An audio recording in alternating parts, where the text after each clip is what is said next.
and reliability. Only at O'Reilly Auto Parts. Auto Parts. From the backyard to the back 40, families have relied on Bush Hogg's legendary performance since 1951. We offer over 70 products for 40 horsepower and under tractors and a full lineup of zero-turn mowers. Our larger implements take care of the back 40 and then some. For pasture maintenance, crop shredding, hay, or a variety of other farm, ranch, or commercial tasks, we have what you need to turn your property into a land of opportunity. Remember, if it doesn't say Bush Hogg, it just won't cut it.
KPXA, a family-owned business, has raced successfully for many years and has now taken the original 8.3-liter Arius engine to the next level.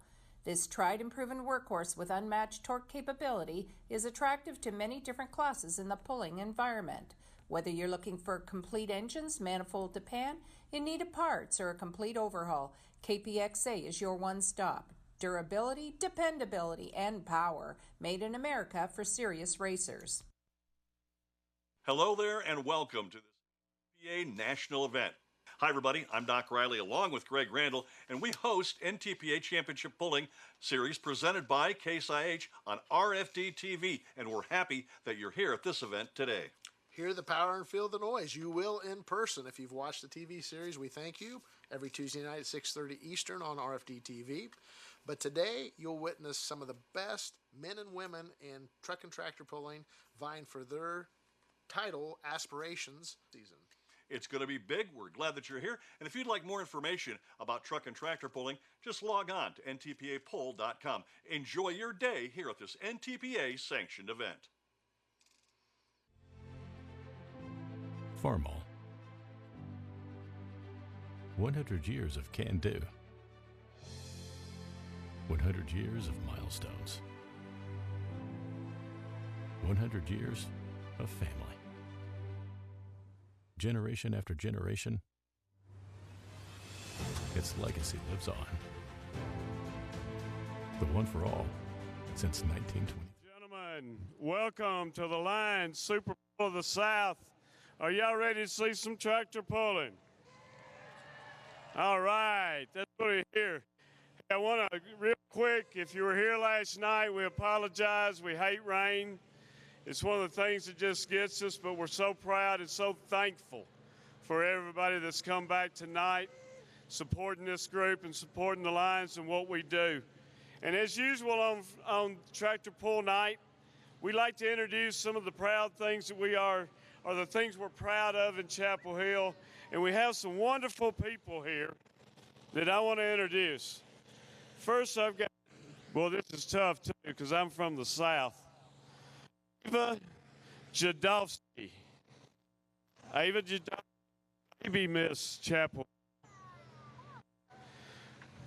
And then we also have tiny Miss Chapel Hill, Miss Stella Spencer. Can y'all wave? Okay. Now look, it's elbow, wrist, wrist.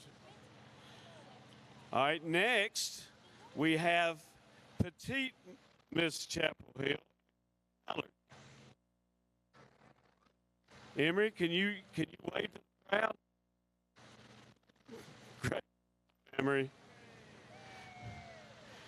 Next we have Princess Miss Chapel Hill, Josie Corrales. Forward crowd.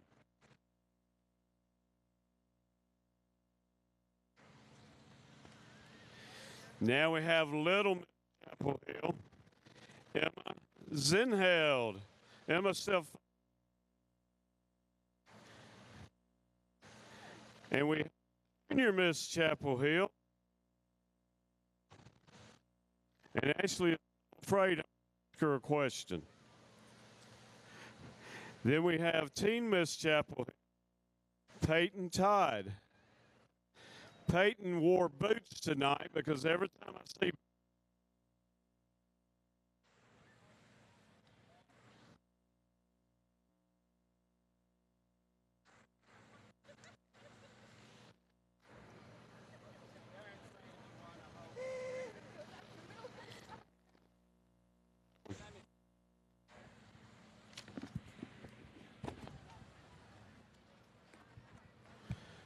mic check.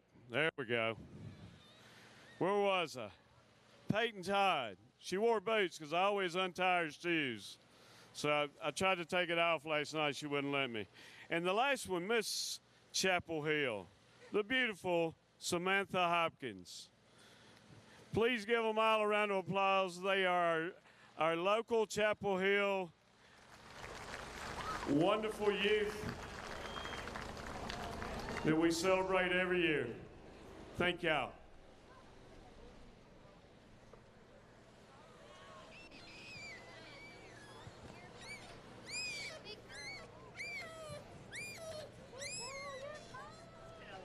She don't want us to leave the stage. Come on up here. Give me a hand. I'm a gentleman. Thank you. Now we have a couple of people that are the county. So we have the local Chapel Hill pageants, and we have the county pageants. And we have Little Miss Marshall County, Ramsey London. Steph, wave that hand, girl. I knew your mama when she was that age. And then we have Miss Marshall County, Hannah Louie. Now, when I heard Louie, I couldn't help but think, Louie, Louie, Louie, Louie. Come on, y'all got to help me here. Louie, Louie, Louie, Louie. So, please give a nice round of applause for Ramsey and Hannah.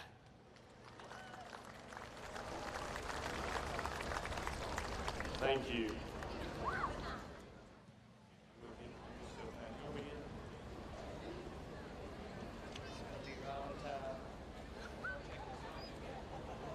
mind this. And now it's my honor. Every year, we have a new president of the Chapel Hill Lions Club, and it's kind of tough because you get the position the 1st of July. So the tractor pull that you inherit, you didn't really have any planning in, but you own it. So I'd like to introduce the 2023-2024 Lions Club president of the Chapel Hill Lions Club, Larry Rojo Chapman. Thank you, Tim. I know y'all didn't come to hear me. You come to watch the trucks and tractors and all that kind of stuff, so we're going to make this quick. A few things I want to say right quick. You see all these guys in the orange shirts? We have been working our tails off since last night, trying to get this thing back ready where y'all could come out tonight. So we've been working on the track. Mr. Ken Lamb and his crew, they've been working all day long. Even in the pits area over here, we've been working on that. A lot of people wonder where the money goes from this event.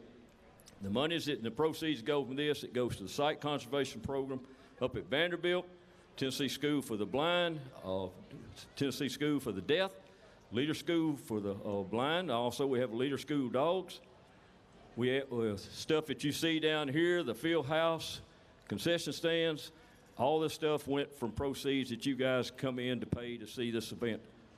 Also with that, we do stuff for our schools here in town, boys state, girls state, all of our athletic programs. Everybody gets a piece of it. None of it stays with us. Everything that we do, it goes right back in our community, which we're very proud of. And we had a sheet one time and had it broke down how many hundreds of thousands of dollars that we've already given out in our community. And it's because of you people. So we want to thank you for coming out and being patient. We apologize for last night that we didn't get to do the event because of the rain. But some things that you can't, we don't have control over. And thank goodness God's got a good sense of humor. He laughed. He said, okay, I'll show you. So it rained it out last night, and you got beautiful weather tonight. So sit back and enjoy everything. One other thing, over where the Lions tent is over there, there's also another tent over there that you can go buy tickets on 2 vintage pedal tractors. They will be giving those away tonight. All that proceed goes to a soldier's child. You wonder what soldier's child is? These kids have lost either a mom or dad in the military somewhere that they have been killed or died from post-traumatic stress or some type of stuff like that. So all the proceeds for these 2 little tractors will go to these kids, and it helps them to do a lot of different things. You know, Darryl Mackey is the head of that, so we're proud to be a part of that program. So turn this back over upstairs or to Tim, and we'll get on with what we're supposed to be doing. Larry, I'm so glad you mentioned the School for the Blind, because over the years, as much money as we donated, and I know I've made trips, you've made trips, to see what the money does and how it helps them and how it supports our charities is just amazing. So thank you guys for that. And as you're here, all these orange shirts that are here have put in one of the biggest weeks we've ever had of working. We had rain every day but Monday. I think it rained probably before Monday was over. But we have really been fighting it, as you see all the mud. But thank y'all for coming. Thank you for supporting us. And thanks for, just being here, because we always count on you to be here. The thing, too, I've got some announcers I'd like to introduce tonight. Working the winner's circle tonight is Darren Hartwell. Throw your hand up. Darren's going to do all the winner's circle interviews, and we'll handle some of the classes, I think. And we have Miles Krieger here. Miles is Miles 360. Miles Beyond 300. Okay, I'm sorry. So if you go to www.milesbeyond300, you'll see a lot of stuff about motorsports and tractor pulling, and Miles does a great job with that. And then up in the stands, up in the announcer stand, we got the very distinctive voice of Alan Washburn. Alan has been in tractor pulling for a long time and is one of the best in the business. And Alan, I'm throwing it to you, buddy. Well, thank you, Tim. I do appreciate the opportunity to work once again alongside of some of the ones that you just introduced. But bringing the man to the microphone before he leaves down there, I'm going to ask Rojo to do one thing for us. Larry does some things that around the country he is known for, but not necessarily here at Chapel Hill. So Larry, if you would please, would you give us an invocation before we get started tonight?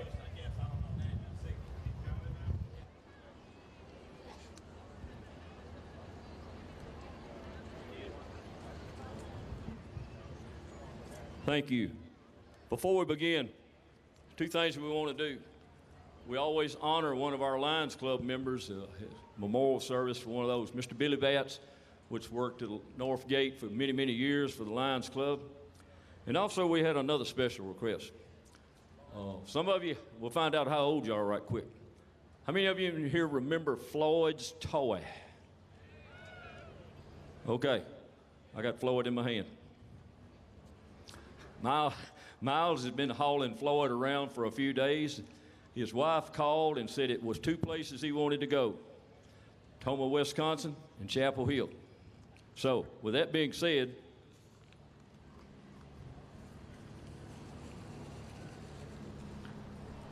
whoever gets the first full pull gets to put Floyd in the dirt, which he liked to be here.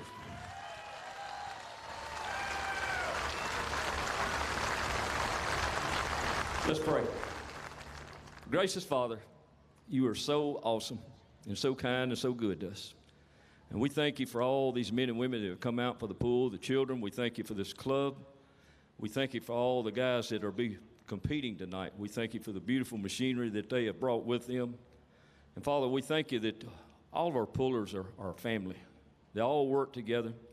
We thank you for a country we live in. We thank you for a little small town where everybody works together. So, Lord, it's in your hands, and we give it all to you. In Jesus' name, amen.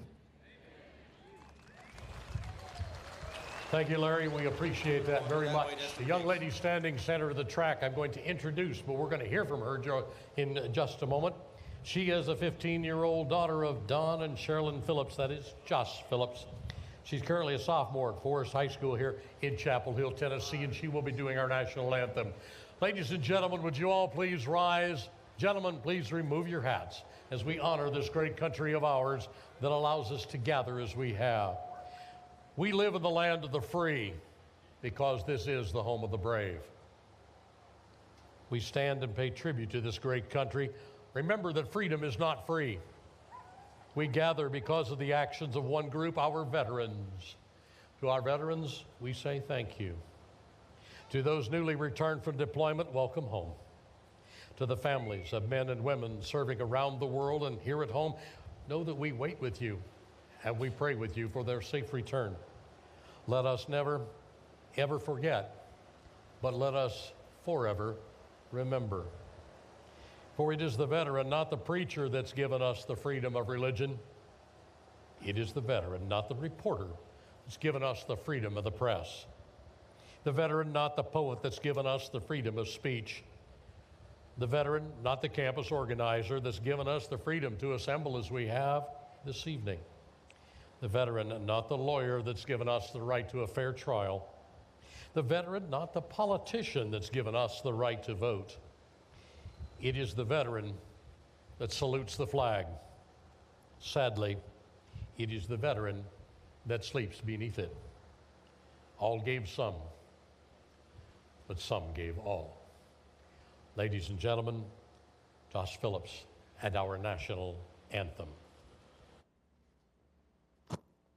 Say, can you see by the dawn's early light what so proudly we hailed at the twilight's broad stripes and bright stars through the perilous. On parts we were so gallantly streaming, and the rockets' red glare, the bombs bursting in, gave proof through the night that our flag was still there. Oh, say does that star-spangled banner yet wave o'er the land of the free and the home of the brave? Thank you, Josh. Awesome job. And with the audio difficulties we're having, that was awesome. Yeah, great job, great job. Take it away, Alan. Let's go Thank you, pulling. Tim. We appreciate it. Welcome to Chapel Hill, everyone. Are you ready for competition tonight? Oh, come on. You're not awake. Are you ready for competition tonight? That's what I wanted to hear. I have two dynamite men joining me tonight. We've heard from both of them. Darren Hartwell and Miles Krieger, both front and center on the tracks. They'll be giving us all kinds of information. Miles is literally a walking encyclopedia and knows a lot about what's going on. Darren is one that fills in and knows when to say something and when to not. See, I told you he would not know. That was very good. Thank you, Darren. I appreciate that. We are set and ready to go with our first class here this evening, and I'm going to get input from both of those individuals down there. Our diesel super stock tractors weighing 8,000 pounds, 549 cubic inch power plants under the hood, any engine with any sheet metal. No intercoolers on these. We'll explain that, or Miles will. I'm sure of that in a minute. Maximum of 4 chargers with 3 pressure stages. 30.5, 32, the big tires. The first hook on the class tonight is Cody Argent out of Eagleton, Tennessee, the fearless Farmall. Miles, what do you know about this man? Well, this is a new tractor for Cody. This is a gentleman from not too far away, and he has been here in competition in other classes. Most recently, I recall, in the 4-wheel drive class. But I believe this is a new entry he had together here just this off season, and even in the early part of the summer. Not been out a whole bunch with it. And Cody is a guy who he's actively involved in the sport, does a lot of work in pulling, no question. And you know, you think about the plan of what we're trying to do. We're trying to pull in as much air as we possibly can here. We pull that through these atmospheric turbochargers that sit up top. We're going to get that in and pull it in as much as we can. We got to keep the engine as cool as we can as well. So while we're pulling that air in, we're also going to have some valves to help us with some water, and we're going to put a little bit in at each different stage of this here. So this is Cody. He draws the option. I'm sure he's a little nervous here as he makes his way not too far from home.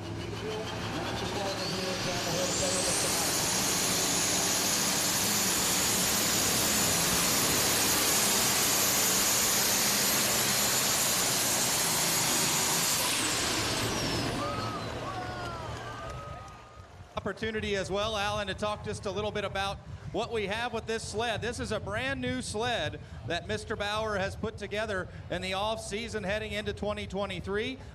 Carries the beautiful Case colors, and you can talk all about this evening about how we're going to celebrate Case with us this year. Exactly right, Miles. It's one of those things, a 223 and change showing up on the scoreboard.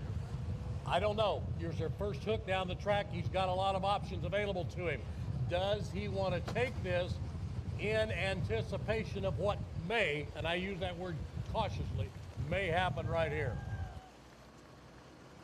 Well, Mr. Doty looks like he's giving me a thumbs up right here, Alan, so we're going to be officially official, at least from a standpoint of that. Now, what we've got to do is, over the course of this season, this is just the 3rd event, I believe, where we have run the new sled. This new red sled that we have is going to be similar to what we're trying to do with the mini modified class. We're going to try to let them run as fast as we can and then slam it down hard there and bring them to a stop pretty quickly. So that is really been kind of our methodology and our plan throughout the summer thus far as we make our way from Tomah, most recently on the Grand National Points Circuit. Went to Hutchinson, Minnesota right before that, of course, for the Power Pull hosted by the Rose family and all of their friends up there. And then from Hutch, we made our way to Tomah for the Dairyland Nationals, of course, and then we come here now. So typically there have been some events between those two. The summer schedule really heating up. We leave from here, and these competitors will make their way to Brandenburg, Kentucky in some classes, Fort Recovery, Ohio and others. From there out to Rockwell, Iowa, and then from Rockwell back into the state of Ohio before we go to Bowling Green here in just about a month. So it is really, really, really going to get aggressive in this points race, especially here with our Superstock diesel tractors coming to the line. We've got a real dandy here. Absolutely right. This is Travis Schleyback. He is your 2022 session winner on Friday night. He is the 2021 Grand National Champion, the 2022 Grand National Champion, and is no stranger to this track. So we'll see what happens here. Cody did, in fact, take that 223 and 63, anticipating that this man is going to run farther. We'll find out. Track officials giving us the word. We're going to look at one more. That tells me a couple of things. They're not real sure. A brand new track that we have here, and as you brought up, Miles, we've got a new sled, and it's going to be a lot of give and take to figure out the way this is going to work and make it work successfully. So we'll see what happens when Travis gets the green and comes off of the line here in just a second.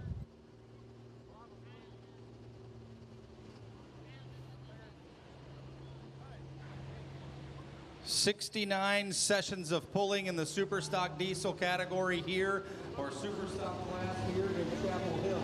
Over those 69 sessions, 26 winners, 15 sweeps over the course of those 69 sessions. So 15 times we had the same winner on Friday and Saturday night. We're still going to get multiple wins to his credit at the Lions Super Bowl South.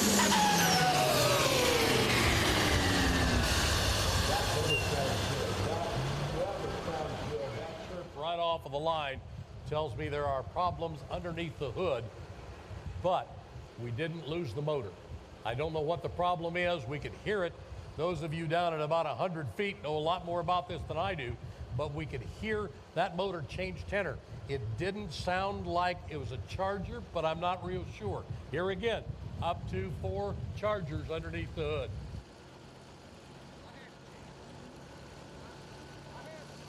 They're going to roll him back. They're going to roll him back. For first 30 or 40 feet, though, it didn't quite sound like he was really wanting to do what he did there, folks. And maybe that was it. You know, maybe he was just behind it a little bit. We'll wait and see if it's something that might be internal or if it might have been an attempt to try to get out of it there, you know. Take him back to the starting line with the Bone Twister. As I said, he has won here 3 times. First win in 2016, his most recent win 2022 here out of Marengo, Iowa. He is a small business owner, runs and operates a HVAC business there. He's also very involved in his community. Be interesting to see what changes he makes as he launches from the line. You're right, Miles. I wonder if he didn't let it spool up quite far enough before he came off of the line. It wasn't continuing to spool as he came out of the top 80 or 90 feet. That's when we got a problem.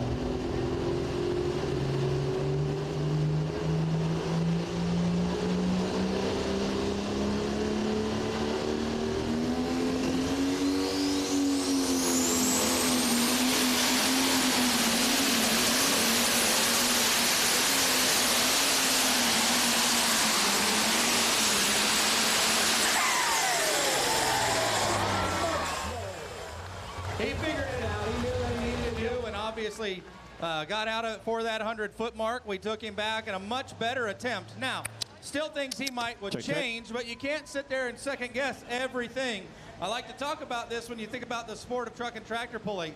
There's not a whole lot of time runs. There's not a lot of hot laps. We don't get those opportunities here If you've got changes that you've made or you've got new products that you're running, they're going to be right there under the hood in competition. They're not going to be there in a test situation. So yes, we can use the dyno, and some of our competitors do that regularly, but it is different when you're using a 3 or 4 second hit just to put a little bit of a tug on, or if you're actually in competition with a sled that's going to weigh around 50 or 60,000 pounds.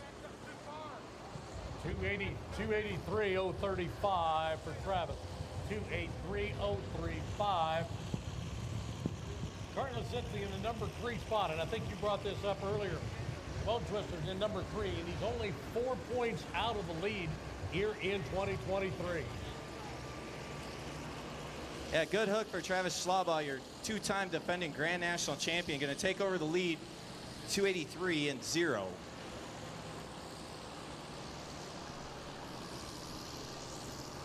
Yeah, so from Hutchinson, Minnesota, where Colin Ross was the gentleman who swept the weekend there, 2 very impressive runs. He started off the season with 60 to his credit.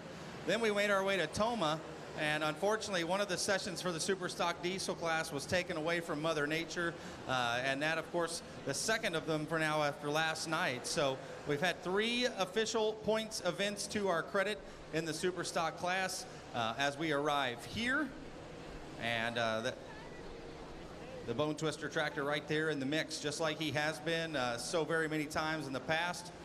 Colin and Jody Ross's entry, the triple bypass, your points leader, arriving here in Chapel Hill.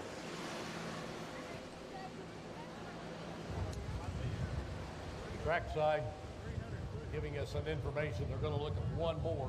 Stan Blagrave comes to the line now, which will kind of give us a top, middle, bottom as far as the process of what we need to be looking at. Stan Blagrave comes out of Ackerley, Texas, on board the Red Horse, also one of these top contenders in the country.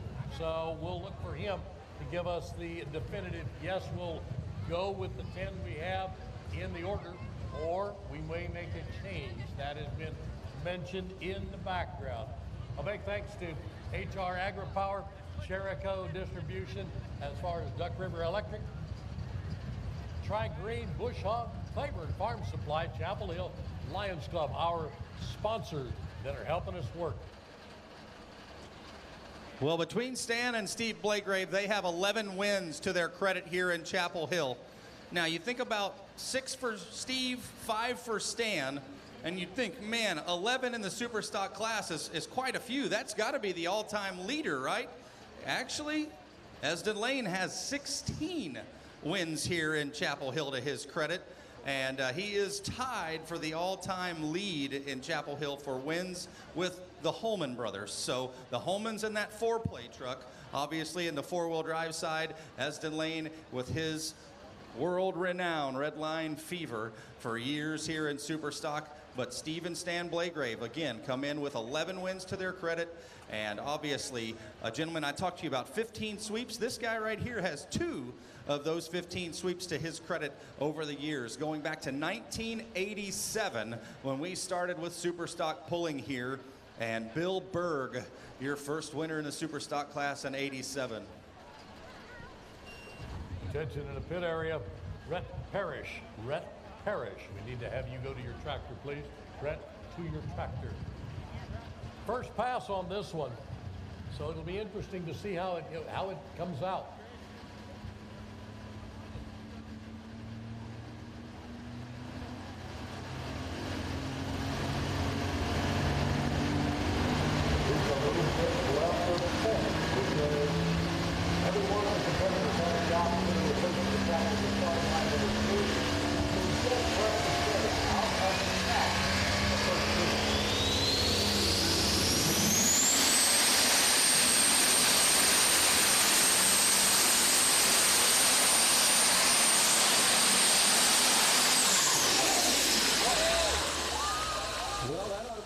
A little bit further even down the track here, as we might just be a tad bit heavy, but you know what? That's probably okay. 5 classes of competition here tonight. The Red Horse, folks, all the way from Ackerley, Texas. Let's give him a nice round of applause. The Blagraves, they are staples here in Chapel Hill, Tennessee. And obviously, we'll talk a little bit later on as well about another pro stock competitor who has made his way now from Texas for his debut. But 1,000 miles or better to be here in competition with us, and we're glad to have him back out. Did not pre-commit this season, are not running for active points, but when they do arrive, there's no question they are a threat. 278 and 16 cents. 278 with a 1-6 to the right for Stan Blagrave. Puts him in the number 2 spot.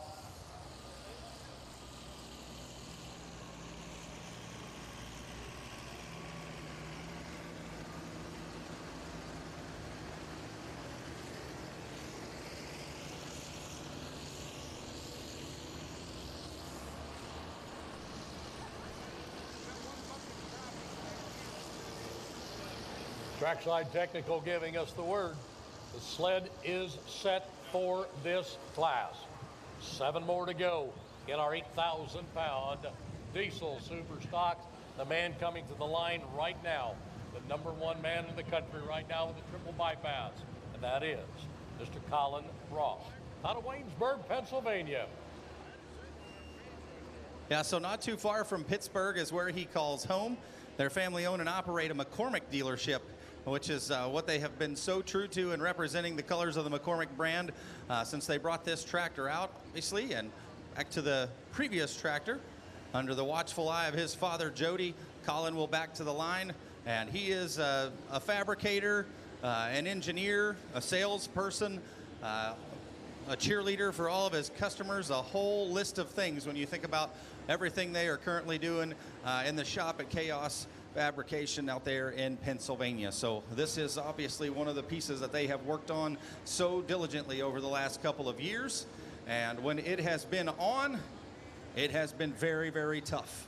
There's no question about it. Both in this class, the Superstock Diesel class, but also in the Superstock Open class, as he has gone and competed as well in the alcohol division and been successful over the last couple of summers.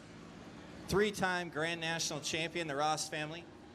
Father Jody does some driving, and Colin's sister Lily is driven as well and won in the past, so very successful pulling family. As Miles said earlier, they swept both hooks in Hutchinson, Minnesota to start the season. Green comes out on the sled saying to the flagman on the track, "We are set and ready to go." Flags go green. Now it falls to Colin.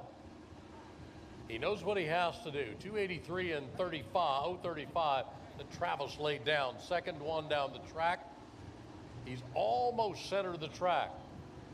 We'll be watching starting position on the track all our classes tonight, and we'll see how it changes.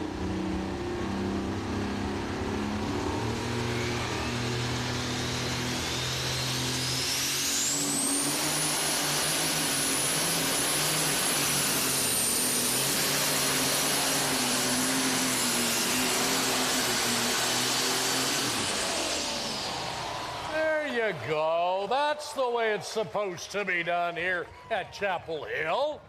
Yeah, you know, Colin's shaking his head a little bit there in terms of that. There's more to it. He knows that in terms of what he wanted to try to do and what he got tonight. But unfortunately, it's like I said, there's no test passes. You got to come out and run what you have in your mind. The old McCormick TX 200, a beautiful piece out of the state of Pennsylvania. He's doing a great job this season with this tractor, and we'll wait and see what that distance is.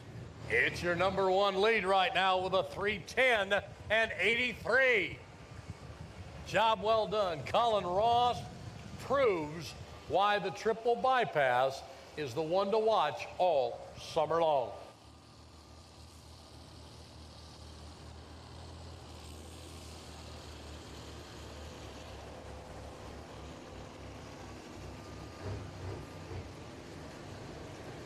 Want to take a moment and thank our sponsors out here tonight: H&R AgriPower, Cherokee Distribution, Duck River Electric, Tri-Green Equipment, Bush Hog, Claiborne Farm Supply, and the Chapel Hill Lions Club.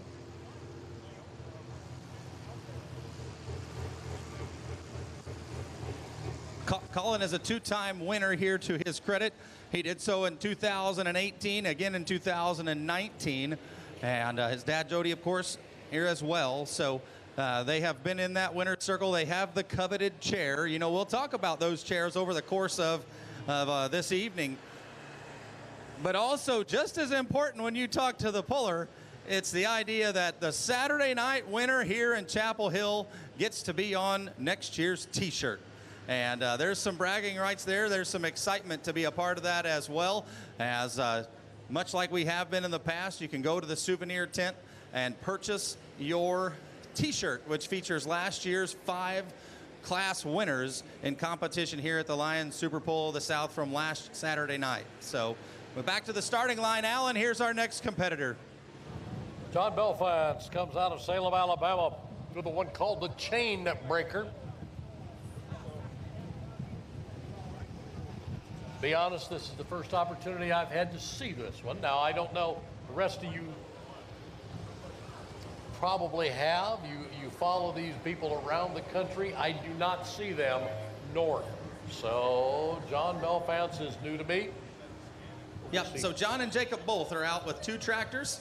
And as fate has had it, he has been to Chapel Hill several times, has had some really beautiful passes on a couple of those instances. We have actually changed the sled over the years, or he has had some, you know, podiums right there in the hunt. Has not collected the win that he has sought, but he has been a podium finisher both here and in the top 5 in Bowling Green. So this is one that is very capable. 2 tough running entries, and certainly you start going through the Chapel Hill archives and studying a little bit closer. This guy has been one who has been very close to the podium, or if not, has been right there in first, or right outside of first a couple of times. The green flags are out on both ends of the track. Green light is on. 18,000 pounds in the box, moving forward. I tell them the back.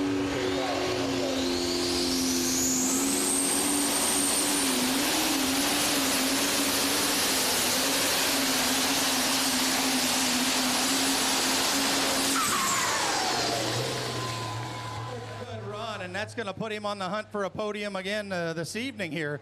A good shot, the Chain Breaker, and John Belfance out of the state of New York.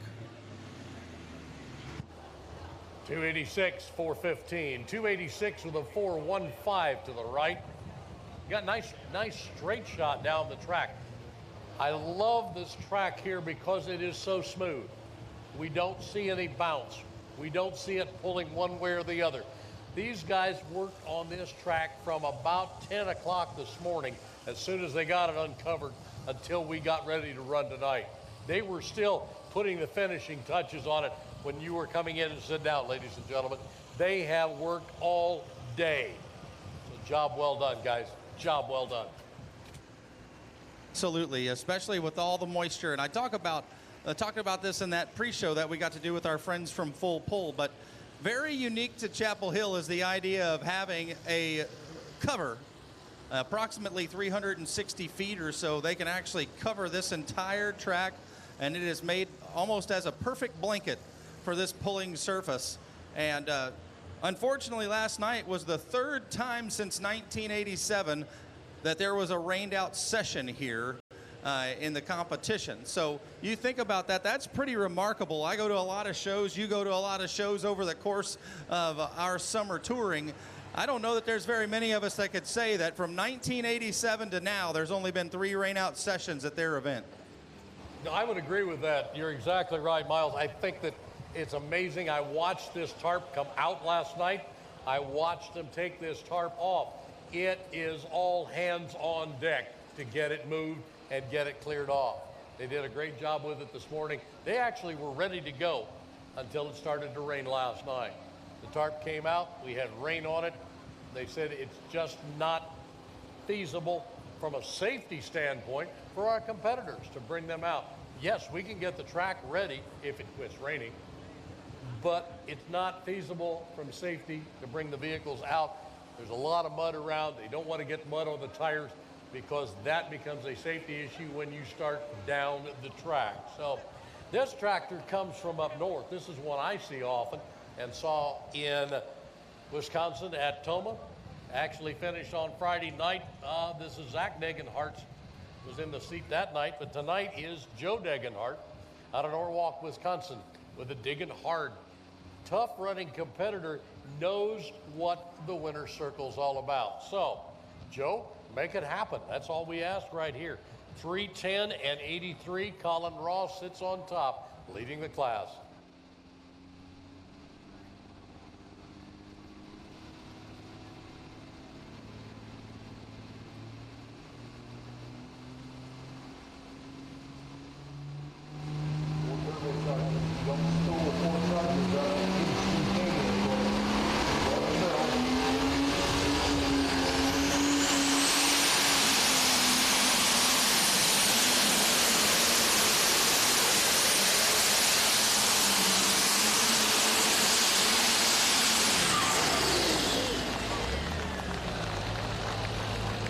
Team comes in here second in points, just 1 point behind Colin Ross on the strength of that victory in Tomah a month ago, near their hometown.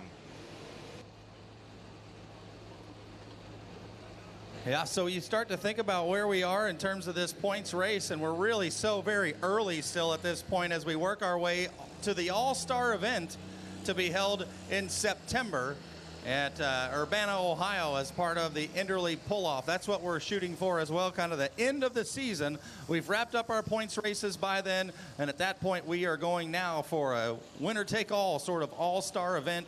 Top 5 in each of the divisions will be invited there, and that's kind of one of the weekends where the pullers get a chance to go and just turn the wick up knowing off-season is coming. And obviously we'll get that pull distance for the Degenhart family with Diggin' Hard. 280 with a 000 to the right, so 280 even. Doesn't happen very often. 280 and a 000 for Joe Degenhart in Digging Hard.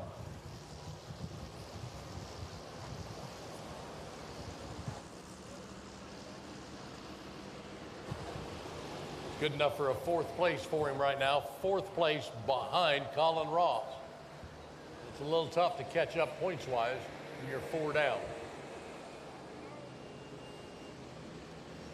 There are 5 sessions or 5 classes tonight, as we talked about, and I always give you a fair warning. If you don't have earplugs or noise protection yet for your kiddos, I want to ask you to stop by and go get some earplugs from our souvenir trailer, as the next class, of course, is our wild ladies and men in the 2,050-pound mini division, as they come out here with blown Hemis.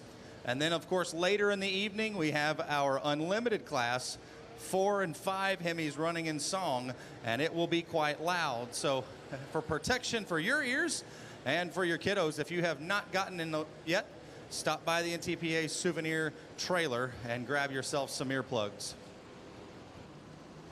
Out of East Central Indiana comes the lock and load of Mr. Steve Burge. The town is Lynn, Indiana. Steve been a tough competitor over the years. He gave us quite a scare last year at Fort Recovery. That one was viewed many times as a YouTube video when this one actually came apart on the bottom end. So Steve put it back together. He's been running very, very well for the entire season. He's number 5 across the country right now. He's only 5 points down. So this one is a tough contender. There's no question in anybody's mind about whether Steve can make it happen. 2-time Grand National champion.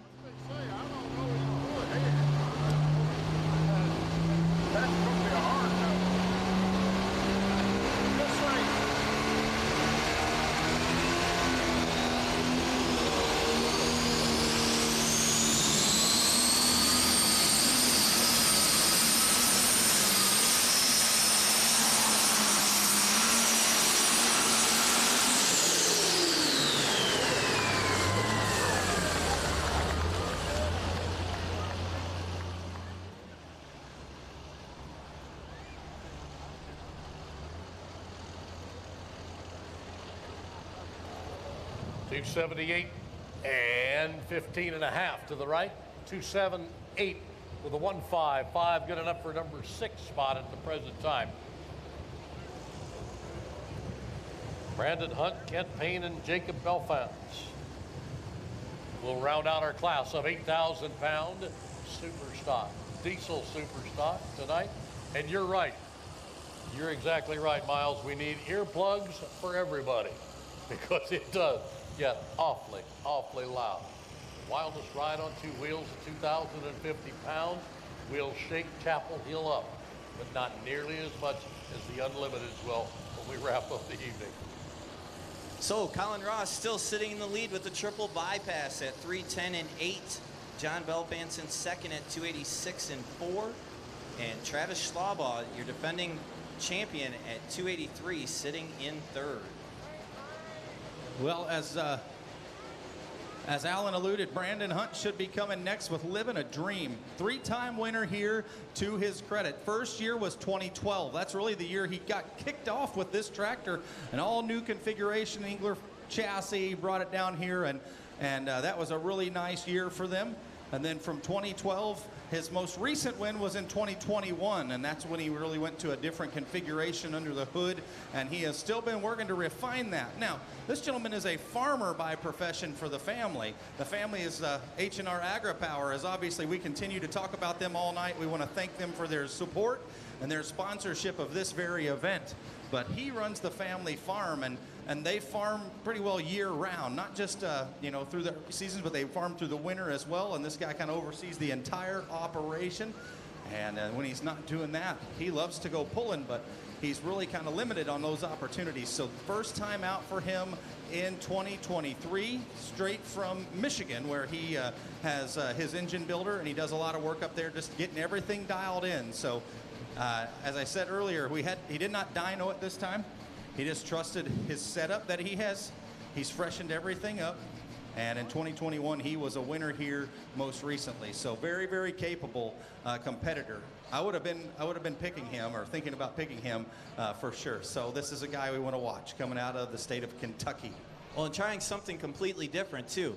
Way over here on the far left side of the track, no one's been over here all evening. These competitors can spot that sled anywhere they want across the width of the track. The sled can run up and down these white lines, but if any part of the pulling vehicle touches a white line, it's an automatic disqualification. So Brandon Hunt. That is actually his spot. Like, he really likes this spot. He comes down here, and this is kind of where Brandon goes. That very successful here in Chapel Hill.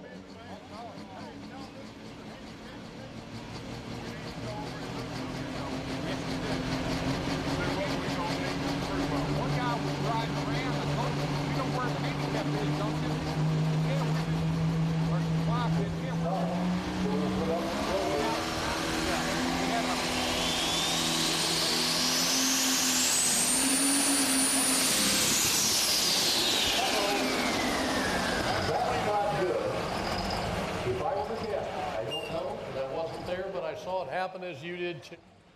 I would guess we had a seal come off of a Charger.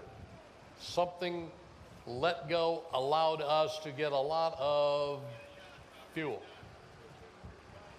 So unfortunately, Brandon came up a little short. He's living a dream, and the dream is not what he had in mind tonight.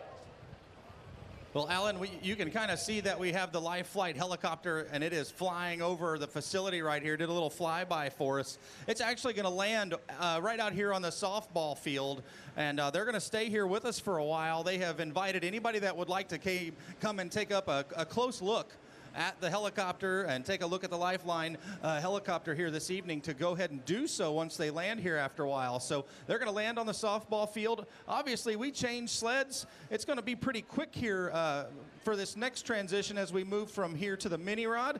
But as we move into those other classes that both require the big sled, it will take us a little bit of time. So we encourage you, if you have a little downtime and you want to do that, we appreciate them coming here. And as they get ready to land on the softball field, you get to see that.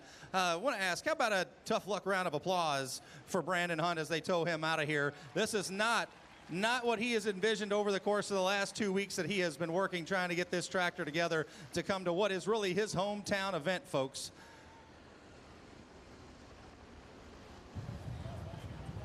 $142, $885, $142 with an $885. You can watch the replay and you can see it come apart. Trackside Technical giving us an advice that it maybe they burned a piston. With that much fire, something happened.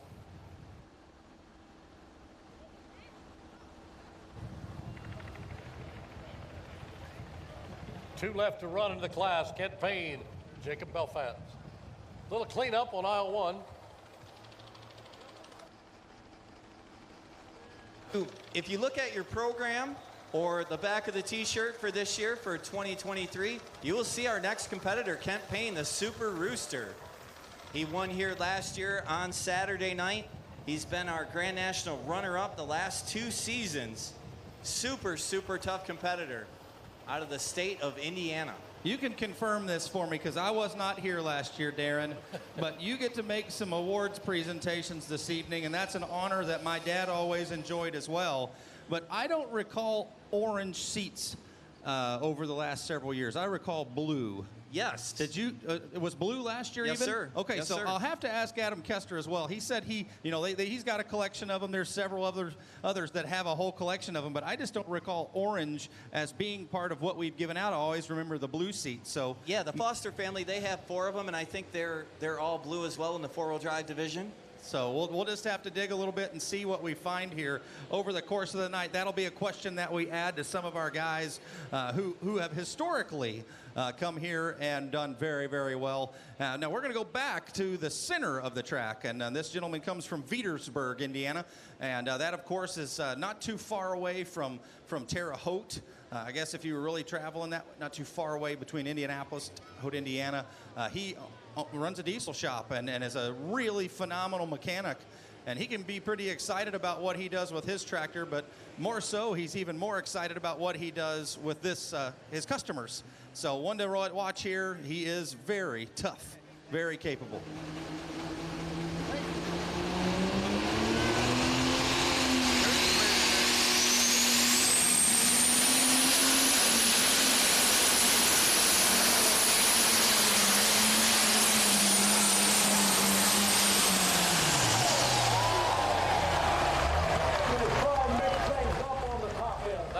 For certain, Mr. Payne. Yeah, we're going to wait for that official distance. I'm not making that call whatsoever, as he is on a different side than where Colin Ross ended up as to whether or not we're going to have a new leader, but very, very close. Very close is right. Colin Ross with a 3:10.830. Kent Payne with a 3:10.260. A game of inches, but the Rooster is talking.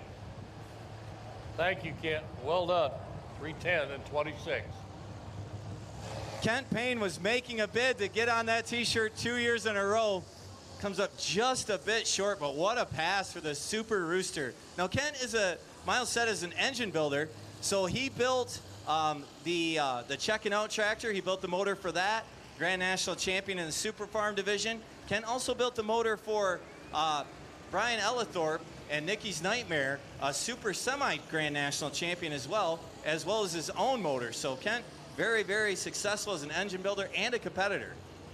Yeah, he did what Brandon was hoping to do as well on this side of the track. So if you're Jacob Bell fans, we'll see here where he goes, but he's probably going to split tracks towards the left maybe, and then let that tractor continue to come this way if it wants to. And we'll see if he has also got some information from his dad, as John made his run just a little while ago with the chain breaker. Now, Miles, my memory is not that good. I have been informed by very reliable sources that the chairs have been orange for the past 2 years. So that's on me. That's good. That's how I don't pay enough of attention to it. My dad, like I said, my dad has always had always given those away for years and years. So I haven't paid enough attention to them. I just remember there always being blue ones, but now we know they're orange as well. Yeah, the competitors, this is one of the most coveted awards in the sport of truck and tractor pulling, is a Chapel Hill Director's Chair. I mean, people put them in their living room. I know the Theobald family, they have theirs in their living room. They always talk about that, and it really means a lot to our competitors.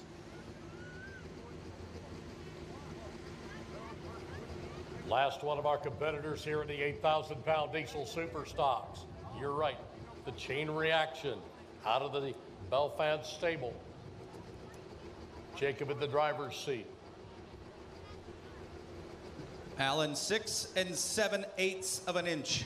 6 7/8 of an inch your distance right now from first to second.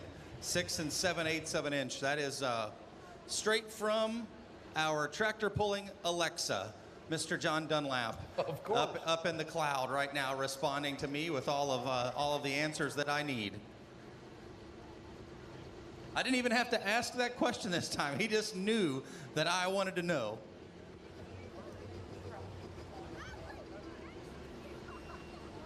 I'm not sure he will appreciate your nickname of Tractor Pull Alexa, but I understand it. I really do. Well, we can come up with something else. I'll have to ask him if I can call him that. But this is a good running machine right here. This is the main entry at the very beginning, the first tractor, we'll say, that chain reaction for the family. They added the chain breaker, and this is a good running entry. He knows what he wants to do.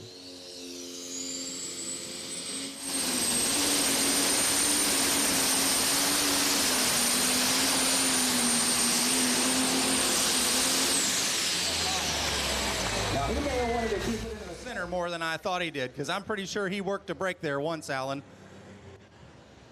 I could see it. I saw it. Wasn't hard, but just enough to take that momentum away from him. And he's going to come up with a 274 and change. 215 to be exact. So the way they're going to finish looks like this, guys.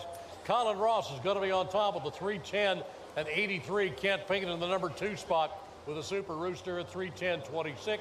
John Belfance for the chain breaker, 286 and 415. Travis Claybock, the Bone Twister, 283 and 035. Joe Degenhart rounds out your top 5 with 280, and that is even. So you get to talk to Colin in the winner's circle very, very shortly. Yep, Darren's on his way over there to get ready and get set up, and certainly a very brief moment. So one of the new things in 2023 is the idea of full pull, and they have come on board as really trying to bring a new wave of enthusiasm and energy to this sport. So we encourage you to go to fullpull.us for a chance to lock in your picks for what will be the mini rod class. That's coming up next. They're going to give you a little bit of cash if you have the opportunity, the chance to pick the winner of this class that's coming. It's all free of charge. You have to be 21 years of age, enter an email address, and select your winner, and you're in the hunt for a chance to win some cash. So why not do so with our friends at Full Pull? Go to fullpull.us for your opportunity to do so here now.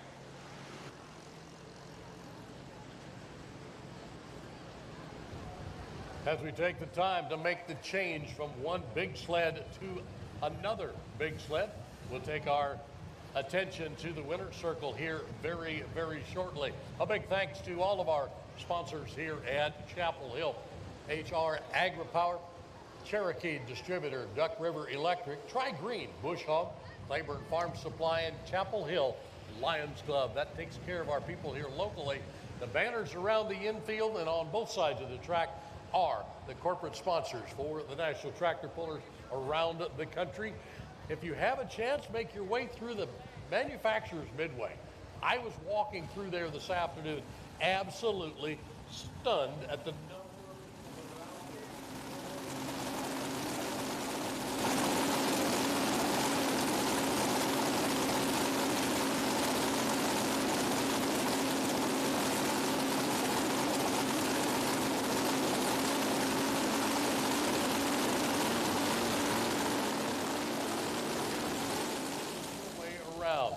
We have the big tethered balloon by Touchtone Energy. They were here the other day. I had the opportunity to speak with them. I said, well, we'll look forward to seeing you in the infield at a tethered state. Go over and visit with them. That's something you need to learn about if you've never touched base with anybody in a hot air balloon. That's where to go. The infield is the place. Maybe this class doesn't appeal to you. Maybe you want to go get something to eat at the concession stand. Be a good idea. But make sure you get those earplugs. This is the wildest ride on two wheels. 2,050-pound mini rod competition, 13-inch drawbar, and we'll talk about that in just a bit on why that is so important. a class of 19 of the top contenders from across the country here to run tonight in Chapel Hill.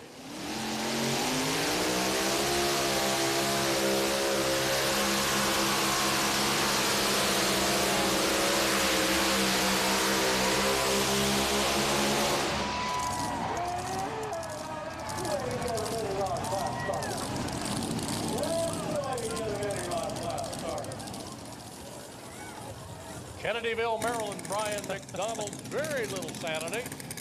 I gotta love it, no question about it. Let me hear you, Chapel Hill. Well, Alan, as if there was any doubt whatsoever, Brian McDonald gave him a thumbs up for that one.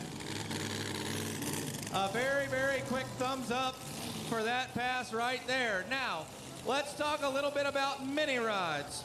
2003, they actually made their debut here in Chapel Hill. 2003, they came as invitation only, no points. That year, Robert Lenzini was the winner. He swept both of the sessions. So from 2003 until 2008, when in 2008, we actually made them an official points event here in Chapel Hill. 2008 was swept by Adam Kester. He is here with us. We'll give you some more statistics on the class as we get through here just a little bit, but very, very beautiful pass for the man from the island out in Maryland. Kennedyville, Maryland, he calls home, and very little sanity.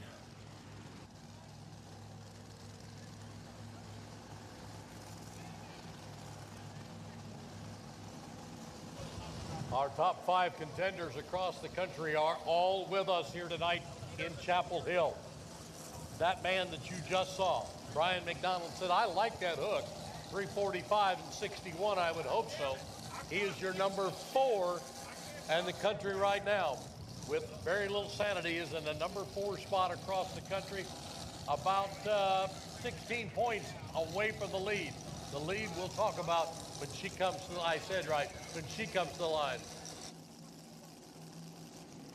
John Belfance, please report to the winner's circle. John Belfance, please report to the winner's circle.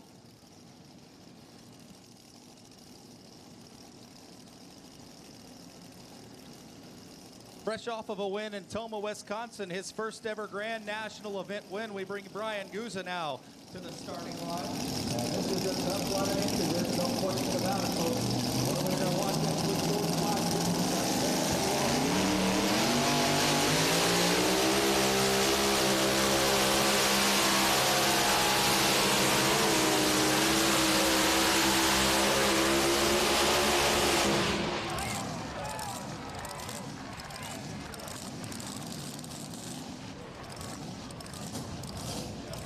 They're all going to run hard tonight. 338. And change. 338, 405 for Brian Guzin. Absolutely right. They are going to run hard all the way.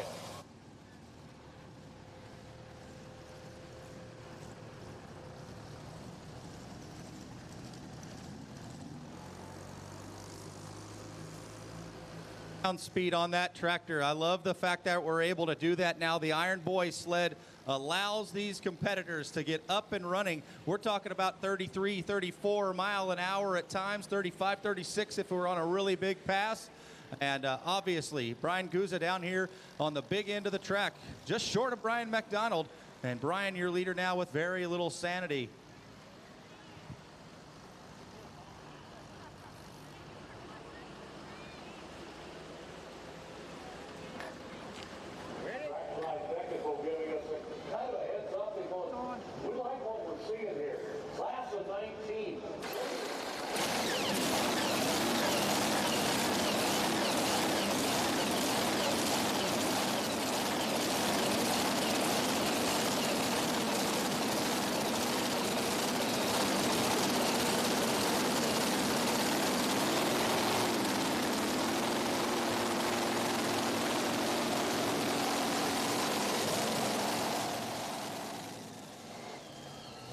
We talked about the drawbar hitch on the minis at only 13 inches off of the ground.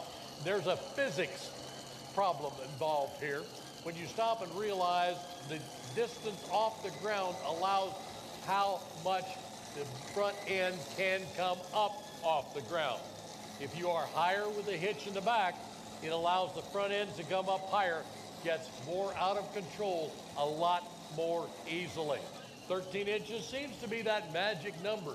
Not that they still don't get out of control, don't get me wrong, but it's a whole lot easier and a whole lot safer to keep that front end a lot closer to the ground.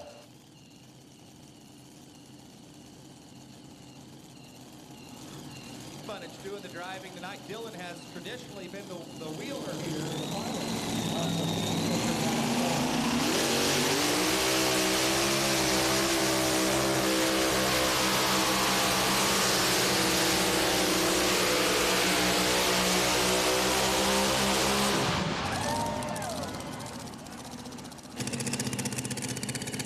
Another beautiful pass. Alan, that is unreal. He's right down there in the big end as well. We might move the leader cone a foot. We'll see just how far. Bunnage family out of the state of Illinois. You are correct. 347 and 44 cents to the right-hand side for Wayne Bunnage on board the Phoenix.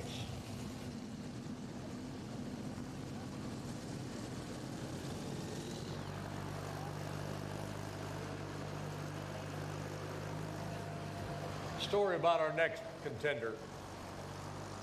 The man comes out of Thornville, Ohio, driving the Buckeye Special. Everybody knows Rick Peters has been at this a long time. We won't say how long, but I talked to him a number of years ago, and I said, Rick, I understand you're going to retire. Well, yes, he says, I'm thinking about it. I asked him yesterday, how many times are you going to tell me you're going to retire? I'm thinking about it.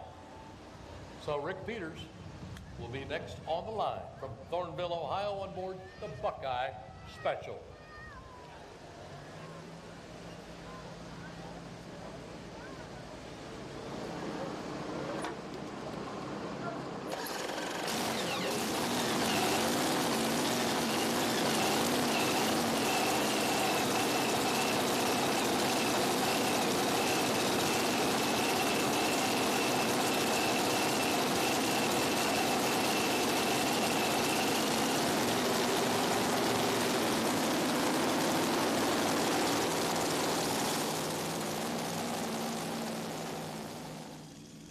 So Rick Peters is a winner here. You go back to when we were not collecting points. That would have been, like I said, in that range of 2003 to 2008. And Rick Peters was a winner in 2004. 2004. Now, he has really been a staple. Tomah, Wisconsin, you think about the success he's had there. He's the winningest driver in the mini division there. But obviously here at Chapel Hill has not been as regularly attending here, as he has not run the full Grand National points. And sort of thing you need to understand is typically to qualify to be here, you need to be one of two things. You need to be in the points race, or you need to have the invitation of the promoter. And a lot of times, he, of course, was also running a few different other points races away from here. So this last several summers, it's been great to get to see him, again, very aggressively running. And we're glad to have him back here at the Lions Super Bowl of the South.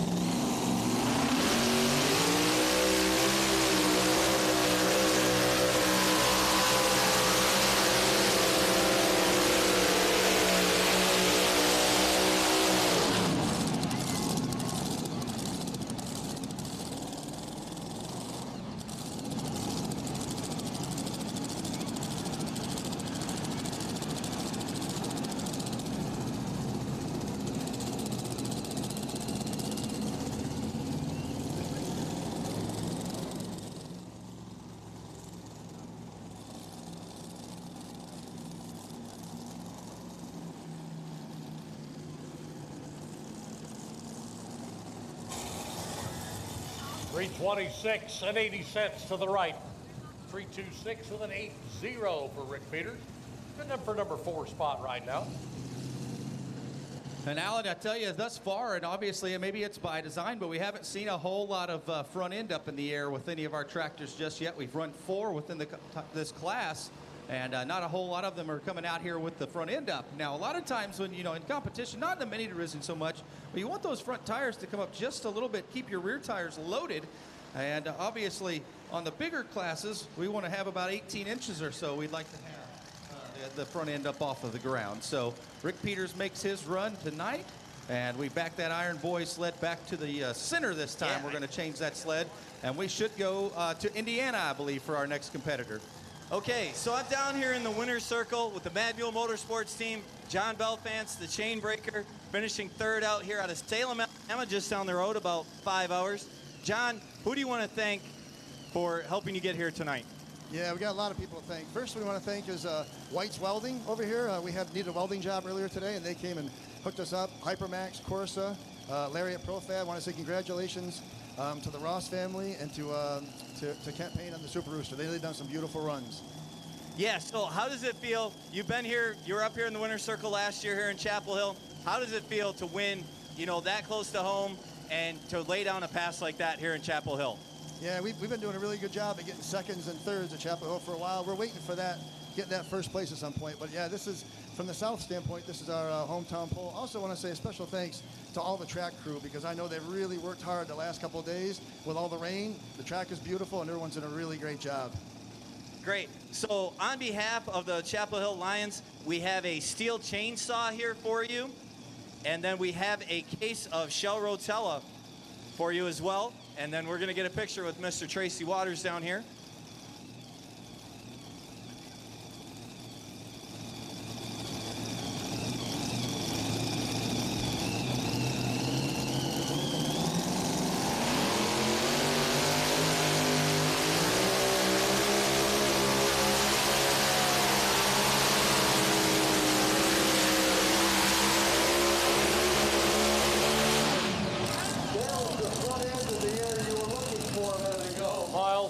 Haley Carrender right there with Hurricane Haley. Beautiful pass, and gonna mix up the top end real big.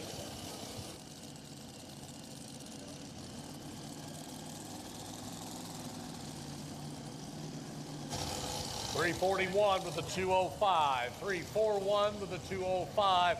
Moves her very easily into the number 2 spot.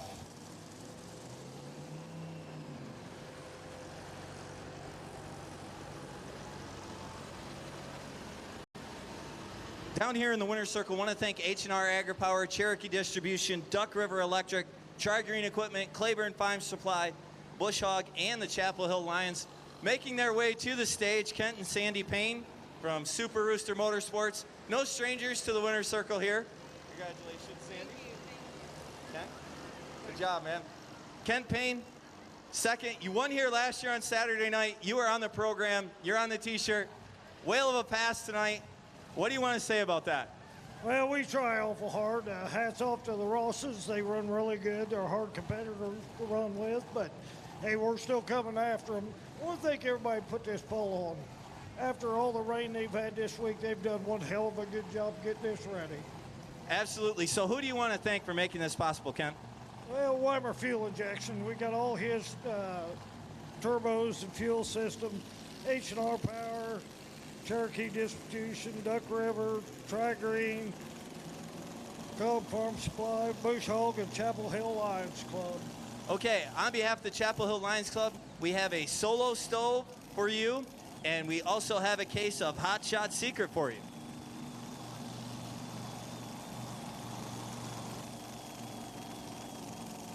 Well, in our competition tonight, we have 7 former winners that are here in the mini division out of our team that have made the call. There have been 37 sessions of competition, and that, of course, like I said, all the way back to 2003. 19 different winners, 5 sweeps. The most common number since 2008 when we started here in the points side, number 5. That's the 5 that has been winning this class the most commonly, about 20% of the time or so. So we go back to the line now. The first of 2 entries out of the Wicked Motorsports team out of the state of Indiana. Grant.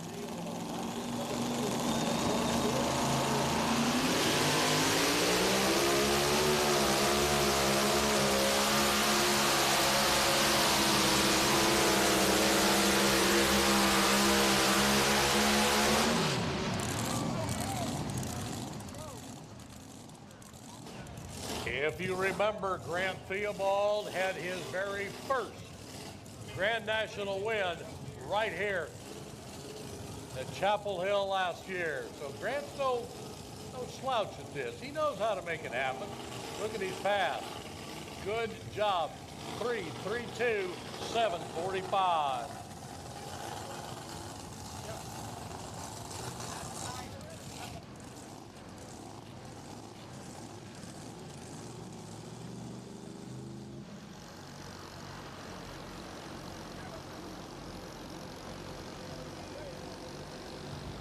We have family members that run in classes. Many times it's fathers and sons. Many times it'd be a brother and sister. This one happens to be a mother and son because Renee is coming up in just a minute. Follows on the footsteps of Grant's pass with the little wicket. She'll be up with the pretty wicket here in just a few minutes. There's a lot of competition in Shelbyville, and it all is in one stable down there, and it is the Theobald stable. We'll talk about that in just a bit. Troy Art comes up out of Sac City, Iowa, placing number 3 in the country right now with the black, and the back end black.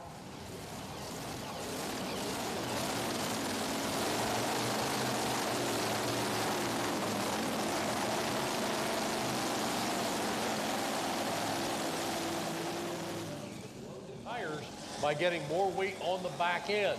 If we keep the nose down, we don't get the opportunity to load the tires like we necessarily should. We're going to watch this class of 19 play with that weight. They cannot change the total weight of 2050. They can change where that weight is placed on the vehicle.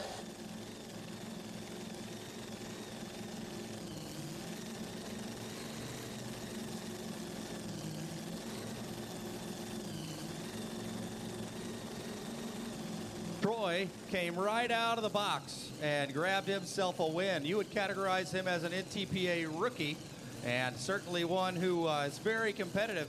He didn't make a mistake by any means at all at buying a former Bauer piloted tractor here. He's a tough runner. He won in Hutch just a little bit earlier.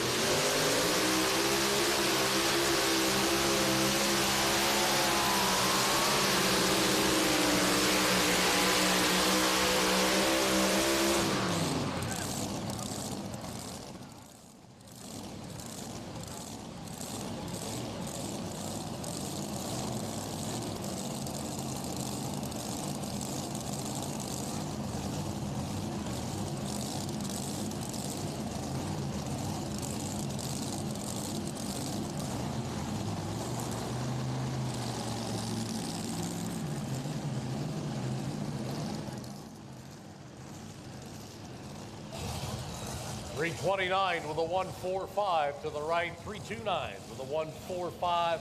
Good enough for a number 4 spot right there. Nicely done. And you notice he came from the left-hand corner, almost the center of the track. He saw something, and this is why they can place the sled any ways they want to, the starting line. Because they saw something on this track that allowed him, or thought he should, run center at the far end. He did just so. Man, going down the far side of the track right now, Mr. Tracy Waters is our photographer here at Chapel Hill this year. He's done some beautiful, beautiful work. Tracy's with us again, showing his photography expertise for NTPA. Thanks for being here, Tracy. We appreciate you being here, my friend.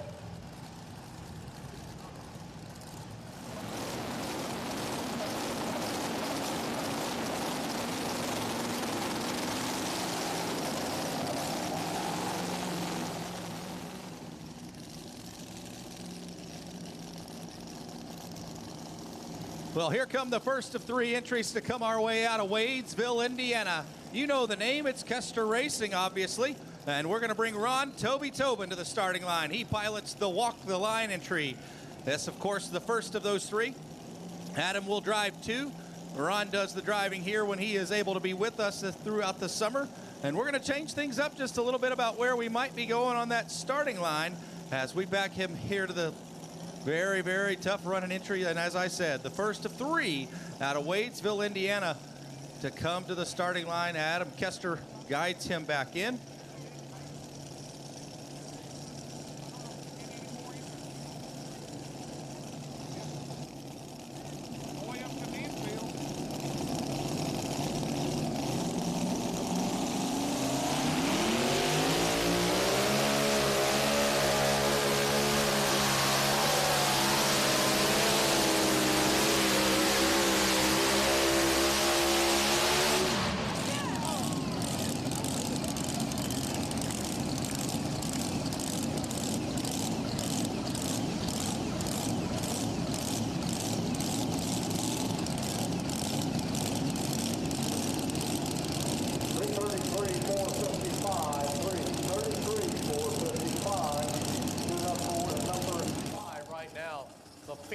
of Wayne Bunnage sits on top with a 3:47 and a 44.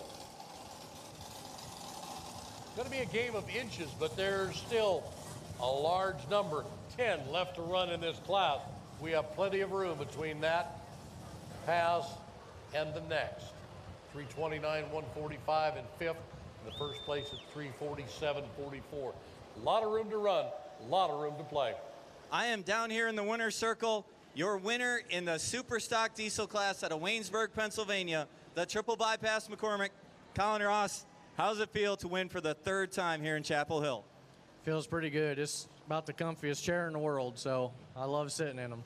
So this is number 4 for your family. You said this is your third. Your dad, Jody, won one as well. What do they mean? Where are they on display at the Ross household? Well, they're on. I got 2 at my house, and I'm going to have 3 now, and he's got 1 at his, and it's just a cool piece. And I mean, the Orange Shirts do such a great job. It's such a unique place to pull, and there's so much history here. All my heroes pulled here and won here, and it's just awesome. I can put my name in the history books next to them. So who do you want to thank for helping make this win possible? Well, I need to thank my mom and dad for giving me the opportunity. My sister, Callie, my girlfriend, she does a lot for me. And Frank Van Cleve, Sean Orndorff back home, Jim Main, all the guys at the business that keep things going while we're out playing. Kevin Campbell, Chaos Fabrication, Jim and Steve at Weimer, best fuel and air in the business. That's why that tractor runs like that. Hypermax, Bob Nichols puts a really good cut on our tires. Tires are just working. H&R AgriPower, Cherokee Distribution, Duck River Electric, Tri-Green, Clayburn Farm Supply, Bush Hog, and Chapel Hill Lions Club. I'd like to congratulate Kent Payne and John Bell fans. Kent, I was worried back there. Track was getting better and better and better, and he's an old savvy puller, and he did a great job. So just tickled pink to be sitting here tonight. Well, congratulations. On behalf of the Chapel Hill Lions Club, we have a Solo stove and a Versatop grill for you, and you get to take a new orange Chapel Hill.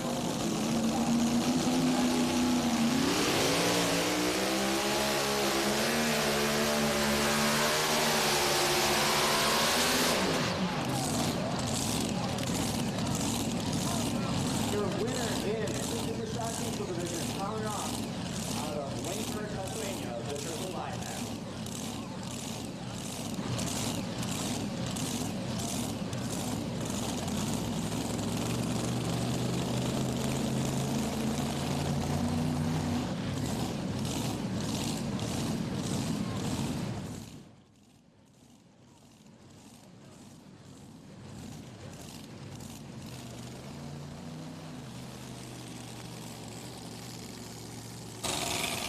.265, 295, 265 with a 295 to the right.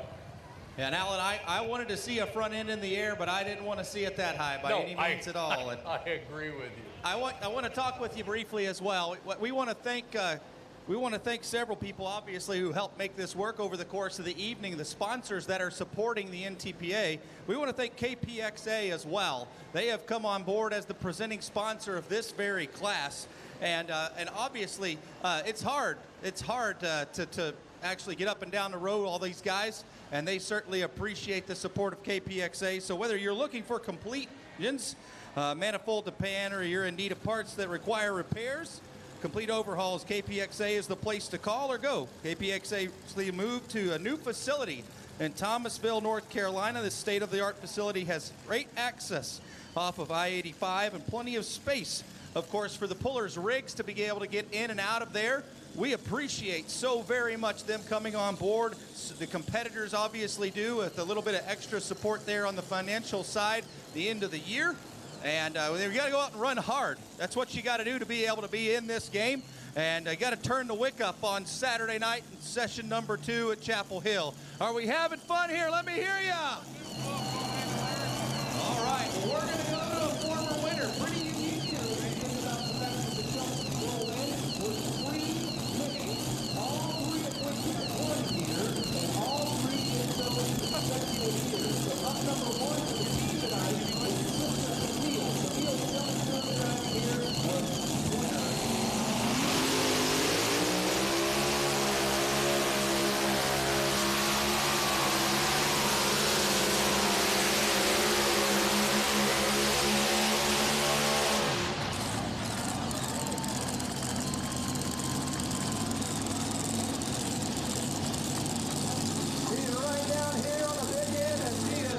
close to that top 2 or 3. How about it, ladies? Give her a nice round of applause. General Tires supporting sponsor, of course, of Splitter. And Camille right down here in the thick of things. And as I said, that's the first of 3. Brother Reese and older brother Grayson will do the running here as well. 341.74 cents to the right. 341.74. Good enough for a number 3 spot.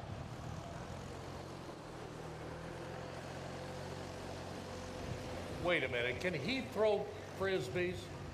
Is he allowed to throw frisbees? He's got a pretty good arm, I'll give him that. Oh, let's see how good you can throw. Went a lot flatter, but not bad, not bad.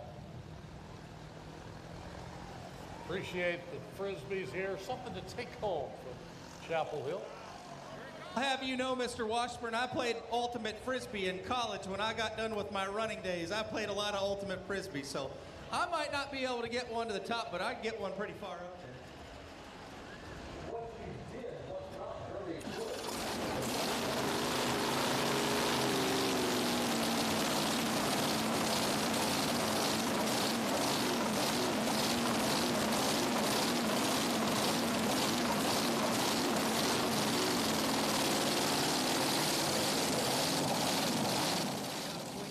I got beat pretty bad.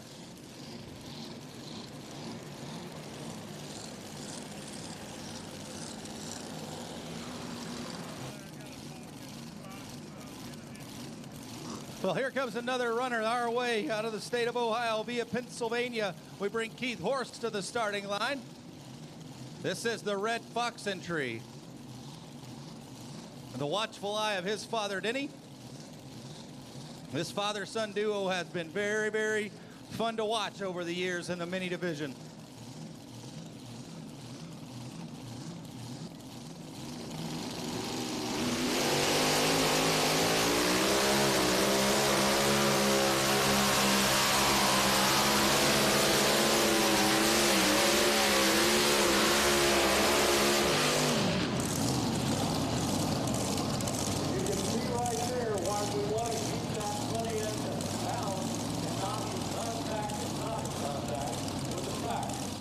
Time we bounce, you can watch those rear tires unload just a little bit.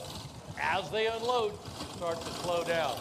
Laid down a nice pass, but a 319.615 is not going to pay the bills tonight. 319.615.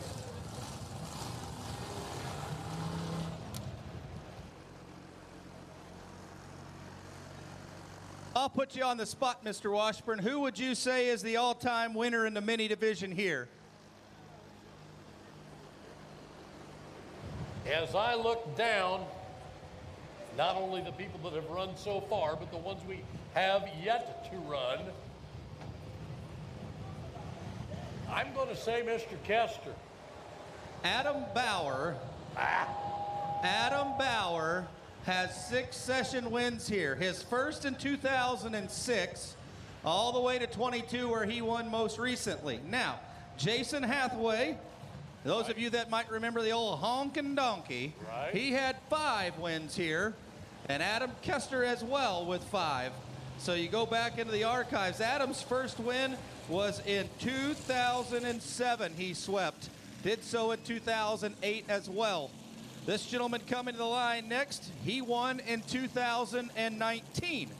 He was the 3rd of the Shelton family to grab the win here and take the chair. Grayson started the streak off in 2017. Sister Camille followed up, and this tractor right here, Reese Shelton with cutting up 2019. So back into the line here out of the state of North Carolina. This gentleman is intense. There's no question about it. He is ready to come right on out here the big end and move that leader cone.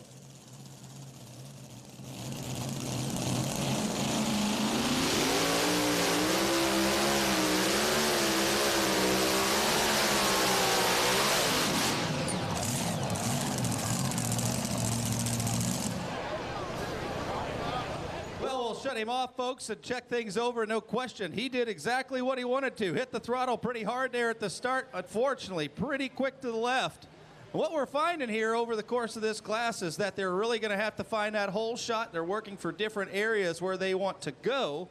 And obviously, that is not where he wanted to end up here, on the wrong side of that chalk line. Folks, let's give him a nice round of applause. The Shelton family not only running in the mini division, they've got some unlimiteds here with us as well.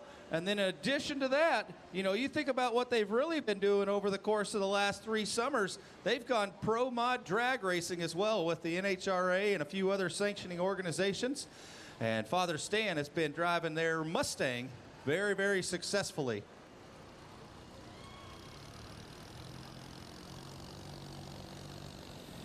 I heard you talking about KXPA a minute ago. Do we realize, did you know, we have Ken Perry and his wife, the president of KXPA, with us tonight, right here in the stands at... Well, what do you say we do this? For those of you that are here, will you give him a nice round of applause? Yes. We welcome him to Chapel Hill. We also welcome him supporting our sport. And obviously, they get to make those decisions of what they want to do with their hard-earned dollars. They see value in this sport, and we appreciate that very, very much.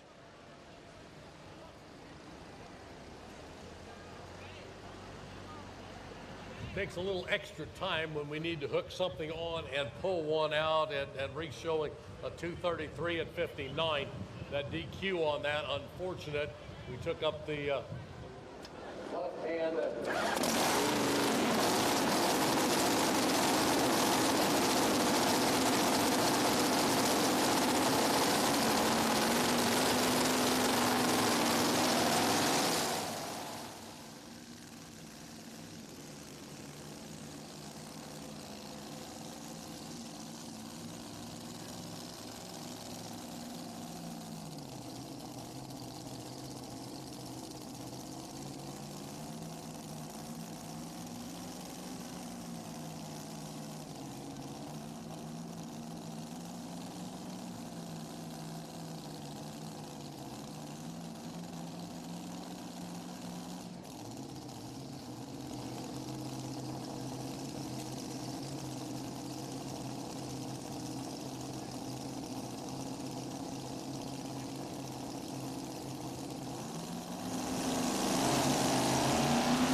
Got parts on the track.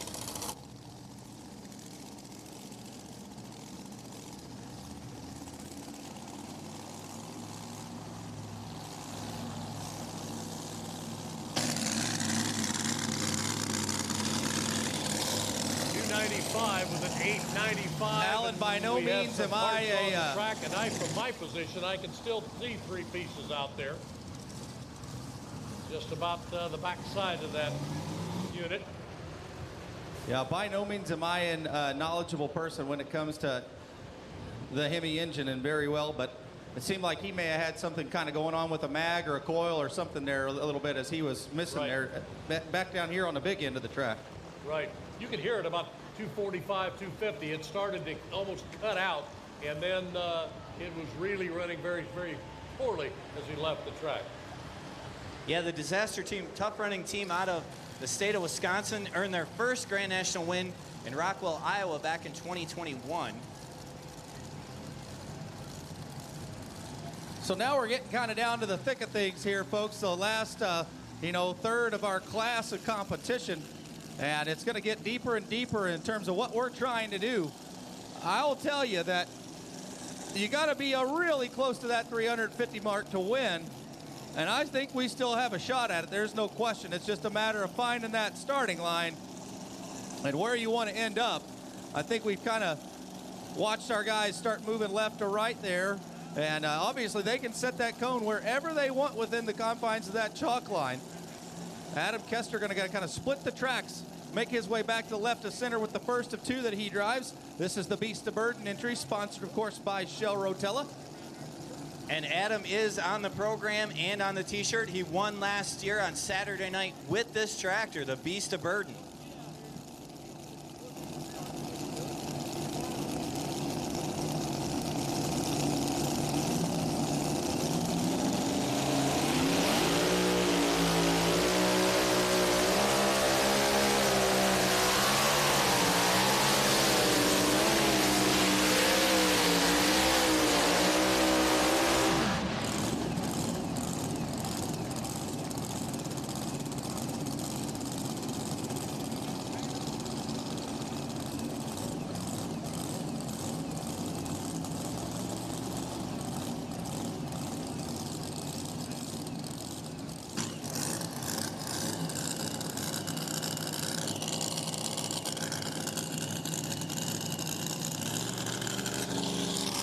Well, we will see what he might change over the course of that next tractor, but I'm going to tell you, it seemed almost like a Top Fuel car at first.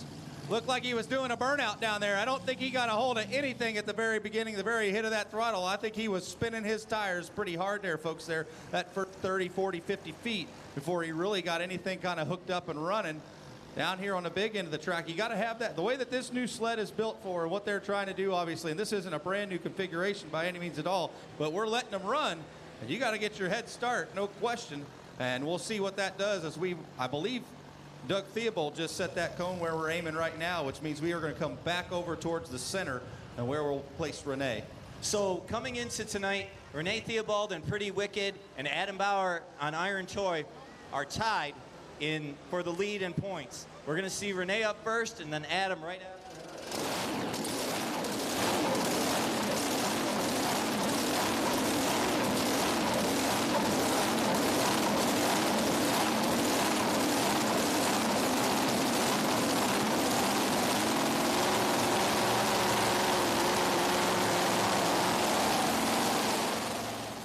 Little pink earmuffs.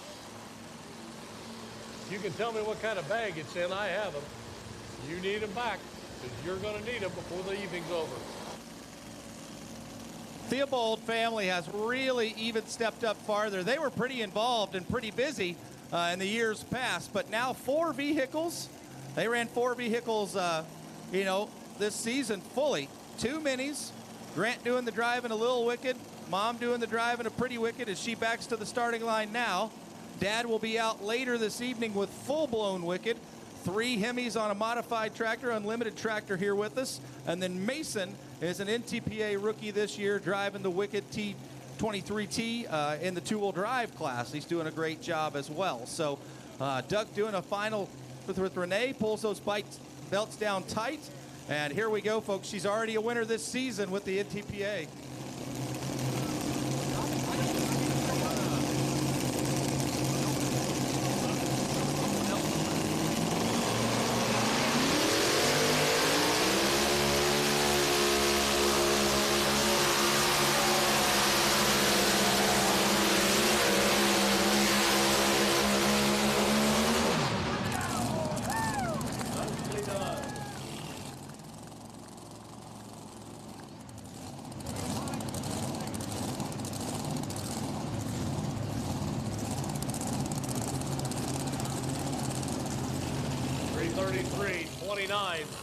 For Renee, 3:33.29.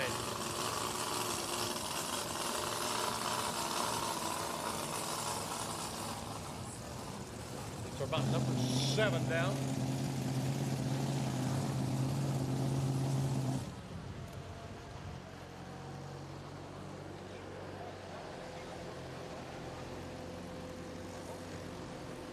That's going to bring to the track your defending Grand National champion, Adam Bauer with the Iron Toy.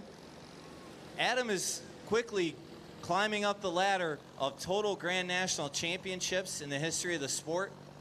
And I think he's up to 10 at this point in 4 different divisions. So he's won in the Mini, he's won in the Light Unlimited, he won in the Modified, and he has won in Unlimited as well. We'll see Adam back out here later on tonight with his Unlimited tractor as well. But this young man has just had a ton of success throughout his career. He is absolutely fearless.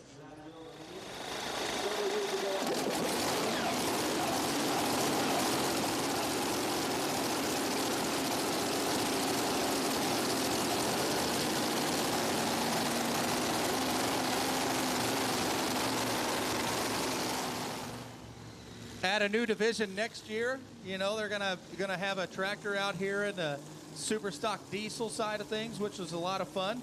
If you think about it, though, I'm going to put both of you on the spot. You guys can collectively put your heads together. Doc Riley's not here to help you, Alan, so you're going to have to really dig tonight.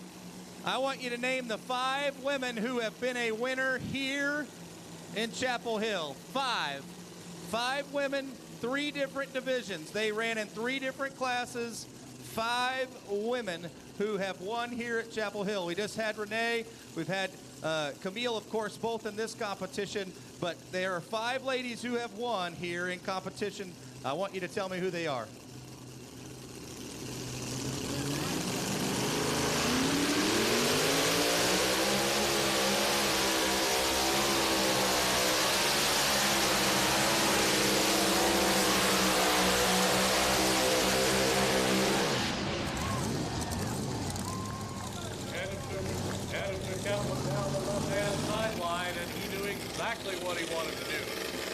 Playing a very dangerous game with that little white chalk line.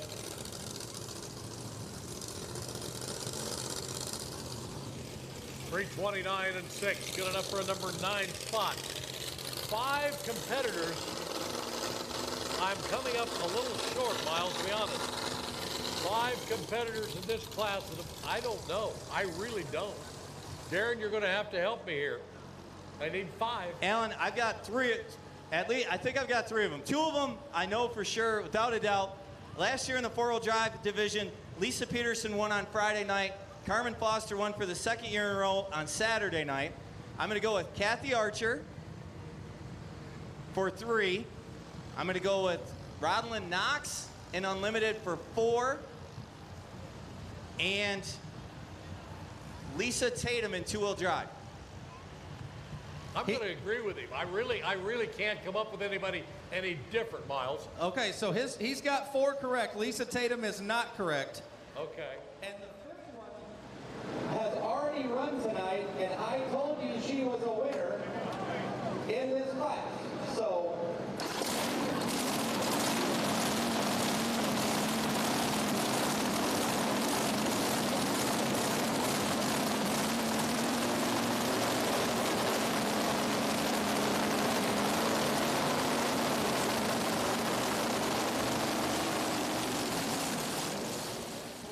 Carmen Foster has a pair of wins here.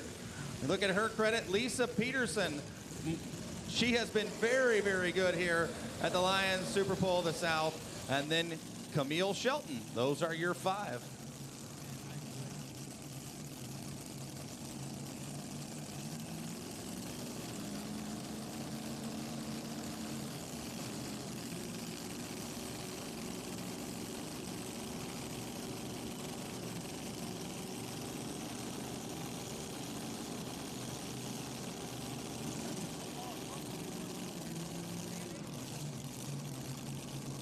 Well, we bring the 2nd entry from the UD Motorsports team now to the starting line. Chase took a wild ride just a little while ago, front end to flying. If they had weight to move, I'm sure they put a little bit forward. He goes to the center of the track here.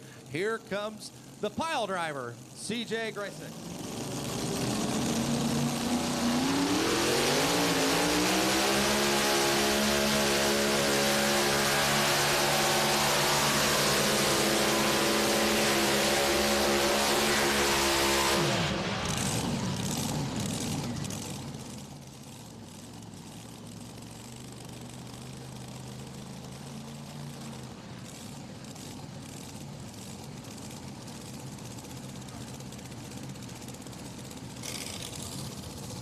.302 with a 935. 302 935 for CJ.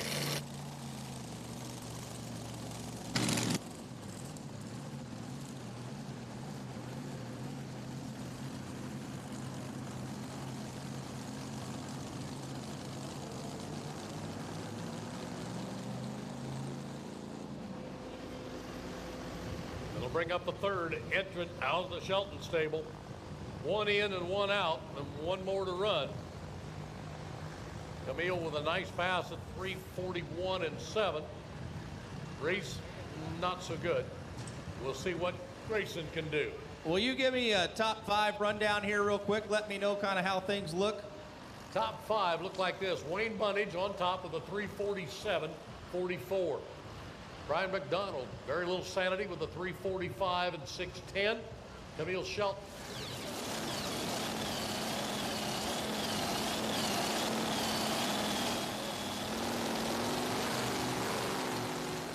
Disasters, your top 5 with a 338.405.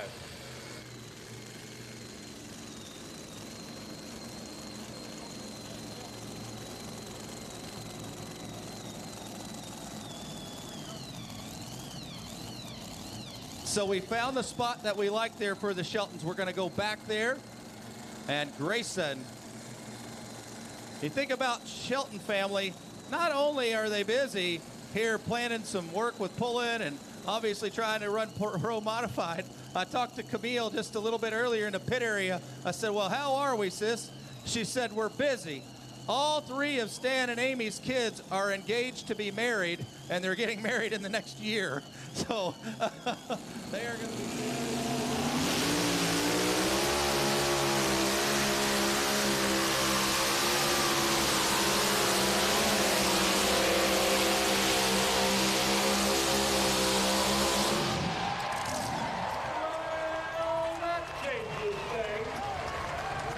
Well, he's done it before, and he knew where he was going about half track. I think he knew what he was getting ready to do. He knew exactly what he needed to do. 3, 5, 4, 77, your first place. Grayson Shelton. Man, what a nice pass that turned out to be. What a monster pass for Grayson Shelton. Yeah. Taking the lead big time. Now look at the ground speed he's got. That thing is just hauling the mail as he sails right on out the gate. Again, folks, give him a nice round of applause. He pulls the helmet off, and he is one here right now. Very, very good run out of the state of North Carolina.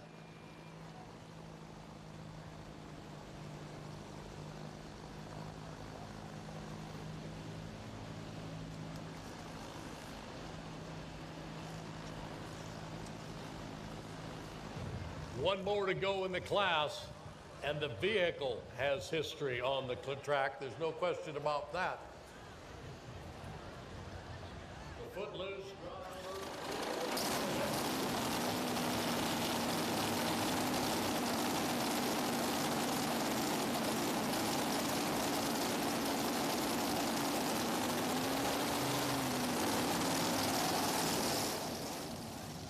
Footloose vehicle was Dad's tractor, and he's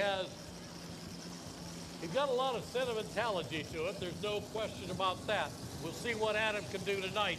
He knows what he has to do with a 354.77 staring him in the face.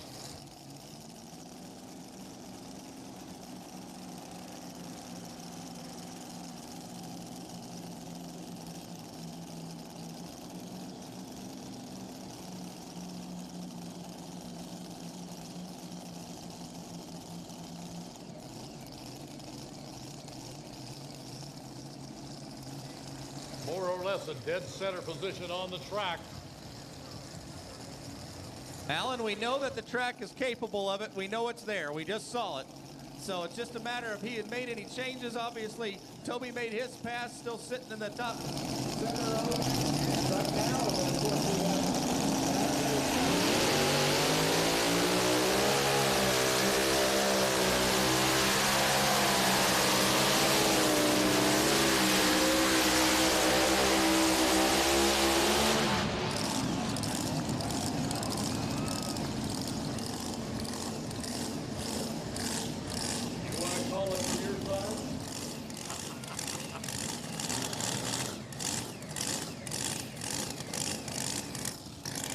be the better of the 3, I believe.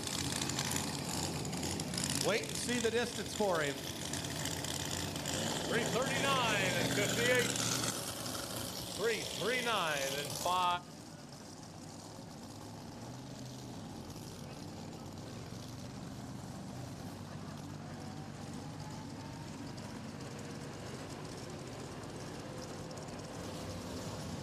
Great class all the way around. 19 competitors. Great class. Give them a big round of applause, our mini drivers. Your top drivers come up like this. Grayson Shelton, 354 and 7 on top. Wayne Bunnage in number 2, 347 and 4. Byron McDonald with very little sanity, 345 and 6. Camille Shelton with the splitter at 341 and 7, and rounding out the top 5, Haley Callender with the Hurricane Haley at 341 and 205. A big thanks to Ken Perry and his wife Barb, president of KXPA, for being here tonight and helping us out and showing us, or let's look at it this way, we're showing them what this all is about. Thanks for being here. Thanks for stepping up as our sponsors. Ken and Bart, we appreciate your being here. Maybe you've got somewhere to be, work to get done, or it's time for some fun. No matter what gets you there, O'Reilly Auto Parts has a Super Start battery to get things going. Our professional parts people will help you test, find, or install batteries for nearly any vehicle.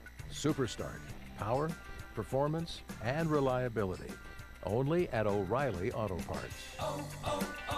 O'Reilly Auto Parts. You take a little bit of time between classes. The concession stand is ready to serve you hamburgers, cheeseburgers, coney dogs, hot dogs, nachos and cheese. There's some candy, I know there's a lot of chips. There are chips all over the place. Something to drink. Make your way through the manufacturer's midway out here, whether it's Hot Shot Secret, stop and visit with them. Unleash your diesel with Hot Shot Secret. Scientifically proven to increase power, fuel economy, and reliability. Diesel Extreme and Everyday Diesel Treatment reduce DPF regens by up to 83%. Friction Eliminator followed by FR3 Friction Reducer reduce engine wear by up to 62%. Those aren't random numbers. They're the actual improvements confirmed by third-party testing, keeping your diesel running efficiently. With Hot Shot Secret, powered by science. Both sides of the manufacturer's midway. On the announcer's side and over on the opposite side.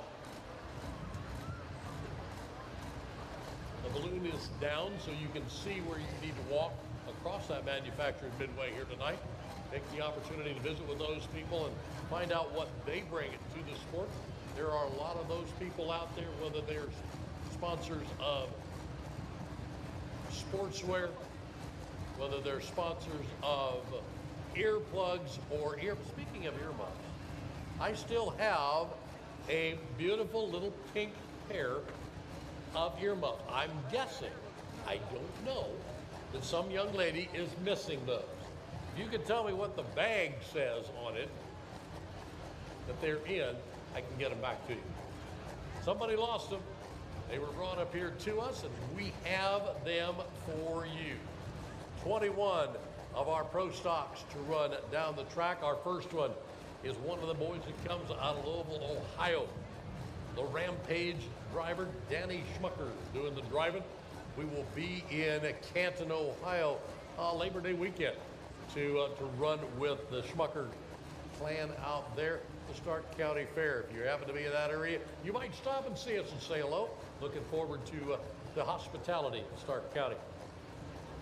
Danny Schmucker on board the Rampage.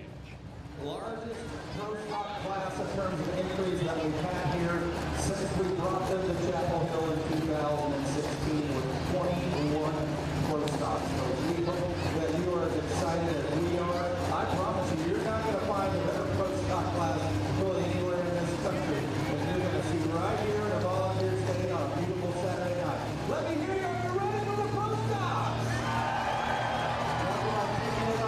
Defending Grand National Champion.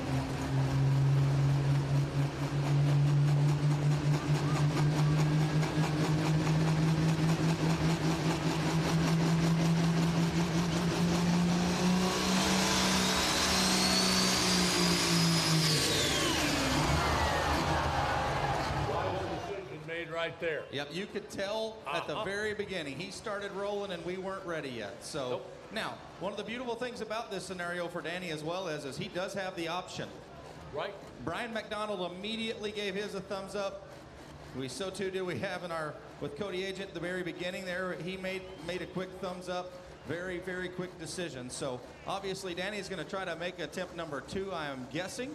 And then obviously we'll let him make that decision down here on the big end of the track with his tough running John Deere. So we'll keep you up to speed with where things are in the points as we arrive here in the Pro Stock class from Toma. It has been, we've been to Hutch, we've been to Toma in the Pro Stock category.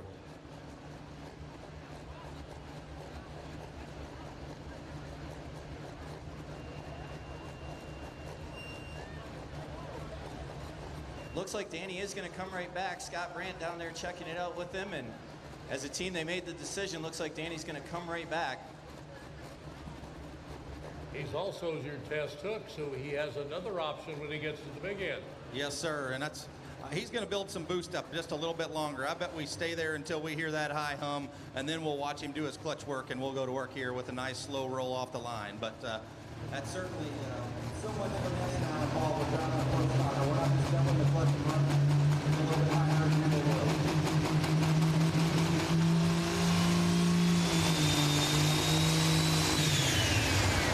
Not quite engaging the way we need it to there, folks, and unfortunately that will be that'll be his option. He'll have to turn it down, I'm assuming, right. And then we'll drop him probably to the bottom. I would guess. Going to figure out what he can do. He has an option. He can come back. So, Miles, you just mentioned Brian McDonald. I am down here in the winner's circle with Brian McDonald, our third place finisher out here tonight. Brian, how does it feel to be in third place here at Chapel Hill Lions Super Bowl of the South? Well, it feels great. You know, they worked so hard to get this track. It's really good, and can't thank them enough for all the hard work everybody put in, and just lucky to get third place. So when you're first hook, you never know if it's good or not, but at 345, I'm thinking that's good. But I'd like to thank Brad and Modern Machine. They helped me so much, and UD Motorsports, the Richardson crew, they're just fantastic, awesome, the help they've given me. Noonan Engines, SSI Blowers, Chad for the tires, Allison and Denise at home, they put up with a lot. So anyway, thanks everybody for coming out tonight. All right, Brian McDonald finishing third place. He chose a toolbox, so you get a toolbox and a case of Shell Rotella oil. So congratulations out of Kennedyville, Maryland, your third place finisher, Brian McDonald, very little sanity. Thanks everyone, appreciate it.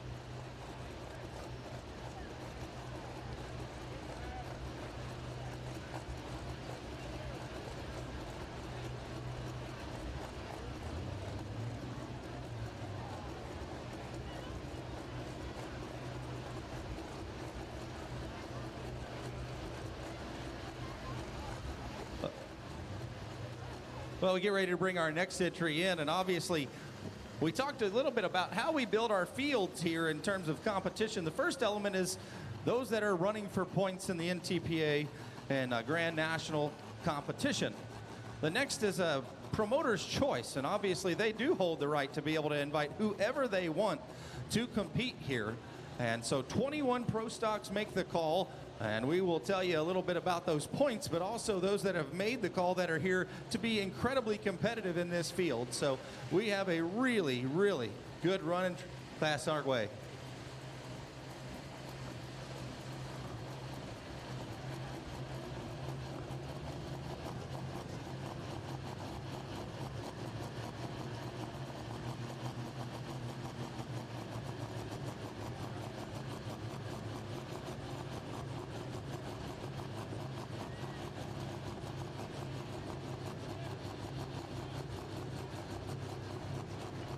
So we'll go to Jackson, Tennessee, and we bring the first of two entries to come our way from the Couch team. This will be Ken Couch and High Cotton entry.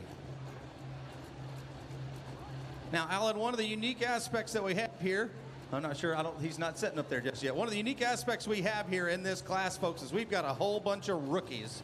This gentleman right here is not a rookie, but I'll try to update you with all those that are. We've got several who have not been to the beautiful grounds here, the Lions Super Bowl of the South, as we get ready to bring Ken Couch now to the line. Watch that smoke change. You'll hear the hum. He is going to his way down the track here.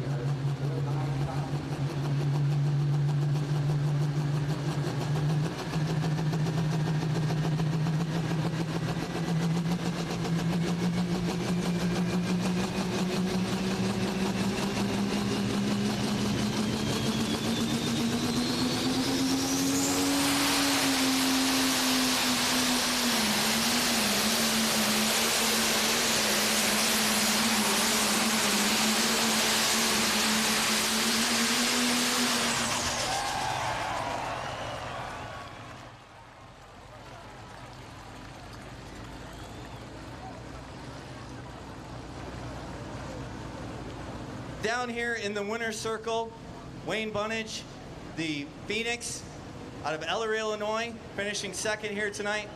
How does that feel?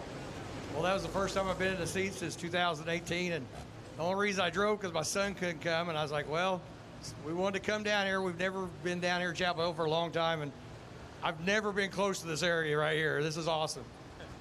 Yeah, so who do you want to thank for helping you get here tonight? Well, I want to thank Boys and Sons, Brian Knox for engine work, Mike Janis for the blower, and my wife and my good friend Jerry Sturt. So we have, on behalf of the Chapel Hill Lions Club, we have a solo stove for you and a case of Hot Shot Secret. So congratulations. Maybe your son should let you drive more often?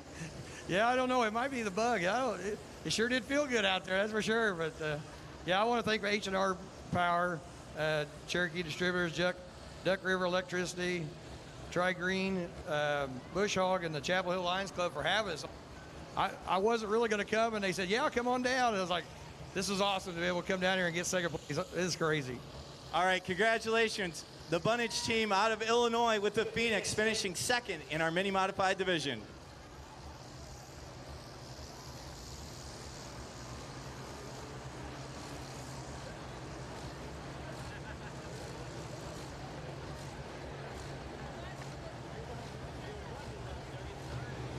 Pro Stock Tractors started here in 2016.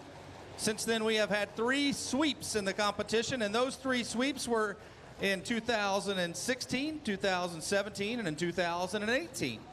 And now your all-time winner in Pro Stocks, Darren Hunt.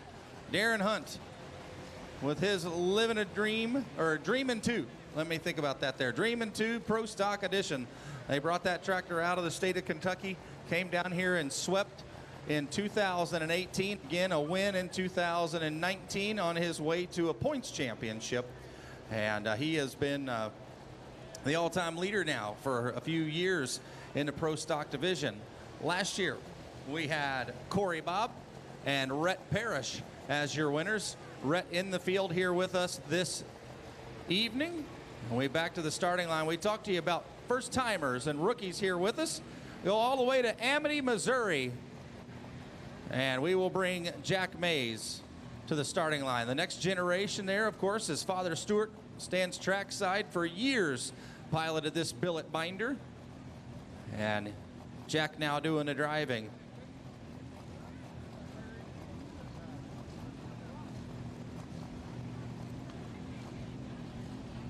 On deck, we have Julia Ray, then Kevin Masterson. Those are your 3 competitors to come here in competition. Draw number 13, you go back into the statistics, going all the way back to 2016 when we started this class. Lucky number 13 has been the most common winner. It has won 3 times since 2016. That's 27% of the opportunities there. So when we back him to the line now, here's hook number 3 in competition, the billet binder, and Jack Mays.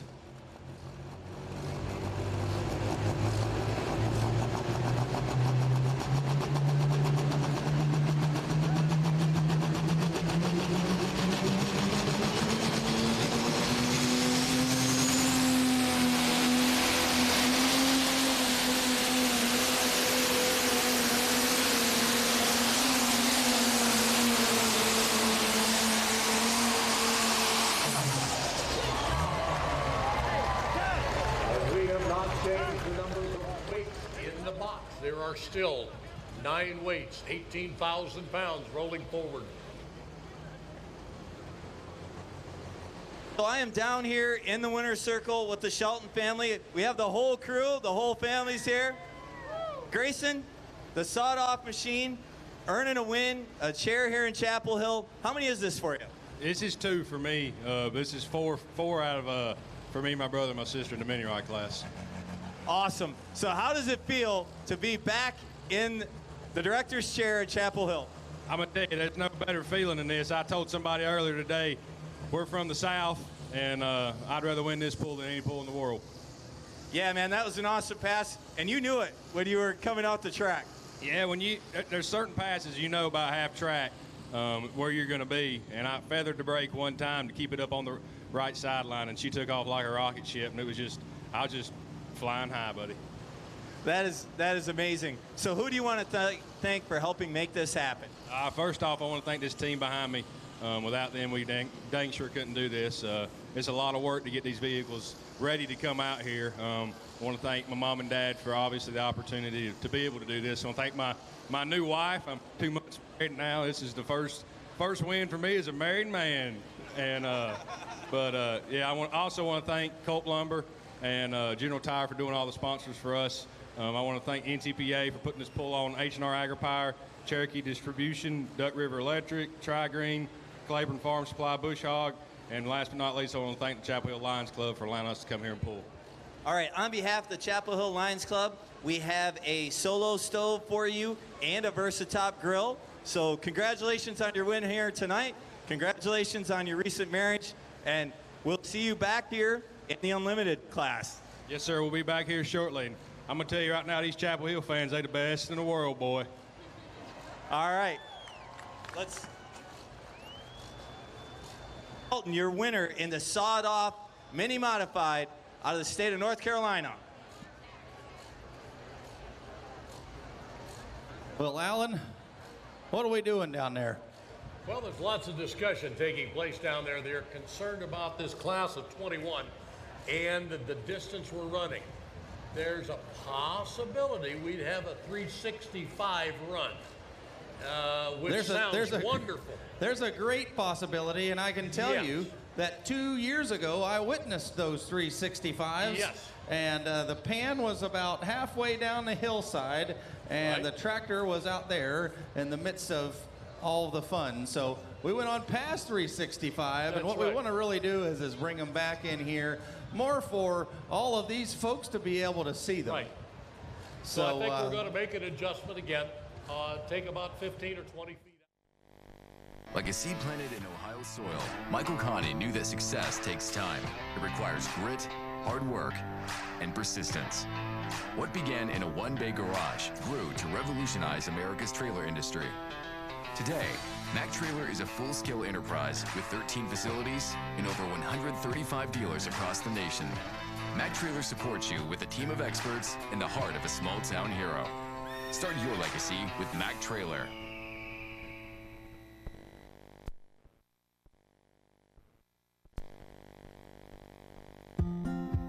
From the backyard to the back 40, families have relied on Bush Hog's legendary performance since 1951. We offer over 70 products for 40 horsepower and under tractors and a full lineup of zero-turn mowers. Our larger implements take care of the back 40 and then some. For pasture maintenance, crop shredding, hay, or a variety of other farm, ranch, or commercial tasks, we have what you need to turn your property into a land of opportunity. Remember, if it doesn't say Bush Hog, it just won't cut it.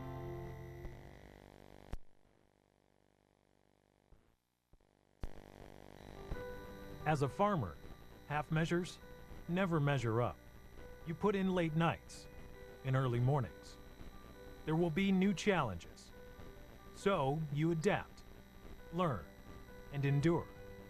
As a farmer, you put a part of you in everything you do, in what you plant, what you raise, and what you build.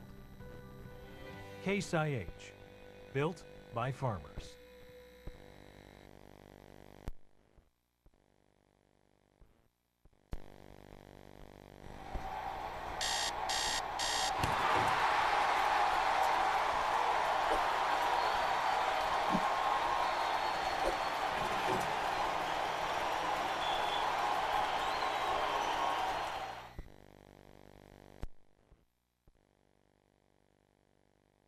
we conclude with here every year, and we are in pursuit of next year's t-shirt.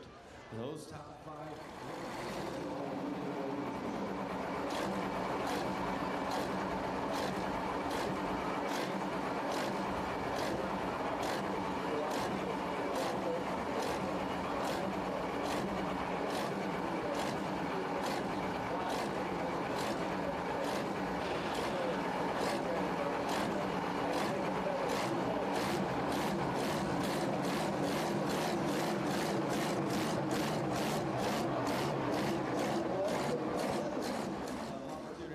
That you have there this evening making their way up into the announcer's stand with you.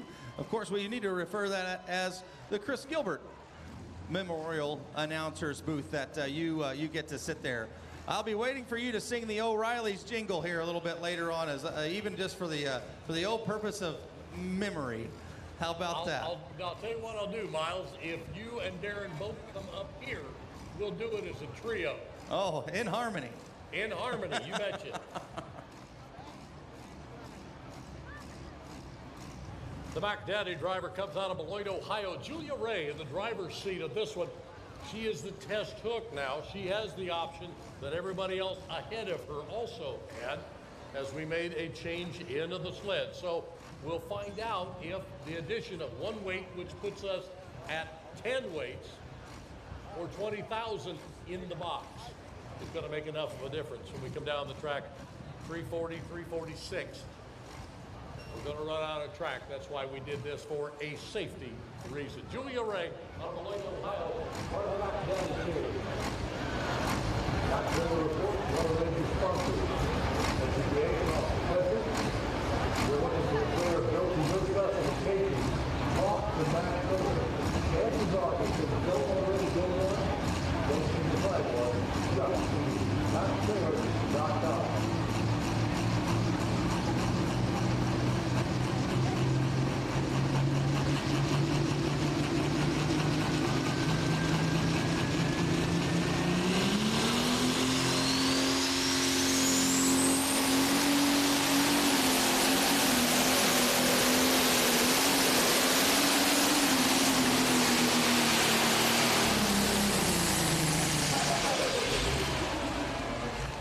That's about all she had, too.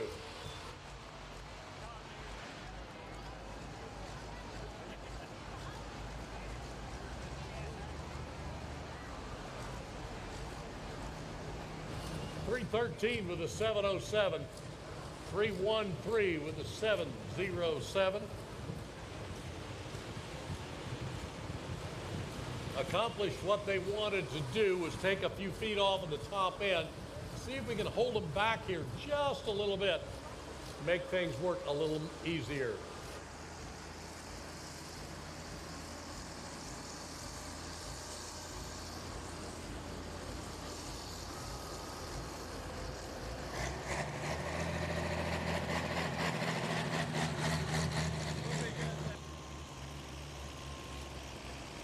Pondered, Alan, and she pondered as Scott Doty stood there patiently awaiting.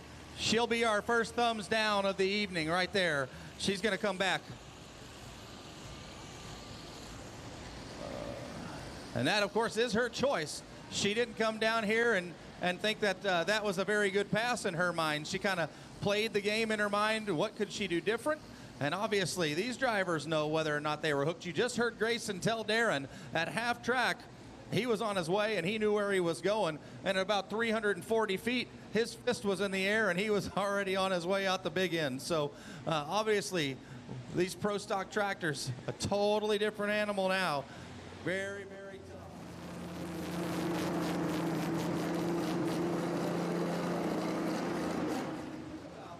Just how long this gentleman has been competing in pro stock tractor pulling. He came back to Tomah after 20 years away from Tomah this summer, and he won on Friday night in the grandstand to the delight of a whole bunch of people up there in the state of Wisconsin. And so Kevin, much like myself, going through a rough period here. You think about, he lost his father just about 3 months ago, lost my dad right about the end of Thanksgiving, And obviously the both of us here have shared that common bond this year, as we both are doing everything we can just to enjoy pulling and enjoy the summer. This guy has been on a tear in 2023. You think about starting the season off with wins at the National Farm Machinery Show, back to Louisville again to the hallowed grounds of Freedom Hall to win the Mack Trailer Nationals, where he won $10,000, and he has been very tough everywhere he has been. So we're going to see what he has read with this new track that it will be all new for him, of course, the Tennessee Clay, but a very savvy, very knowledgeable driver on the starting line. The river bottoms of southern Indiana. That's where I like to tell you where he's from. He's actually from Grandview, which, if you're familiar with Evansville, Indiana, he's not too far away from Evansville in Spencer County.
.302, 9 1/4, 302, 9:25.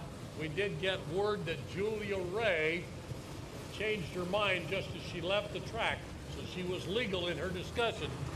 She is going to keep her number at 313.070. So she's on the #1 spot right now. She feels that there's an injury hurt. She's not going to be able to come back, so she's going to take that hook. Now, so I will tell you, I think he would have come back. Like last night, he was scheduled to be the very bottom of the class, and that would have given him a whole lot of data and a whole lot of knowledge.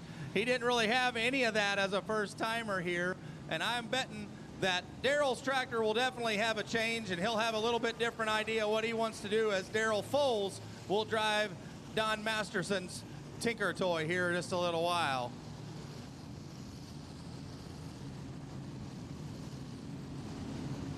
Coming to the line next, a winner in Hutchinson, Minnesota.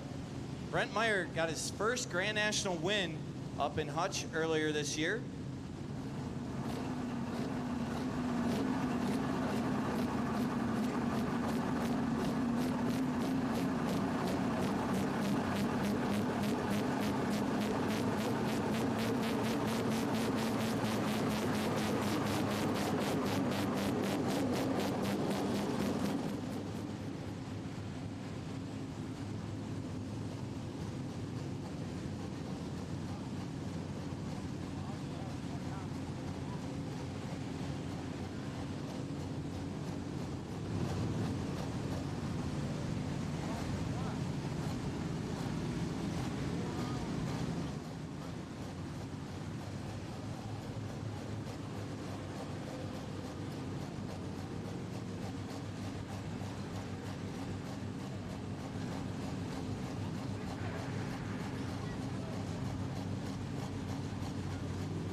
So we back him to the line here, and as Darren said, he's already been a winner with us this season.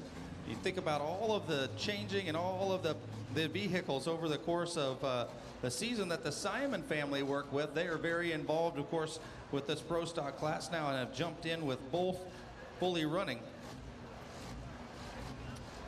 Brent Meyer coming your way. So quick announcement, we are going to sell the tickets on the pedal tractors giveaway until around 10, and then we're gonna give them away after this class. So make sure you make your way over, get your raffle tickets for the the pedal tractors. I have mine in my pocket, so definitely like to take one of those home. I'm afraid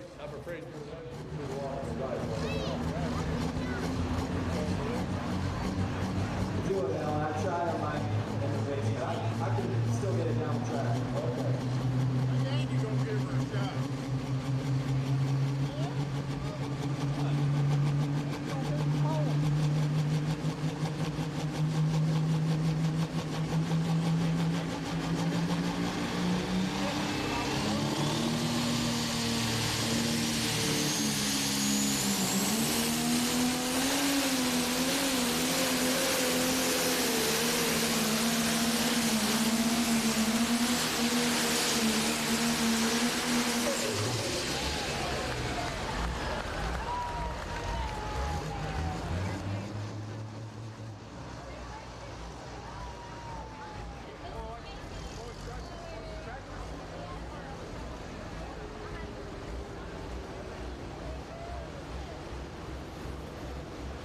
320 with a 2.25 puts him in the number 1 spot. 320 with a 2.25 for Brent Meyer. Injected funds out of Red Granite, Wisconsin.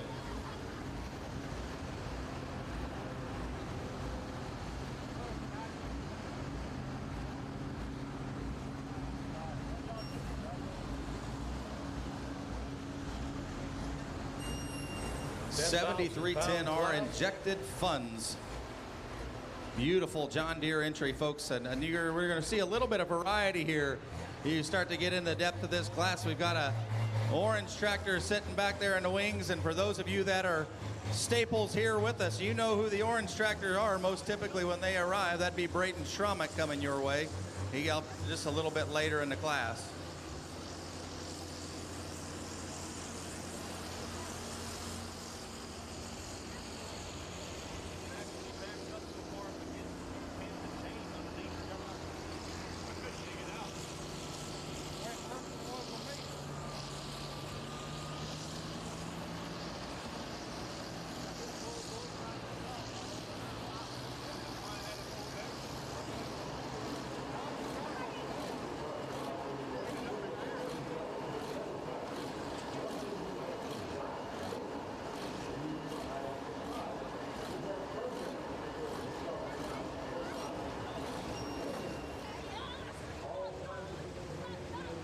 And it helps them raise a little money. So if the girls are still out and about, make sure you get one of those programs. It contains last year's winners. It gives you a preview of what we're looking at. And it is a publication you can only get here at Chapel Hill. The second out of the Connie Stables. This is Mike doing the driving of the McNasty out of Beloit, Ohio. We talked about Mac Trailers once again. They are one of our corporate sponsors across the country. And it's surprising how many times you'll come up behind one and it says Mac Trailer on it. I go, yep, I know where that is made. Alliance, Ohio is where that factory is. Mike Connie's in the driver's seat of the McNasty. He's chasing a first place of 320, 225 of Brent Meyer.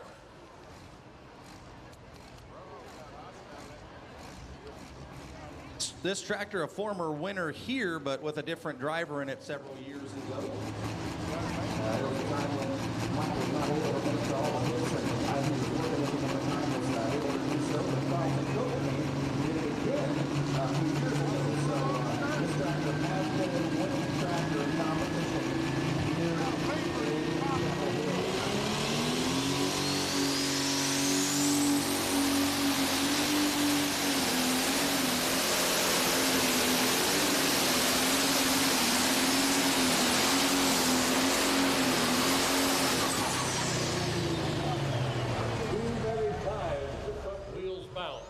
Every time we lose just a bit.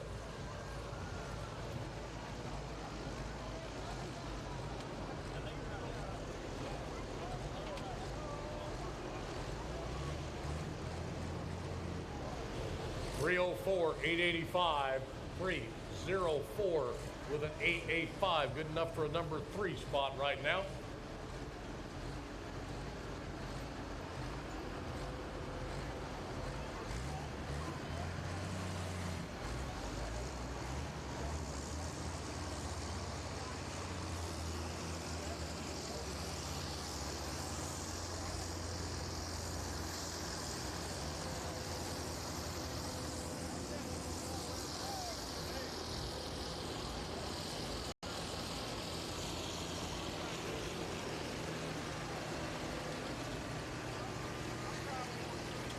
21 of our pro stocks make their way here. We'll give you some more statistics here. Last year, Rhett Parrish was 1 in one session, 2 in the other. 7 different winners here over the last, since we started in 2016. And then, of course, there are 3 former winners in the field here with us tonight. Kevin Schmucker, who'll be out just a little bit later with the Get Her Done Deer. Rhett Parrish, last year's winner, of course, sessions. And Rob Russell with the Workhorse. Those are the 3 that have come back. Draw number 13 is the most common winner here. 3 times since 2016. Number 13 has been the winner, which is 7%. And as I said, we debuted them here in 2016.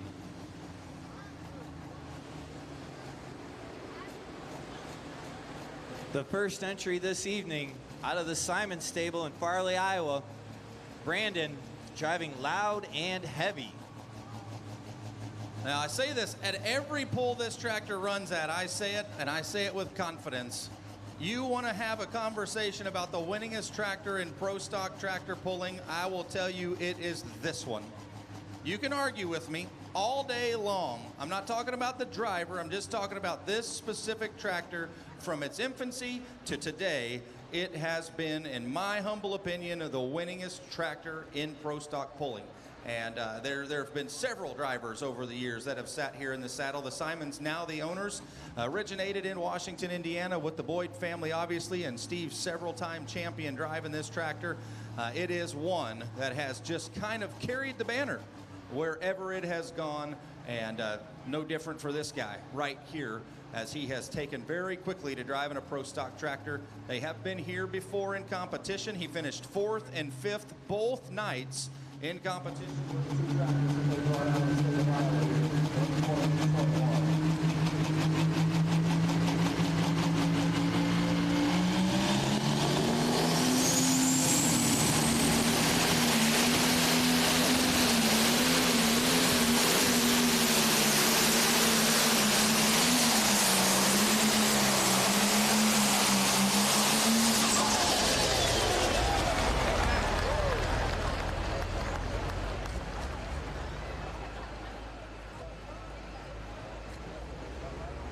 Brandon Simon, loud and heavy.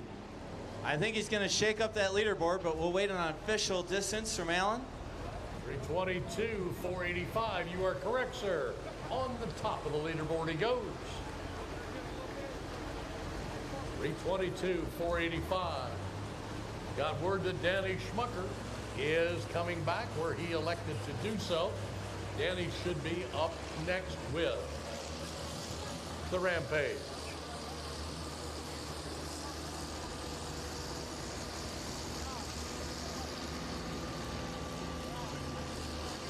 So a class of 21, very wise decision to add another block, get them slowed down a little sooner coming down the track. I think that was the call that was made from the track side. And we needed just a little bit more weight.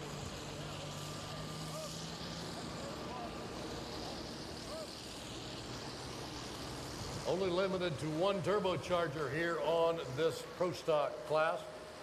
6-inch charger is our limitation. 680 cubic inches, your power plant under the hood. And when you have a 6-inch charger, of course you're dealing with a nothing more than an exhaust-driven air compressor. But 6 inches is a lot of space to put a lot of air through to drive it into that motor. That's why it takes a little bit longer to spool them up to start with. Sound a little different because the engine's not quite ready for all that air and all that fuel at the same time.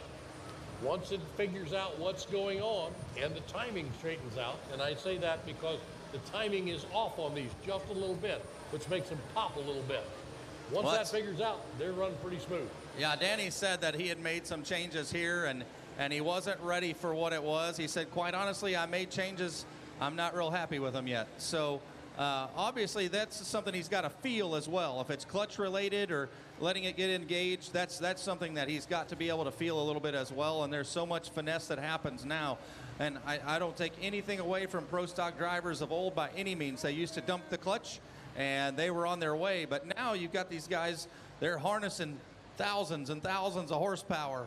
And they're doing so, and then they, of course, got their foot on that clutch to have a little bit of finesse before they really push the throttle forward. And there's a whole lot happening in there. You know, the intercooler has made some big changes as well for us in this game. We get ready to bring Danny back to the line. We saw Kevin set that sled for him where he wanted him to go. We're going to go back to the center just a little bit. The Rampage tractor, 4-time Grand National champion. Kevin and Danny used to split the driving and then brought out the Get Her Done deer, and Kevin drives that most of the time, and Danny in the Rampage most of the time. That's about time we would have got the track ready. And then it rained. There ain't no trouble what we just got ready.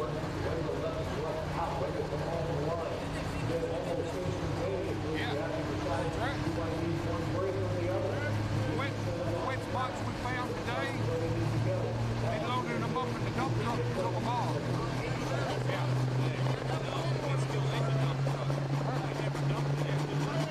They're gonna bring it. They'll bring it back to the track.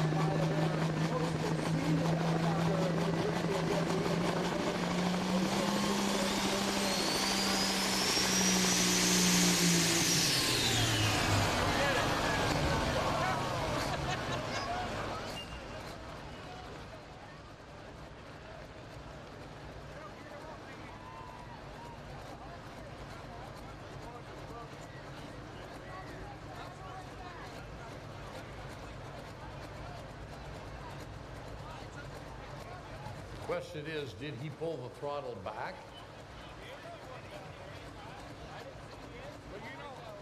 Yes, sir, I thought he did, but I could be wrong. He's asking if he can drop 6. Well, he can't. He's already done that.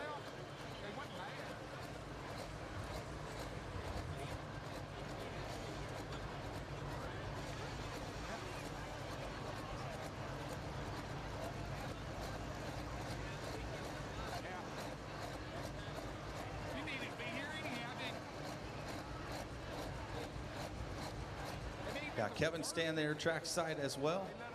And we'll see exactly what they have decided here, folks. So he is going to elect to drop 6.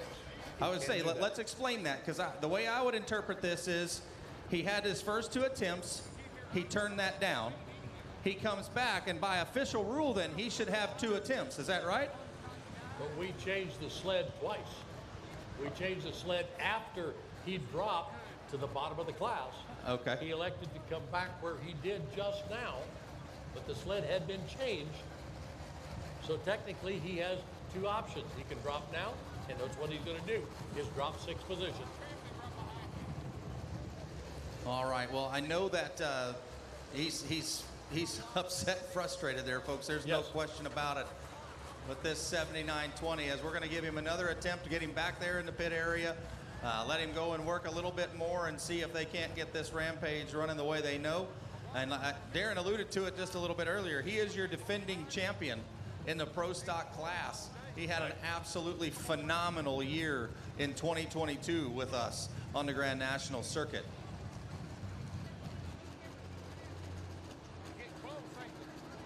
So we have a rookie on the Grand National circuit coming to us out of Texas. Roughly 980 miles from Nordheim, Texas, to be here with us. And this gentleman has really started just to get the feel of this tractor. So no problem whatsoever in explaining to you where we've met the Meddings and how they've really started to come and join us.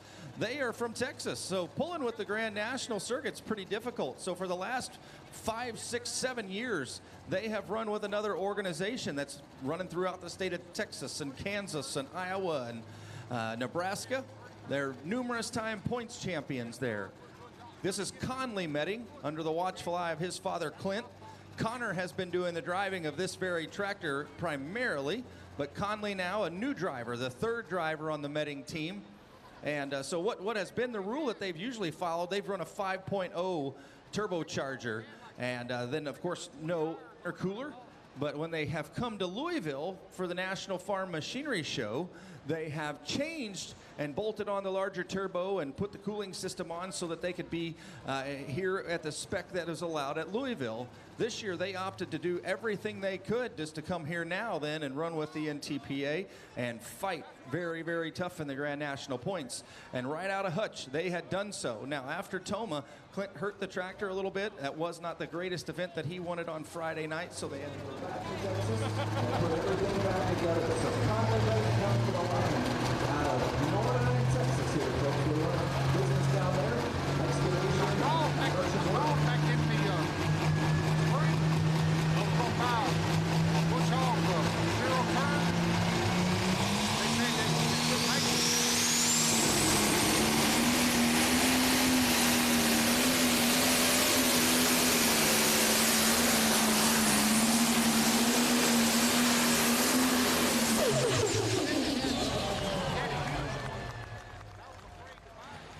Nothing to shake your head about there with the 60-30. Let's give the young man a nice round of applause.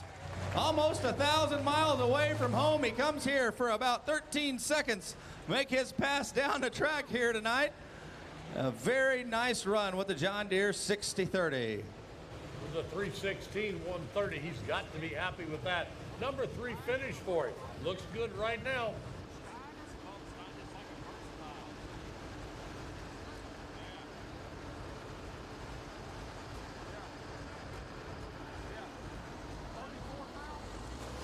I still have a cell phone up here. If you slap your pocket and it's missing, you can tell me what the picture is when it comes on. You can have the phone back. It's a black phone with a case on it, I'll give you that.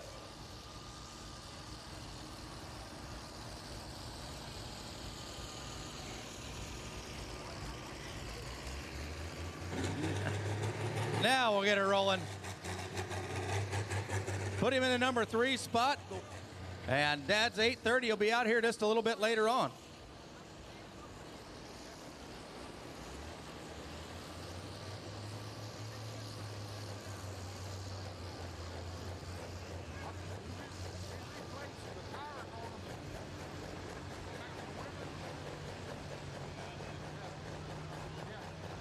We are going to make our way, I believe, to Marion, Kentucky. Is that right, Mr. Washburn? Our next competitor coming in here should be Mr. Rhett Parrish. Your winner here last year on Friday night. I believe that was his first Grand National win. Yeah, he's been, you know, this tractor was debuted at the National Farm Machinery Show in 2022. Caught the eyes of so very many. It is not just a tractor pulling vehicle, but a showpiece in many ways. And they are very, very big farmers, of course, in Marion, Kentucky. Rhett is a 3rd generation puller. And watchful eye of his father, Phil, as he backs him to the starting line. We talked a little bit about Chaos Fabrication earlier. This is one that this tractor was completely put together there. And it has been very tough. Chance to see this tractor in the pit area. As Miles said, it is a true showpiece. It is amazing, the detail and the craftsmanship on this tractor. Seem to have found something over here on this left side as we'll use Jason Bramer as the target. This corn-fed Ford here on the trailer. That's really where we kind of have seen the last couple of tractors make their way down the big end of the track, and we'll see if that's exactly where Rhett wants to head with this beautiful case out of the bluegrass.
314 with a 69 cents to the right.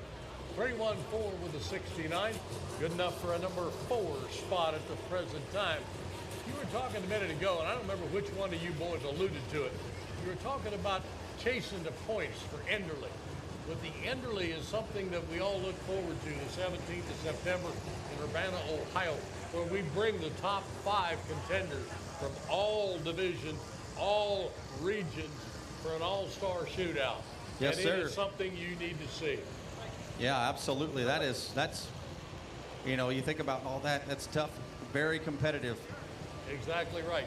And they're all running for that. Now, we need to explain the point system, and it gets real complicated sometimes. But look at it this way. If you finish first in the class, you get 30 points. If you finish 15th in the class, you only get 2 points. It counts down from there.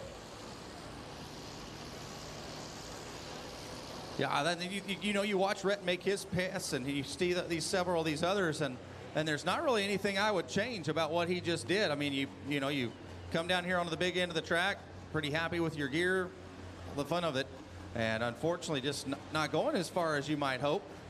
You know, you talk about another gentleman who has just been incredibly successful behind the wheel of a pro stock tractor, and that's this guy coming our way right here, Mr. Brad Moss. Brad Moss out of Adairville, Russellville, Shockoe, Kentucky area.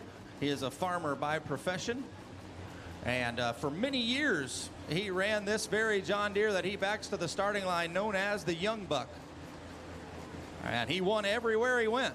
I mean, he was the tough out. There's no question about it. If it was Bowling Green, yep, he did really well there. If it was Louisville, yep, he did really well there, and many events between there. But he's never been to Chapel Hill as a competitor. Been here and helped. This is almost in the backyard. You think about all of the miles traveled. So this tractor is currently owned by Peter Norton, and he is based out of Franklin, Indiana. But doing the driving tonight for this tractor is Mr. Brad Moss. This tractor was a winner on Saturday night in Hutchinson, Minnesota, earlier this season. Currently sitting 7th in points.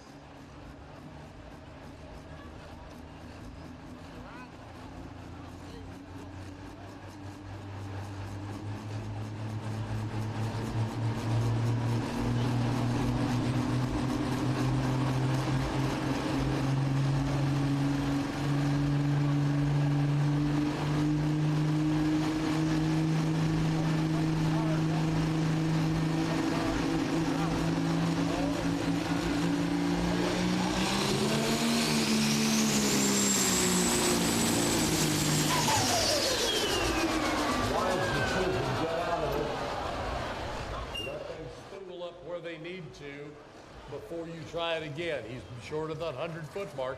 He will have an option. Definitely not the launch Brad Moss is looking for there, and like Alan said, he will have a second attempt.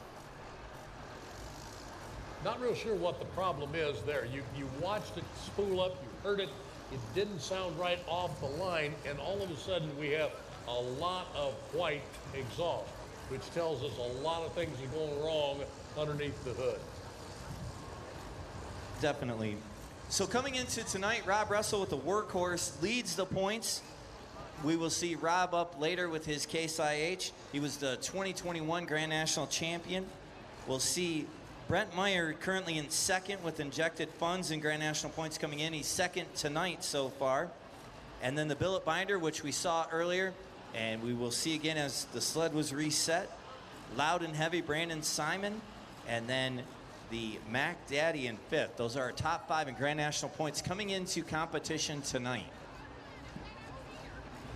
Just handed a note from our friends with the lights on the top of their car. Anyway, we're looking for the owner of a silver Jeep that's blocking the north gate. License number 4C56421. We can move it if you want.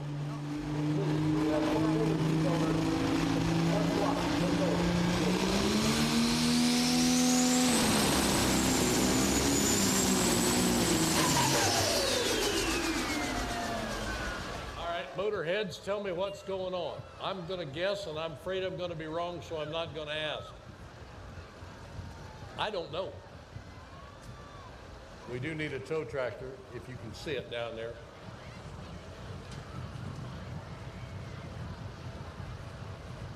Unfortunate for Brad Moss out here tonight with the Money on Black machine. Let's give him a round of applause. Yes. That's all he's going to take home tonight, unfortunately.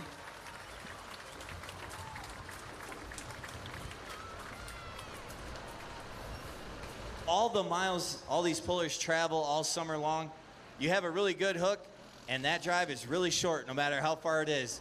And when things don't go the way you hoped or as well as you planned, or you think you left something on the track, that drive home is really, really long. And you could tell the drivers, they're all on their cell phones, calling their friends, calling their engine builder, their chassis builder. Man, what could we have done? Where did I mess up? What can we do next time? You know, these guys travel all across the country all summer long, chasing points, trying to get to the end early, trying to win that Grand National Championship. So it's a long season. He can hear you. Give him a round of applause. A hard luck trip to Chapel Hill tonight. We'll see that motor right back sometime. Money on Black. Brad Moss.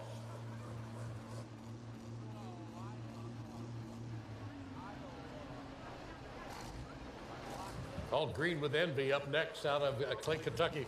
Elijah Brown in the driver's seat of this one. Leaning awful heavy on the green iron this particular class as we look down through what we've seen and what we have yet to come. There's a lot of green iron out here.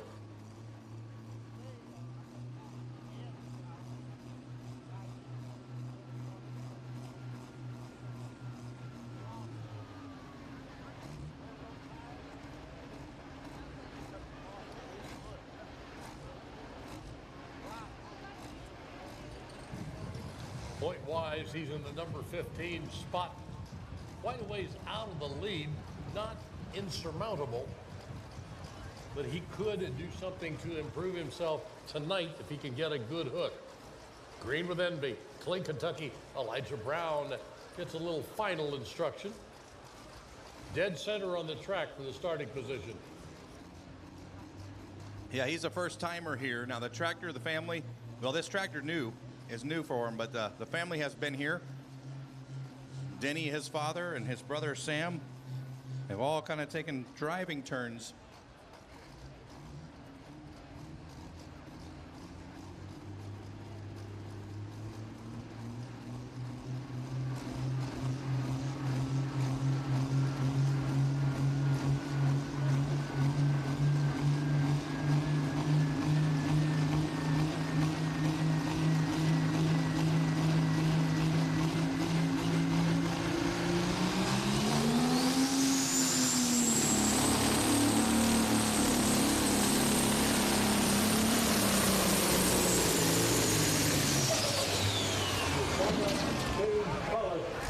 About 120 feet. They went from gray to almost pure white.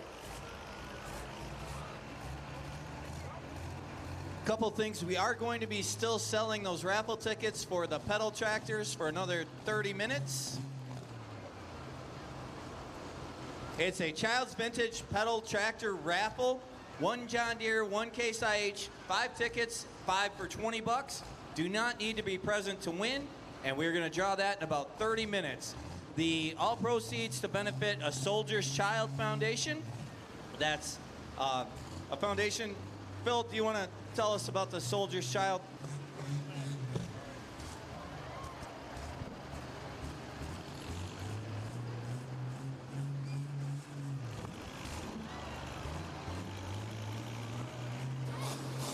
May take a time to get him off of the track, but it'll be a colorful departure.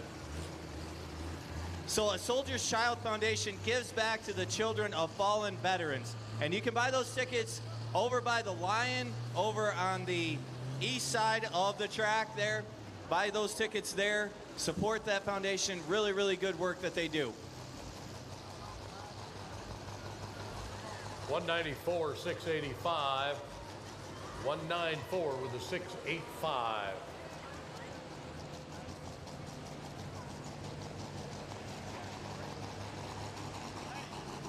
The other thing too, if you're looking for food, don't forget to visit the concession stand. Miles just made a run for us. He had the chicken. I'm eating a cheeseburger.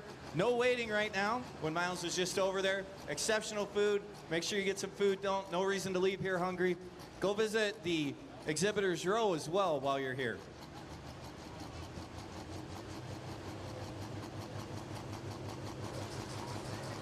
Out of Helenville, Wisconsin. No stranger to any competition track in the Midwest. The new Generation Plus out of the Lemke stable. This is Esden doing the driving tonight. Esden Lemke wanted to be the next generation out of the Lemke family. Robbie Lemke, of course, was many, many times down many tracks across the country. And a favorite, a couple of people that I know. But anyway, it's interesting to watch the second generation as they take the driving joy. Yeah, so interesting fact about this tractor. Most of the John Deere Pro Stocks you'll see out here are big blocks, right? So at Lemke Motorsports, they work on a lot of small blocks. And this is a small block John Deere, and it seems counterintuitive, but Esden told me the small blocks actually make more torque than the big block John Deere. So very interesting bit of information that Esden shared with me. He's another one of our newlyweds as well. We had Grayson earlier, and then this gentleman right here just about a month and a half ago or so. He said, I do. Obviously, Lemke Motorsports incredibly involved with sponsoring and supporting the sport. They're very involved in TOMA.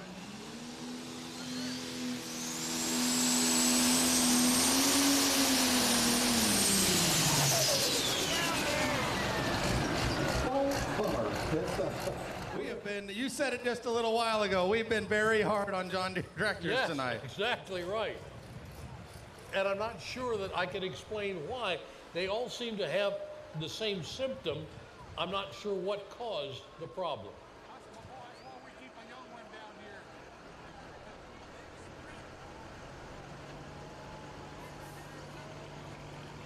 So it's got to be a big disappointment for this young man, because he knows that this thing will run. We do need a hook tractor. He knows that this will run. His helmet's off. Esden Lemke comes out of Helenville, Wisconsin on board the new Generation Plus.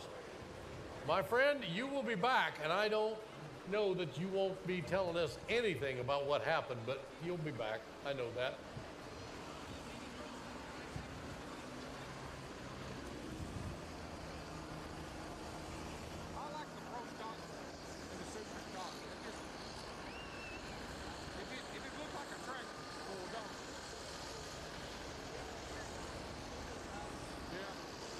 $168,895, $168,895.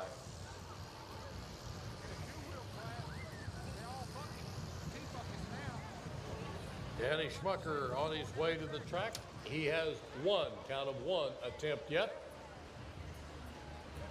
See if he can figure out. The demons are plaguing Danny tonight, and Kevin is due up here in a minute. I'm not sure Kevin can give Danny any idea what's going on. Esden, that applause is for you, my friend. We'll see you again. Thank you. Appreciate you coming to Chapel Hill.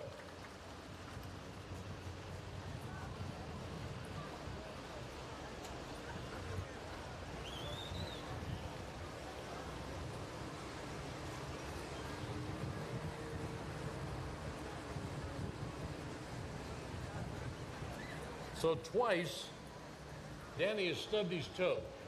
I'm not sure why. Not sure he knows why. He's got one attempt. He's going to have to make it work this time. And I don't know what else to say, Miles. Well, he told me that he had made changes to the clutch setup that he uses. Okay. And he's trying to figure it all out, and he's having a hard time kind of getting that dialed in. So I think that's probably the scenario is he's just got to make sure it's all set the way he needs it to be. And when you make a change after doing something for so many times, it's muscle memory almost. It just becomes kind of like you don't even have to think about it, you just do it. That's true. Good point. Good point. This is requiring him to think about it a little bit more, and sadly enough, because it's not working, it's making him think even more about it, you know? Exactly right. And he's got a whole bunch of friends sitting right here watching him as well, Yeah. which I'm sure Exactly. they're all not affecting that whatsoever. But he is our defending champion. This tractor, beyond capable, folks. And let's hope Danny can get it lit the way that he needs to there on the starting line.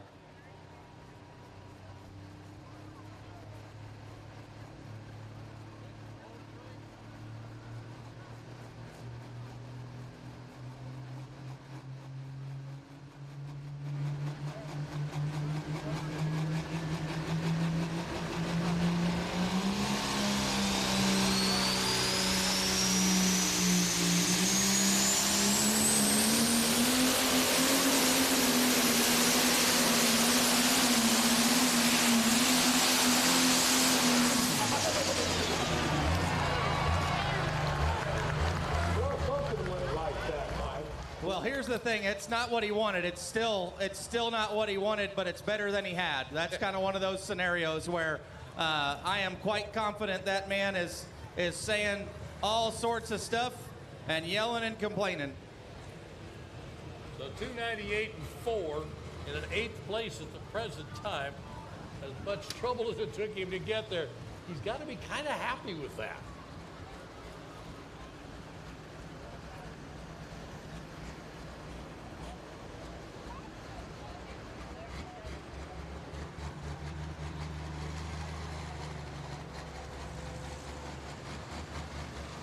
I do love the fact that we have Bauer Vision down here at the big end of the track. They don't even want to be unhooked until they get to watch that replay.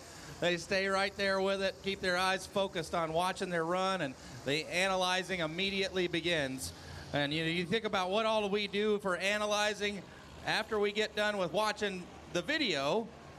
Every one of these vehicles, or nearly every one of these vehicles, is equipped with some kind of data acquisition system. And they're going to go back, and the cool thing that they have done even more so of now is you can lay one run on top of another. You want to look at wheel speed, you want to look at throttle position, you want to know how hard you push to brake. We've got sensors for all of those things.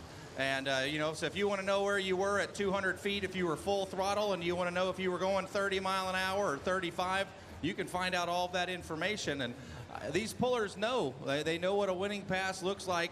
But they can also diagnose it right off the computer and tell you, I bet this one won, or it had to have been pretty close based off of those very common factors. So we get ready to go back to Tennessee, Jackson, Tennessee, for our next entry.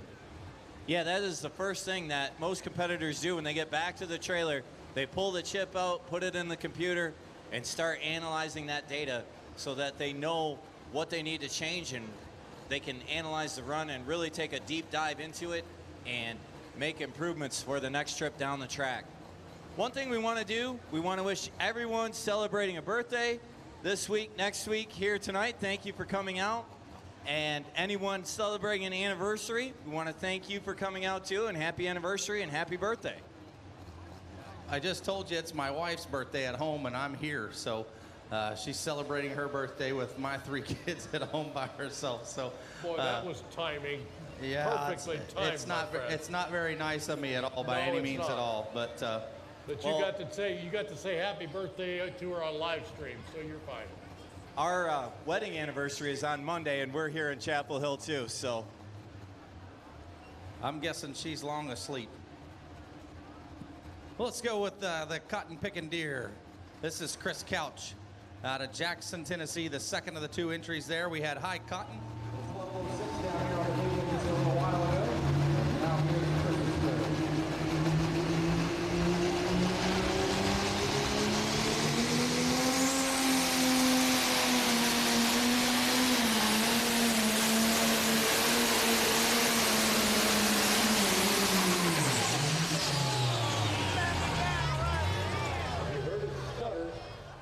And all of a sudden, our engine RPMs fell out the bottom.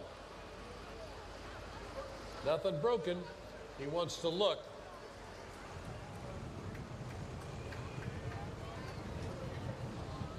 $287 and change. 455 to be exact. 287, 455.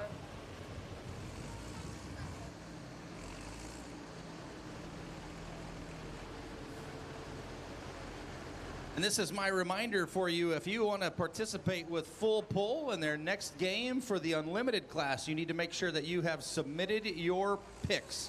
Go to fullpull.us for your opportunity to do so.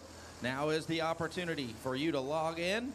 You have to be 21 to play, but they are presenting cash. If you were logged in earlier and picked all 5 winners tonight, then you are eligible for $2,500 of cash. And each individual class, as well as some of the prop questions that they have, the diesel burning prop questions, some of those questions were over and under as to whether or not we might have some breakage that required a lift. We hope we don't, but there are questions like that on there. One of the questions was, did we have somebody that would go out of bounds? We've already had that, so there's a chance for somebody to have answered that question there as well.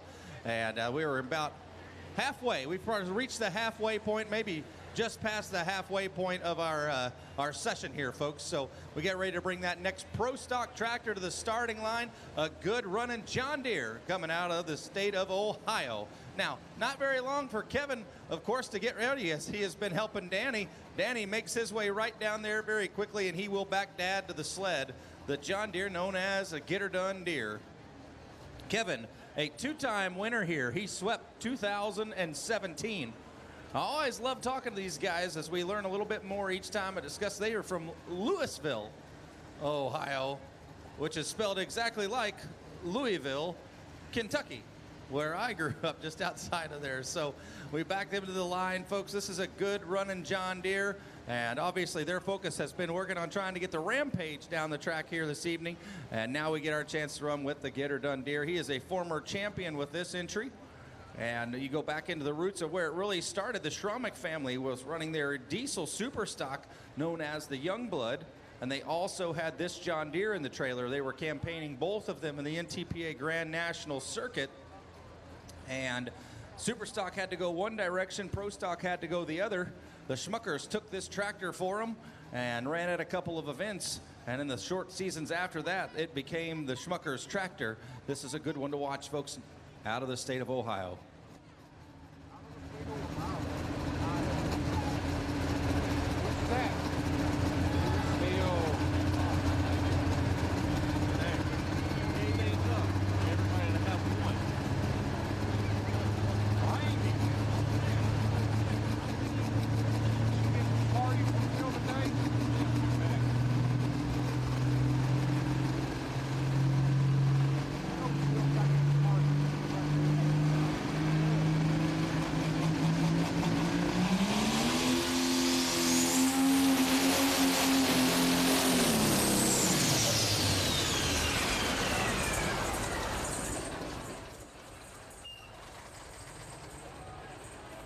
Well, somewhere in there is Kevin Schmucker, folks. And it has been a rough night for Pro Stock Tractors in Chapel Hill, Tennessee. Let's give him a tough luck round of applause as well. I believe he becomes the 4th that we have had that have all just been struggling tremendously here after getting off the starting line. So Miles, I'm down here in the winner's circle for the Child's Vintage Pedal Tractor Raffle. We have the John Deere A. We have a Case IH 7130. Now this, all proceeds go to benefit a Soldier's Child Foundation. A Soldier's Child provides support for children of fallen veterans. So whether that's birthday presents or scholarships or just any kind of support to fallen veterans, you can buy your tickets over here. On the east side of the track, there's a big orange lion over by that tall building. Buy your tickets right there. We're going to sell tickets. We're going to do this drawing after the 4-wheel drive class. So we're going to give you some more time to buy tickets. You can get 5 tickets, or $5 a ticket, or 5 for $20. And you do not need to be present to win. Again, that's a Soldier's Child. You can win one of these 2 vintage pedal tractors. They're awesome. They're really cool, really great shape, and greatly restored. And it all goes to a great charity called A Soldier's Child Foundation for the support of children of fallen veterans. So come on over, make sure you get your tickets, and we'll do that drawing after the 4-wheel drive class before we start the Unlimiteds. You do not need to be present to win.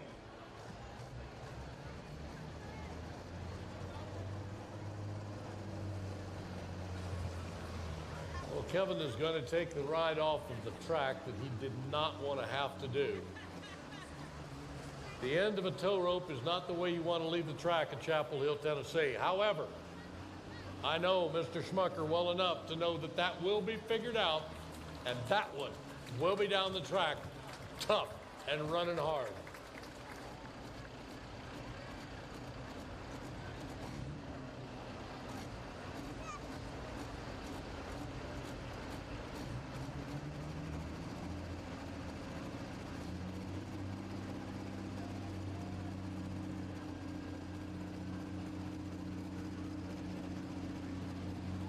Well, if I were going to circle one on the list of potentially getting down here the big end of the track and possibly shaking up our order, this has been the one I would have circled really quickly.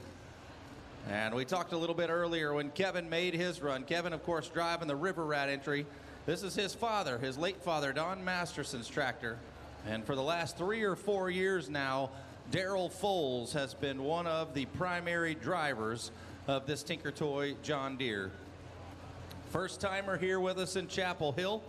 As I said, one of 7, I believe, in the Pro Stock class that were first-time competitors with us here this weekend. And it may have been, maybe even be more than that. I need to really, truly count. Brandon Simon continues to lead at 3:22 and 4 with the Loud and Heavy.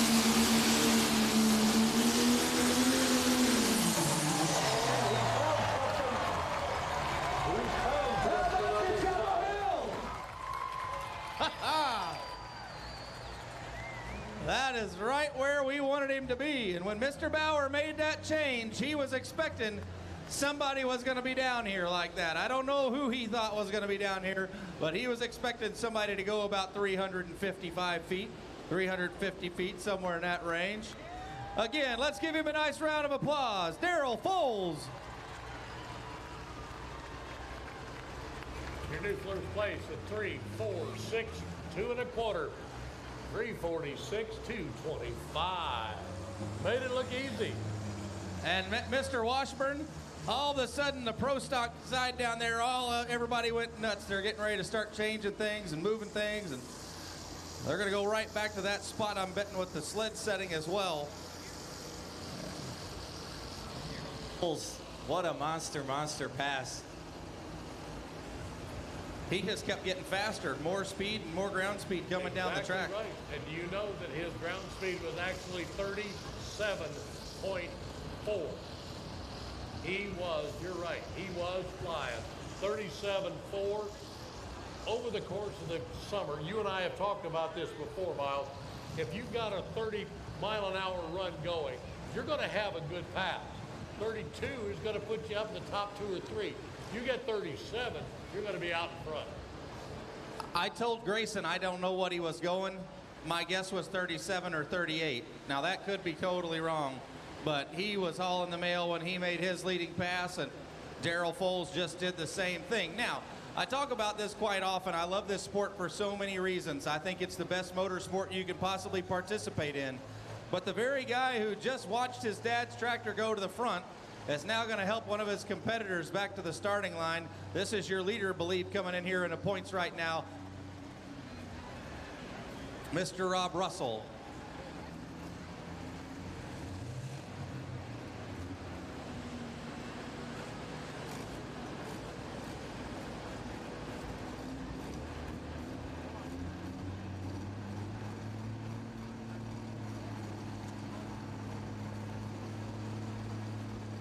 Notice we elected to stay with the track that we just used. Daryl was over on the right-hand side. There sits Rob over on the right-hand side. Doesn't always work, but sometimes it does.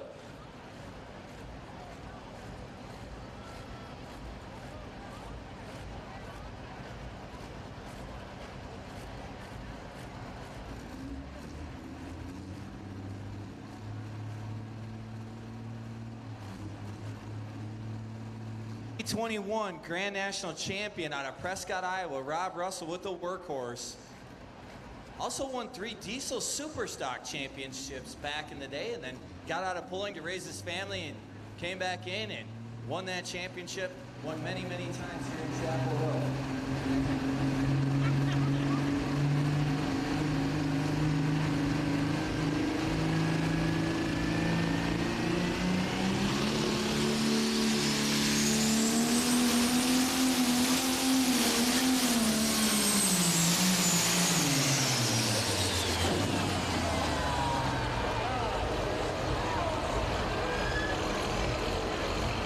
We're just playing a little bit of the same kind of game, unfortunately, there, folks, as we have, but that's part of it. You know, a lot of these tractors aren't just running one weekend and then taking several off. They run some every weekend a lot, and it's going to be hard on parts and hard on setup. Something right now internally is really kind of taking game here on 5, 6, 7 of our tractors in competition thus far. I did count. By my count, I think we have 8 rookies in this field. And we have a rookie who just took the lead here in Mr. Daryl Foles. Make sure you make your way over to the concession stand. They have hamburgers, cheeseburgers, chicken sandwiches, corn dogs, hot dogs, all kinds of snacks, candy. There's ice cream over there. Make sure you make your way over there. The food, you know, we travel the circuit quite a bit, and Chapel Hill has some of the best food on the entire Grand National Circuit. I will say that. The Chapel Hill food is really, really good. Miles ate the chicken sandwich. I ate the cheeseburger. I know Alan was eating a cheeseburger yesterday. I've had 2 in 2 days. They're really, really good. I highly recommend it, so make your way over and get some snacks. No reason to leave hungry. No, I get that. And obviously the proceeds of all of this, and we talked a little bit about it during the pre-show, but look around here and look at what the Lions Club is doing with the funds that they're generating and what they're doing for their community. So it's pretty awesome to be a part of this event and coming down here, and obviously love this weekend as we get ready to bring our next one in, and it's the John Deere 830 we talked about earlier. This tractor was made by the Tantrum Stable in Illinois. Tuscola, Illinois is where they originally rolled this tractor out. And Lance Little, of course, and his brother Chris, Levi Schrock, and the whole staff there, they built this tractor, and it turned a lot of heads. You don't see a John Deere 30 very often in pulling competition.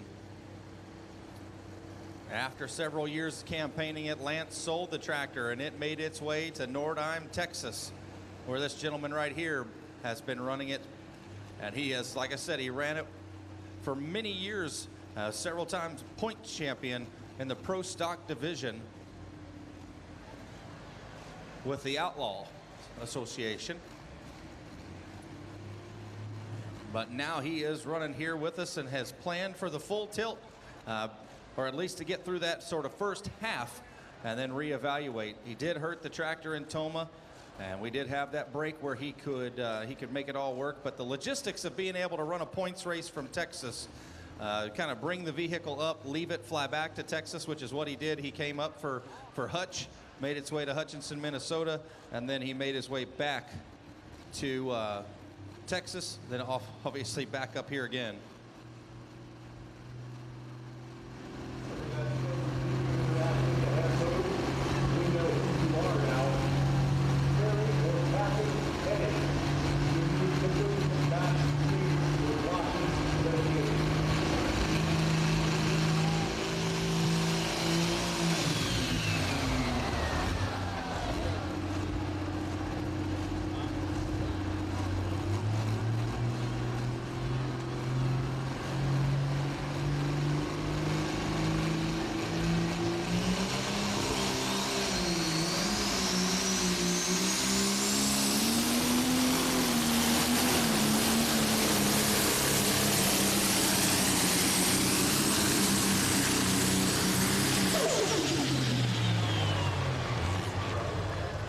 there may be 6 cylinders under the hood, but I'm not sure we were using all of them. 290, 620, 290, 620. Something underneath the hood is not allowing us to get maximum use out of all the cylinders. Not sure what it is. Not sure what it is. It didn't look good at the start, but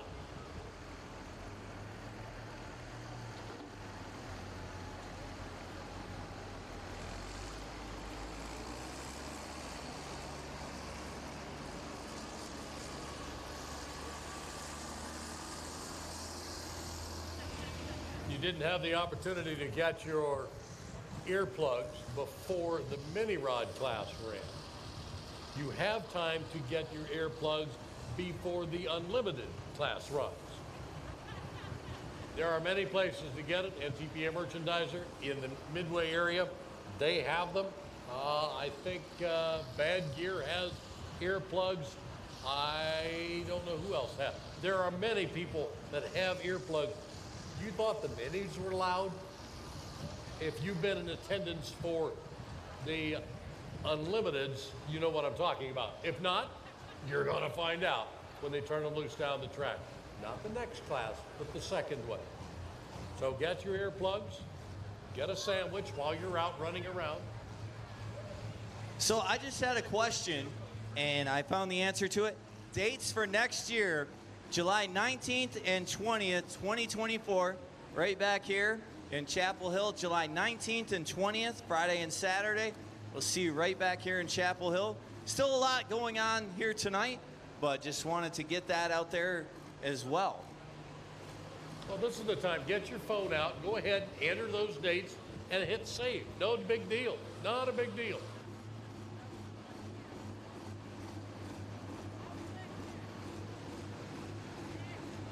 Brandon Simon currently sitting in second with the Loud and Heavy. This is Loud and Heavy X out of Farley, Iowa. The Simon stable, they have a lot of pulling vehicles in that stable. Yeah, so to my knowledge, 5 two-wheel drive trucks, a modified tractor, a light mod, a 4-wheel drive, 2 Pro Stocks. There may be more. I don't think so. It's gone.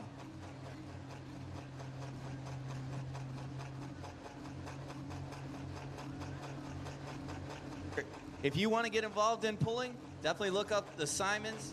You can, they always have something for sale, but not on sale. So if you always look for a vehicle, look up the Simons and they can help you out.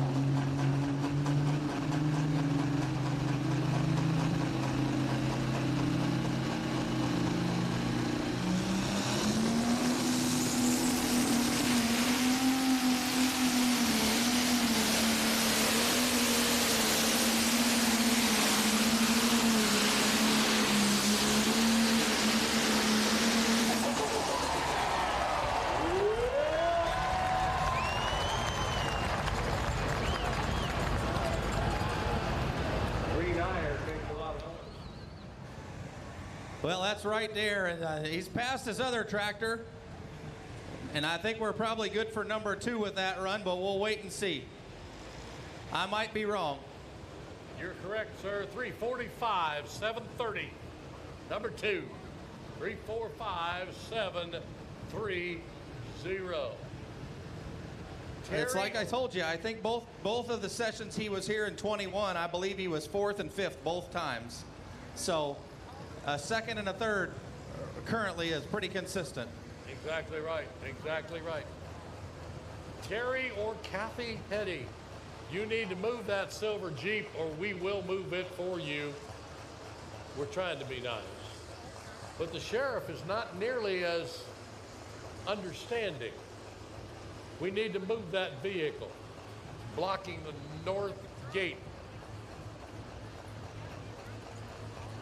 Looks like Brandon did a burnout at the end of his run. There's burnt rubber in the dirt where he came to where he spun out at the end of the track.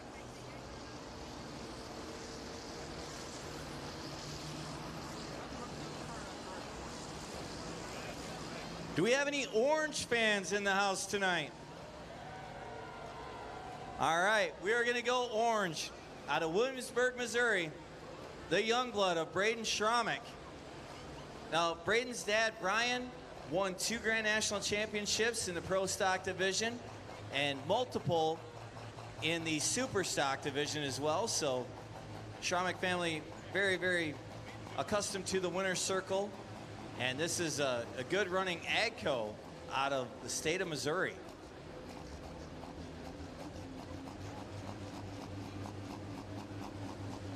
Braden just welcomed a new baby a few months ago, and baby's making its way out here on the circuit as well this summer.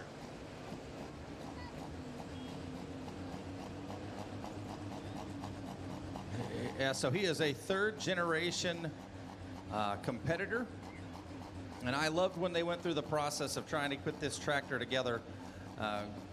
He's a gifted artist and designer, and he did a fantastic job. Like, you could actually watch the design and the video that he put together of like how this tractor came about. And pretty neat. They farm a lot, but they've also got a really beautiful Airbnb property out, I believe, Lake of the Ozarks area. And they've really started to dive into several other aspects of business for their enterprise. So not just doing all the farming, and they have absolutely very busy at what they do. They also have a light super stock tractor that they just purchased, I guess about a year and a half ago. They really got going with it. It has been running some this summer, but I haven't got to see Brian or Braden do it, any of the driving when I got to see it run. So.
Center of the track, and it was good. Now, if I'm not mistaken, that might go top 3 there. The DT275B AGCO entry, folks. Beautiful tractor. Yep, there we go. 338,125. How about it? Give him a nice round of applause, folks. Braden Schromick.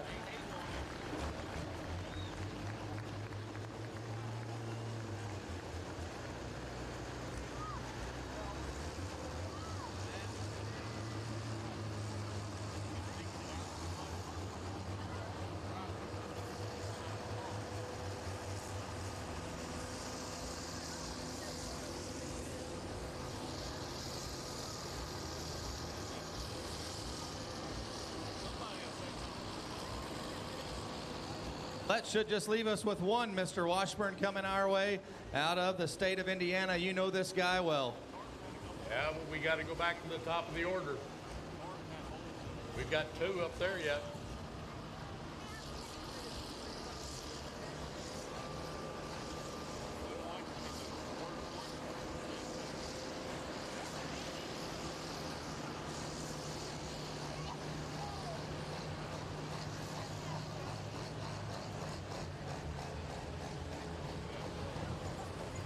Tim Kane due out on the track right now. Then we move back to the top of the order. Ken Couch and Jack Mays to come to round out our class.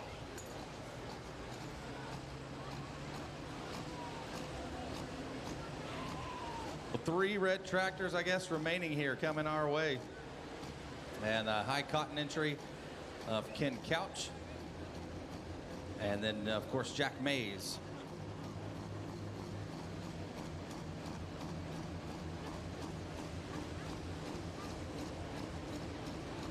Our friends at H&R AgriPower, as well as White's Welding and Service. We appreciate their continued support, and as well as Tri-Green Equipment. They have all been supporters for a good while here. I have the Chapel Hill Lions Super Bowl of the South. We've heard some reports from our friends in Orange here that we're at one of the larger crowds that they have on note. And we're so thankful for that. Thank you all so very much for being here with us on a Saturday night and choosing to spend your money here with the Lions Super Bowl of the South. As obviously there's plenty of places that you can go. We're glad that you're here watching the stars of the sport of the NTPA as we are Pro Stock tractor pulling here. Saturday night session number 2.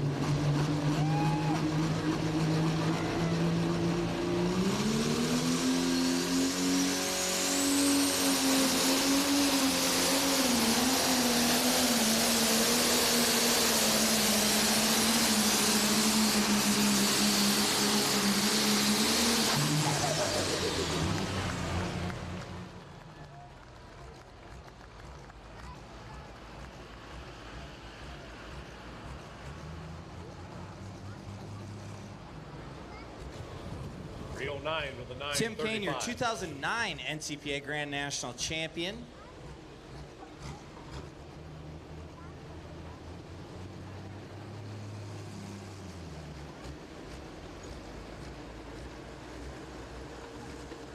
.309 and 935 for Tim Kane, 309 and 935.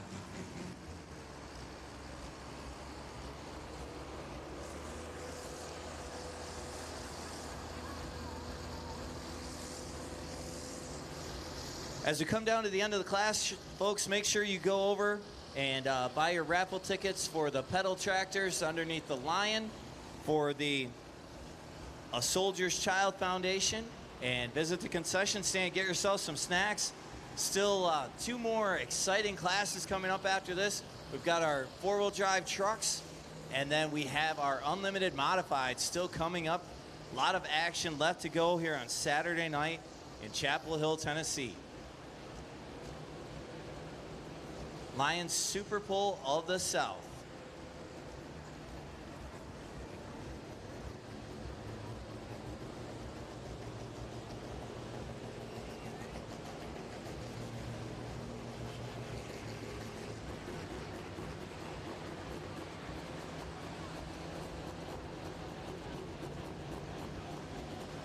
Kudos to the gentlemen on the track, not only our officials, but our rollers and scraper drivers who have continued to put this, probably one of the finest tracks I have seen this summer, back into shape every pass. Gentlemen, thank you. Officials, thank you. Good call tonight. Good call tonight.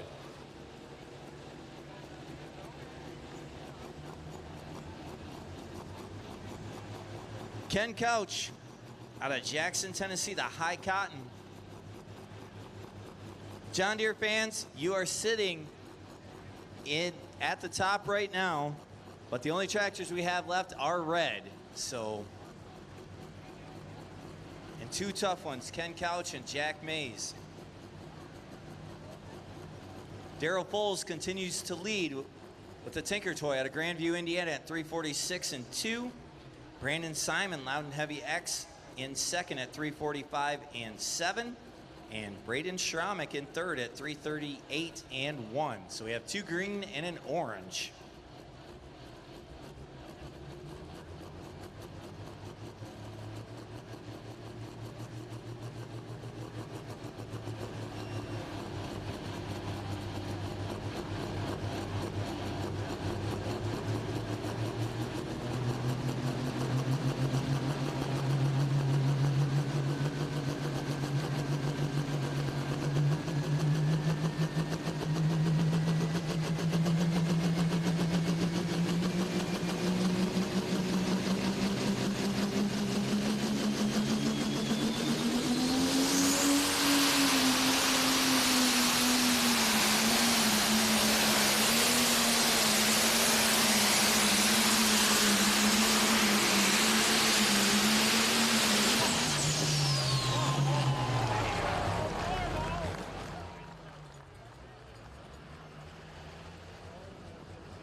324, 515, 324 with a 515 for Ken.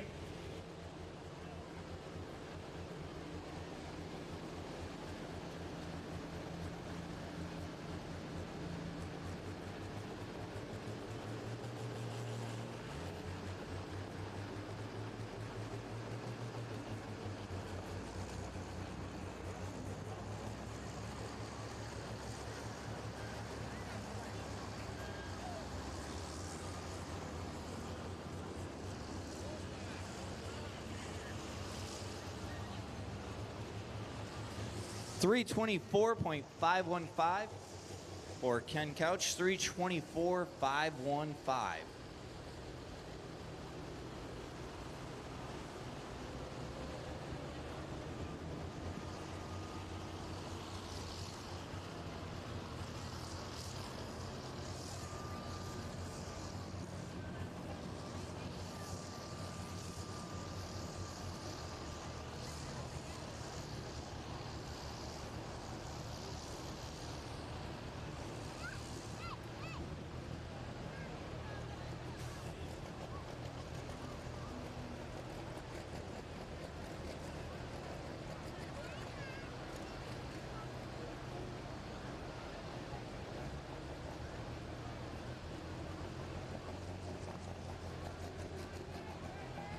We are down to our final pro stock. Out of Amity, Missouri, Jack Mays in the Billet Binder International. Green still sitting 1 and 2, orange in third. 1 red one left to go. Chasing 346 and 2, laid down by Daryl Foles out of Grandview, Indiana with the Tinker toy.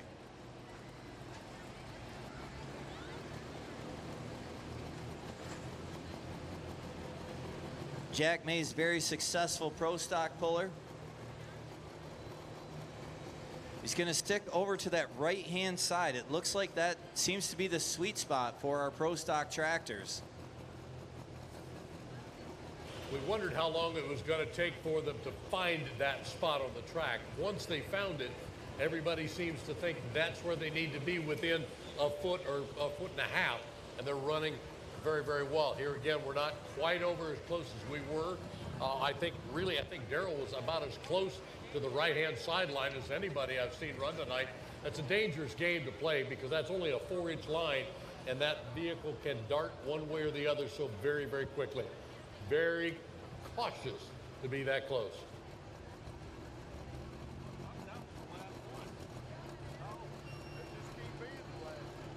Jack Mays, the Billet Binder, final competitor in our pro stock division.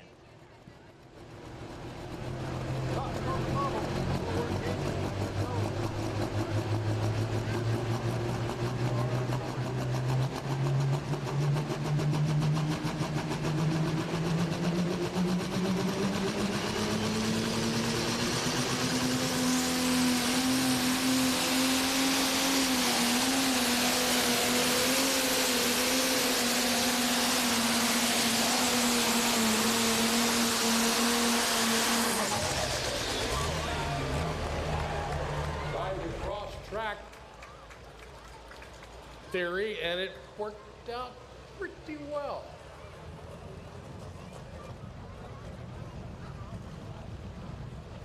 Alan, we haven't seen anyone try that yet tonight, and so it's good to try the cross track with the final hook in the class.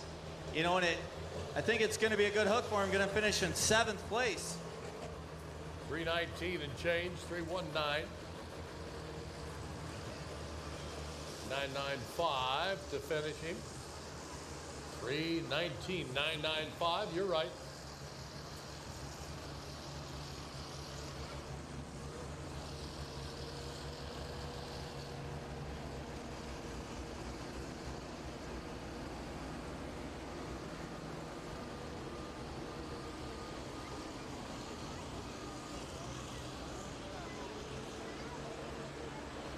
Your top 5 look like this. Daryl Foles sitting on top of the Tinker Toy of 346.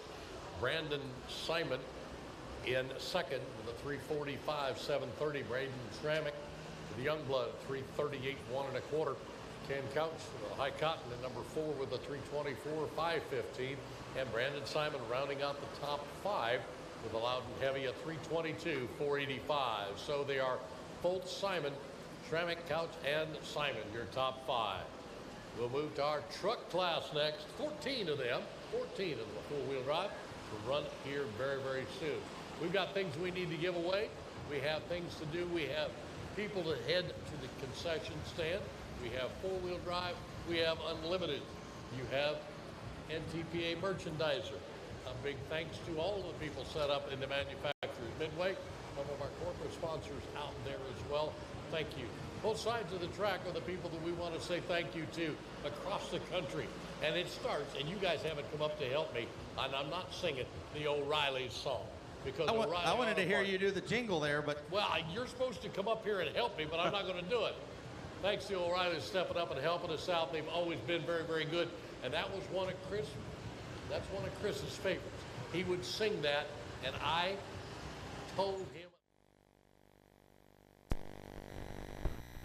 Maybe you've got somewhere to be, work to get done, or it's time for some fun. No matter what gets you there, O'Reilly Auto Parts has a Super Start battery to get things going. Our professional parts people will help you test, find, or install batteries for nearly any vehicle.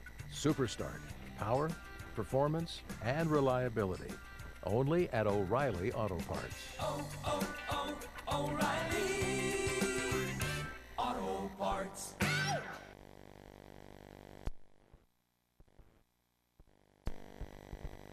Unleash your diesel with Hot Shot Secret. Scientifically proven to increase power, fuel economy, and reliability. Diesel Extreme and everyday diesel treatment reduce DPF regens by up to 83%. Friction Eliminator followed by FR3 Friction Reducer reduce engine wear by up to 62%. Those aren't random numbers. They're the actual improvements confirmed by third-party testing, keeping your diesel running efficiently. With Hot Shot Secret powered by science.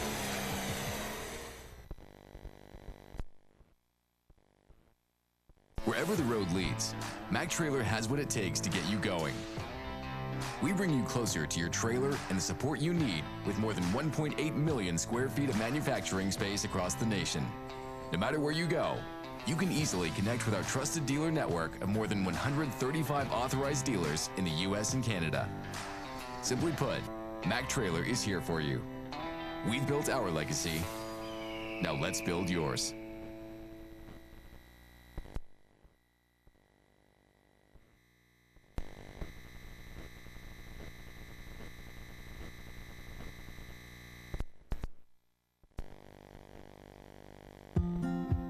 From the backyard to the back 40, families have relied on Bush Hog's legendary performance since 1951. We offer over 70 products for 40 horsepower and under tractors and a full lineup of zero-turn mowers. Our larger implements take care of the back 40 and then some. For pasture maintenance, crop shredding, hay, or a variety of other farm, ranch, or commercial tasks, we have what you need to turn your property into a land of opportunity. Remember, if it doesn't say Bush Hog, it just won't cut it.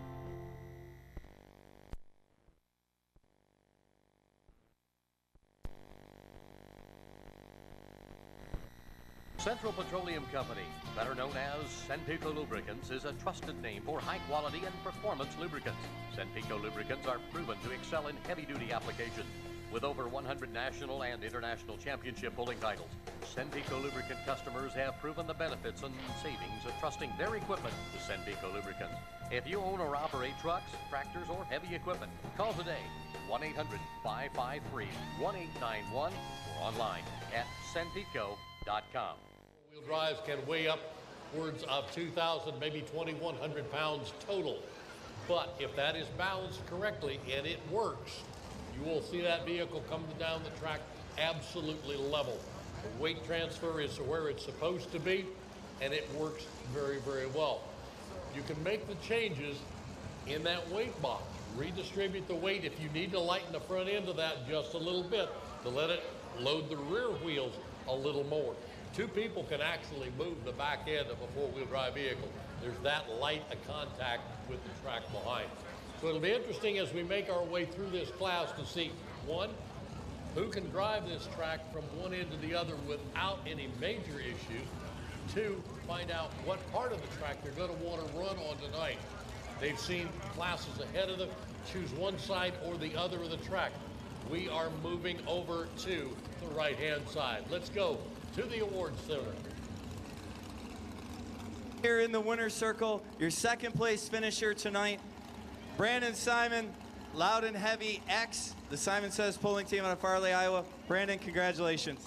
Yeah, thanks. It was a little tricky there tonight. I mean, Heavy hold the lead for quite a while, and some other tractors had some tough luck, and we're able to get down there next to Tinker Toy. And I mean, it's a pleasure to be down here, and I can't thank everybody, all my crew and my kids and my wife at home for doing what they do. And Josh and Terry Blackburn, C&M Pulling Tires, Shad Mayhill, Sapico Oil, Simon's Trucking and Cattle, and my brother for coming with me and helping, and Brad and Jordan for all they do. And I mean, it takes a lot to run right next to Tinker Toy, and I think we're catching them. All right, Brandon, we have a solo stove and a case of Hot Shot Secret for you to take back to Farley, Iowa. Congratulations, guys. Thank you. Thanks for all the fans coming out tonight. It was a good crowd.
He quickly gave that one a thumbs up, folks, there.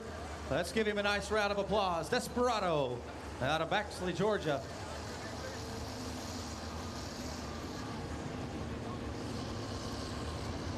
Now, I'll give you a few fun facts here. 64 sessions of competition. The class debuted in 1989. 22 winners over those 1989 and 64 sessions. Two of those, of course, are women.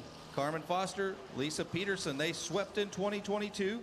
The most common draw number to find the winner's circle, 15% of the time, either 3 or 9. In this competition, father and daughter, former winners, husband and wife, former winners, and in the class we have a brother and a sister.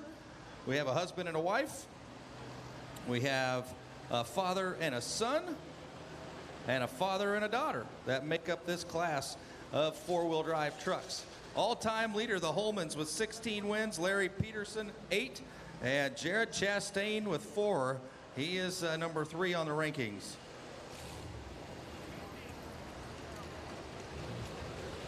Somebody is missing an ID. May Plunkett. May Plunkett. You need to stop and see us at the announcer tower, please. Oh, May, yeah, we got to go this way. Come see us.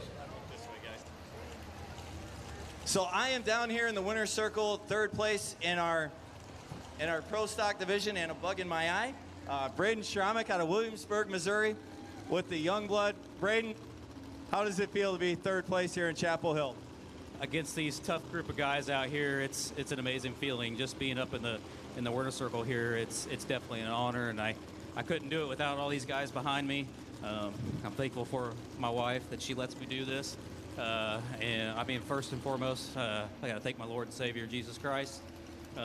Thank all these guys in orange shirts putting this on, and the fans. You know, this is the reason why we do it, for the fans. It makes it more enjoyable. So. Absolutely, it's been a big year for you. You got a new addition to your family here in your arms, and who else do you want to thank out here? Well, this is my son, Christian Schramek. It's been the biggest and best change in my life. It's been quite the journey, and I'm loving every bit of it. But yeah, like I said, I mean, these are the guys that make it happen, and I'm thankful for them. That's awesome. So 3 generations, you know, you've got a lot of your family here, and that's really has to mean a lot. It means every bit to have all of them up here on the stage with me. It's one of the greatest feelings in the world. All right, we have a case of Shell Rotella and a solo stove for you, so congratulations. Thank you again. I appreciate it.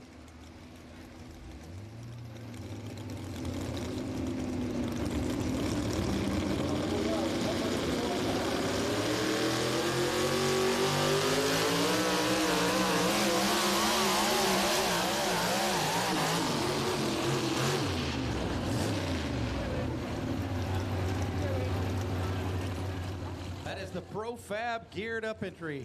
Out of Baldwin, Wisconsin, he makes his run here this evening, folks. And Alan talked about that. That has been one of the challenges, as trying to keep those rear tires right there behind you working. And when the truck itself doesn't really have much weight at all back there, it has a tendency to want to bounce. And that's what you found right there, right out of the hole. Larry got to about 50 feet, and we started to bounce pretty heavily.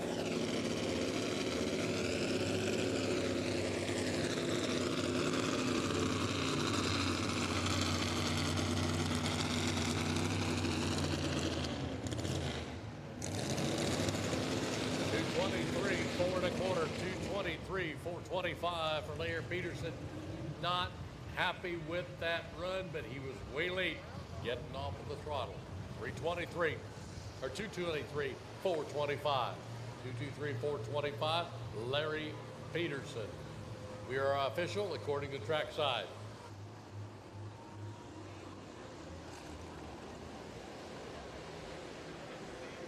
Well, next we should look for Crazy Jake to come our way and hear him fire with rule number 19.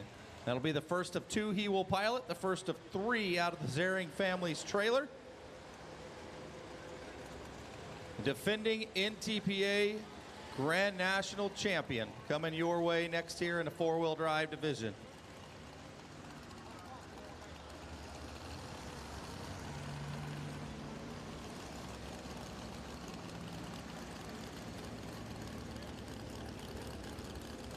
And they have found something they like over there. The Pro Stock tractors were doing the same thing from the hole shot. Want to move everything over there as far as they can to the chalk line.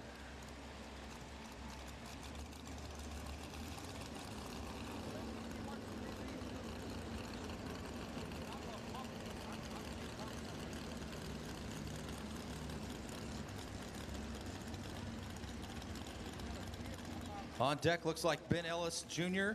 out of Champlain, Virginia. And then Taylor Corsa, the first of the two team members there, out of Mineral Bluff, Georgia. Those are coming your way here. Danny Johnson out of Baxley, Georgia with a Desperado, your early leader.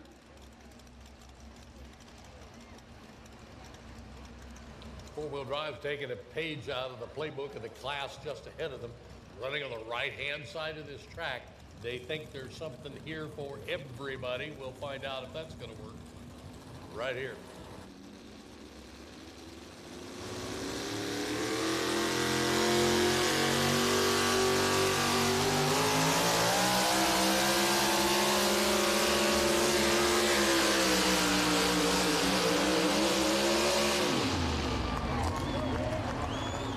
That was fighting at the very end, but a good pass.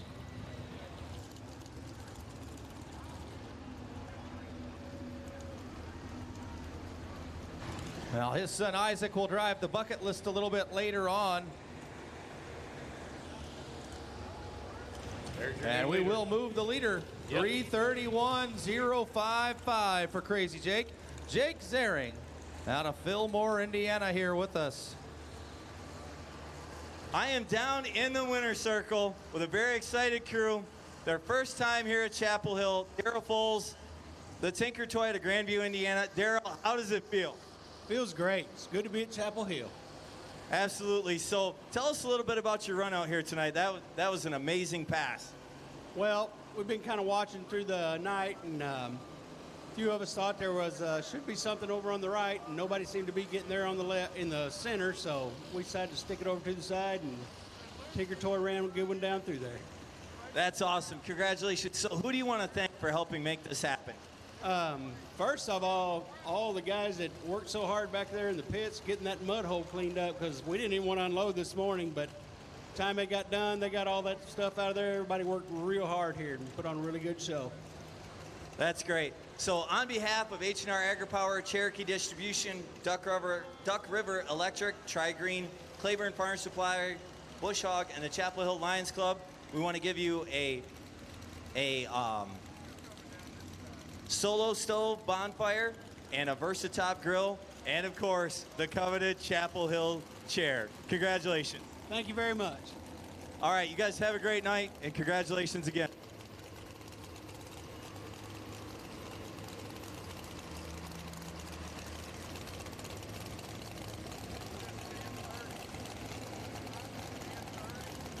Champlain, Virginia, the home. Alan, we got a tough runner coming our way here. And he's on the other side of the track. Come over here closer to me. Yeah. We'll just see how that pays off for him. But you be ready to move, because I've seen this one run before, and so have you. yeah, right here waiting for him. Mr. Doty's coming to join me.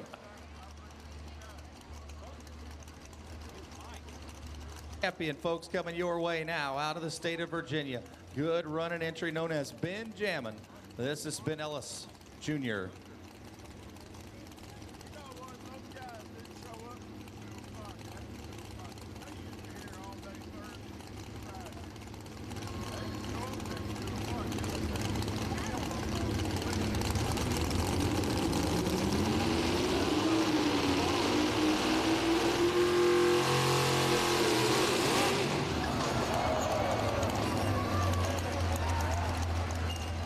Didn't feel right, get out of the throttle, get it stopped safely.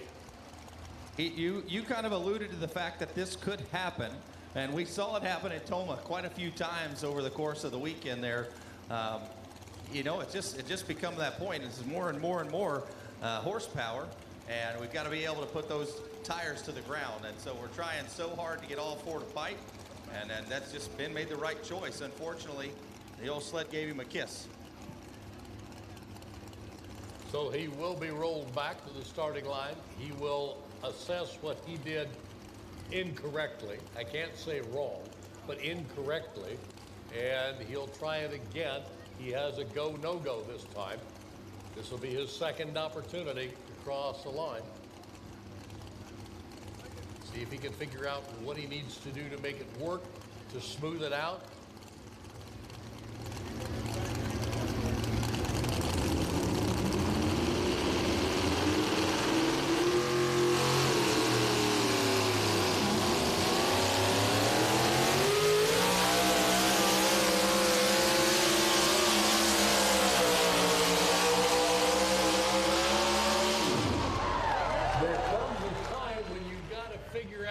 Yes, I've got it hooked to the track, and now it's time to go.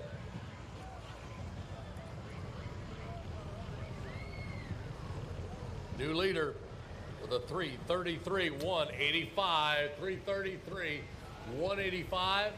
He had to make it work, and he figured out what he needed to do differently.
Coming to the line next, out of Mineral Bluff, Georgia, Taylor Corso with the TaylorMade Ford. Taylor's in her second year on the Grand National Circuit. We'll see her brother Tyler out here later. The Corso Motorsports team, their mom and dad, Tommy and Pam, out of Georgia. This is the closest pull to home for the Corsas.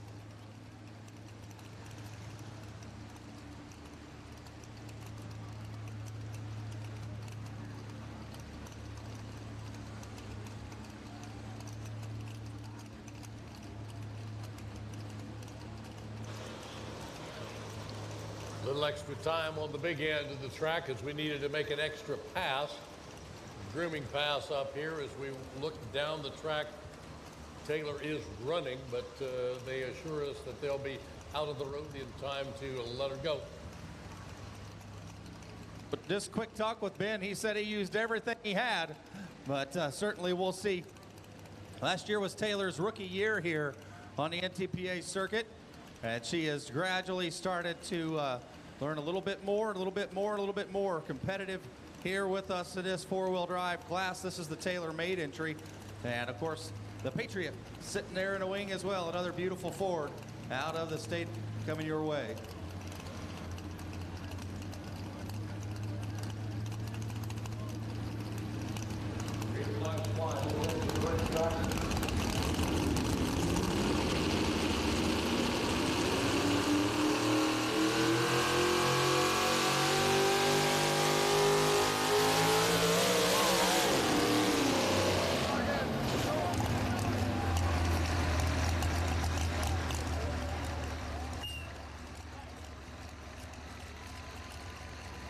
I'm afraid she was beyond the 150.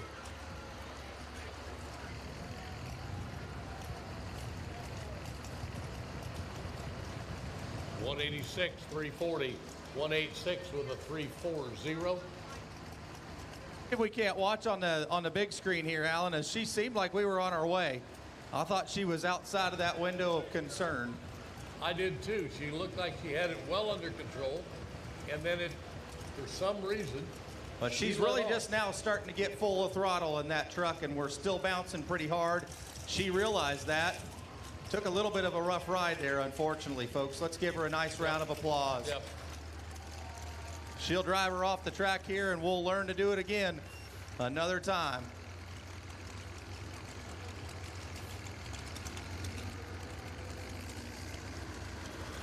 Barbara Whitestein. Barbara Whitestein, your family's standing at the front gate wondering where in the Sam Hill you are, but you need to get right there.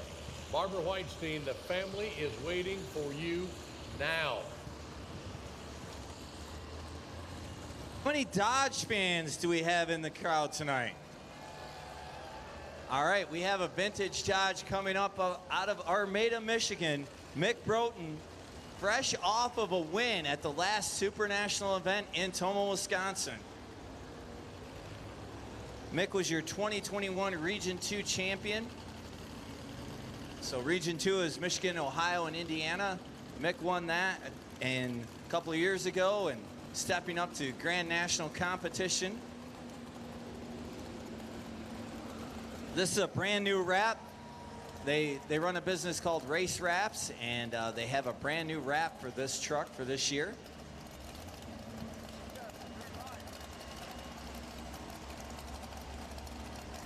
We talked earlier about the weight balance on these four-wheel drives, and you can see a prime example right here as Mick tries to back up. The back end wants to dance so very, very easily. It makes it a little more difficult to back a four-wheel drive in front of the sled. Once they get a lot of experience doing it, it's not so bad. But when you get out on a new track, a little bit, the shadows are different. It doesn't want to back up and handle as well. It makes it a challenge. But they have to be straight in front of that sled for a couple of reasons. One, once they start to pull, if they have to pull the sled in line with the vehicle, it takes horsepower and time. And you don't want to do that. Secondly, you're going to get into that box moving forward all the time.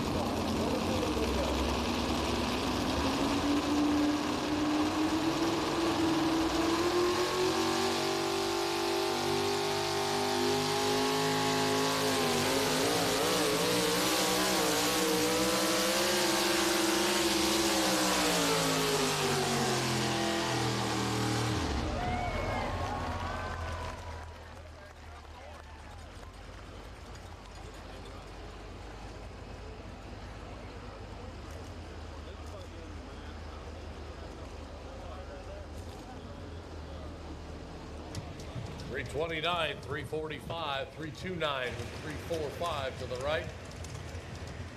As Darren said, fresh off his first ever Grand National win in Tomah, Wisconsin, just about 4 weeks ago.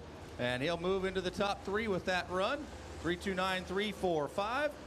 A beautiful Dodge out of the state of Michigan as we continue to make our way through here, this 4-wheel drive class.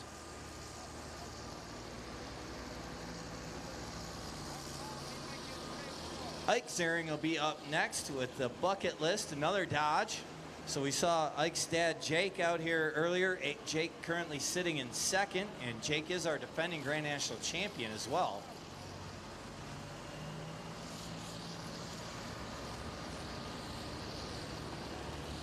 So it looks like Ike's going to try something different. He's going to go over to the far right-hand side of the track, looking for some fresh dirt over there. That's where Jake went, you know, to start the class, the Rule 19 entry. We're going to be a little bit further off the chalk line towards the center than that, where Jake was, as he was literally as close as you could get to the chalk line. But that's something, you know, Danny was over there as well with Desperado. Each one of these guys has their own plan, and, you know, we'll release the 4-wheel drives. They make their way out there and start poking with their pokers, and every one of them's got their own plan formulated by the time they make it back to the pit area. So this is entry number 2 of 3 for the family out of Fillmore, Indiana. And seemed to work in the Pro Stock class, so maybe the 4-wheel drive guys are liking that line as well.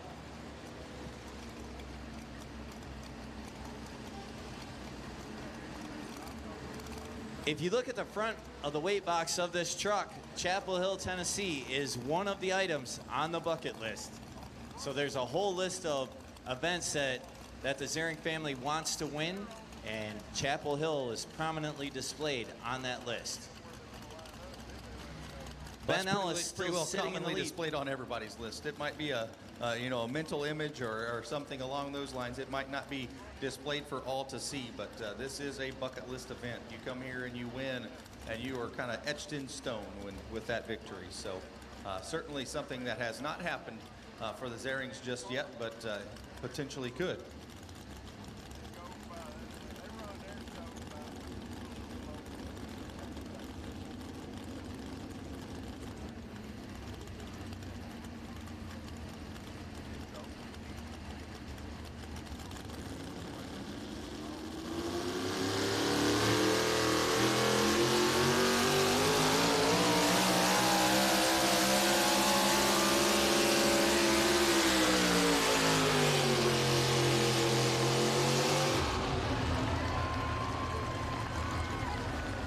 Now, he was off and running very quickly and didn't have to worry one bit about getting the rear end to sit behind him. The Dodge out of the state of Indiana. We'll wait and see just how far he went there, folks. A good run for Ike Zering.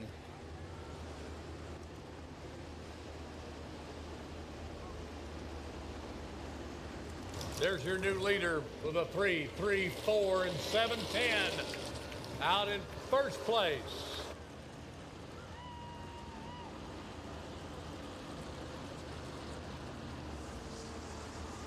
Running these 3 trucks here tonight. In addition to doing that, they also have a Pro Stock 4-wheel drive that is being campaigned this summer primarily by Isaac Hilburn, and I think he had a hook this weekend back close to home, so he's not down here with us. But they, you know, they could load that trailer, and then when they don't come down here and play with us, they stay really close to home and run in the more regional level class there with Pro Stock 4x4. So certainly very big ambassadors for the sport of pulling the Zering family.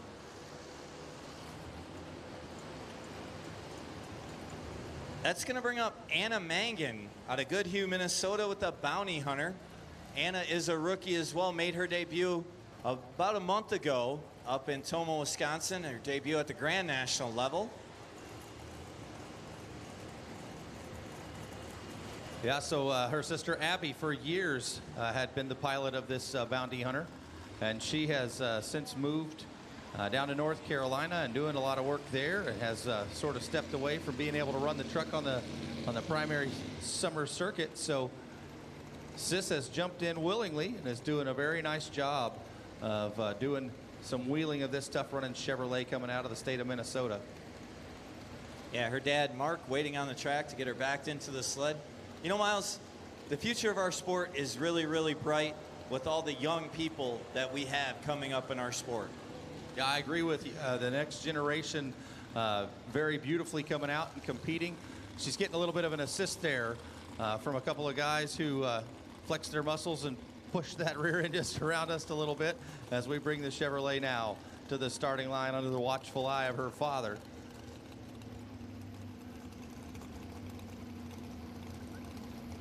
Kind of split Ike's tracks towards the chalk line maybe on this one and see if that finds the path we need for success. Ike Zering, your new leader. That means that Ben Ellis is in the number 2 spot and Jake Zering number 3 thus far then in our 4-wheel drive class. Remind you, Unlimiteds are next. And we encourage you to put your picks in at fullpull.us if you have not already done so for the Unlimited class.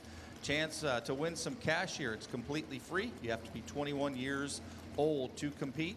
Enter an email and select your winner.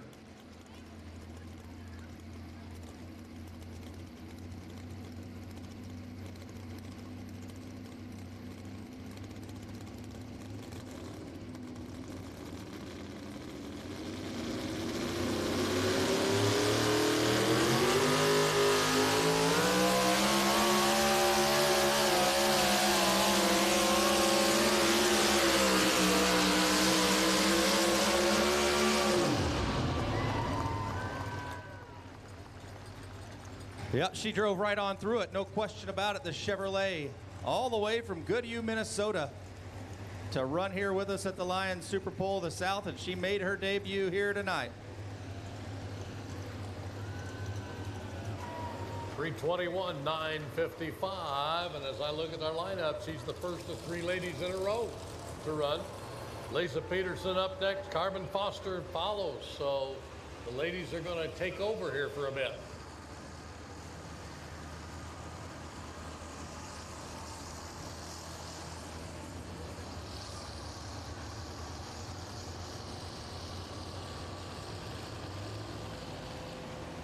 Four ladies here in this class of 14 4-wheel drive trucks. Lisa coming our way next, a former winner. She won actually one of the sessions last year, and right behind her, Carmen, a winner of one of the sessions last year as well. Lisa, to her credit, has 2 wins. She won in 2015 as well as in 2022.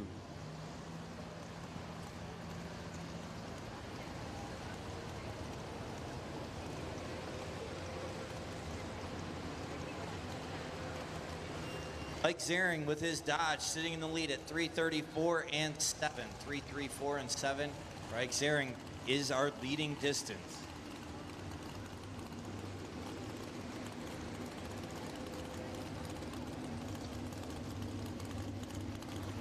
You've joined us this evening on live stream. We have the rest of this class and one more as we wrap things up. Our Unlimited class is yet to come. Hope you've enjoyed the show from Chapel Hill, Tennessee tonight. On the live stream, we appreciate your attendance. You can't make every show. We understand that. The live stream is available most often. All you need to do is find it and sign on and enjoy the show from the comfort of your own living room.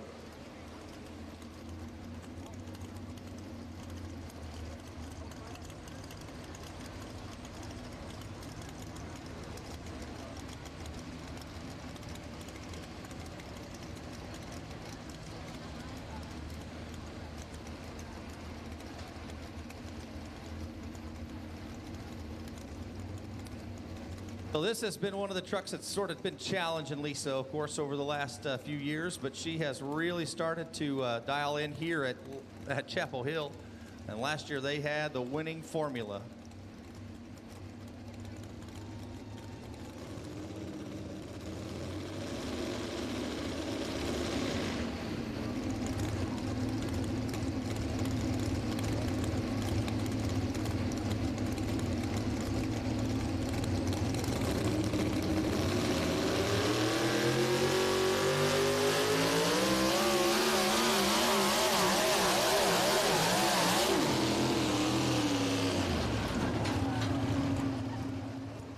She knew it didn't feel right. She knew she had to do something, and I'm not real sure that's exactly what she had in mind. Well, the downside is there's that threshold where you either have to mat it or you have to back out of it. And both of those scenarios, we're going to end up with her having a pretty tough ride. And she stayed in it there, which obviously we were hoping she might just power right on down the track. Let's give her a tough luck round of applause, folks. The Profab entry out of Baldwin, Wisconsin. 220, 290, 220, 290. Distance for Lisa. That pumped pretty hard. Oh, we got the guys that are showing off throwing frisbees again. Well, you're getting better.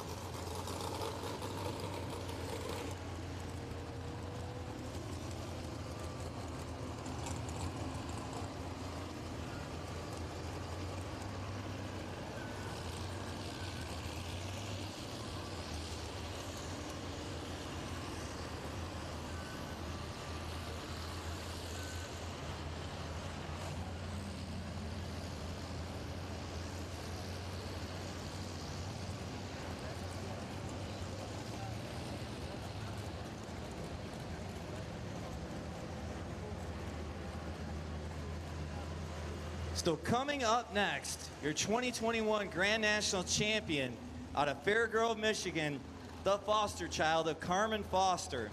Carmen was your winner here in 2021 on Saturday night and in 2022 on Saturday night.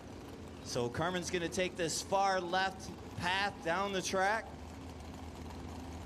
Carmen is a third-generation puller out of Fairgrove, Michigan.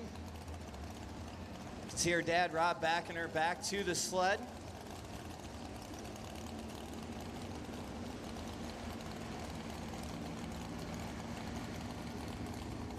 Chasing Ike Zering's 3:34 and 7. I see no consistency on side of track for this class. They bounced on both sides.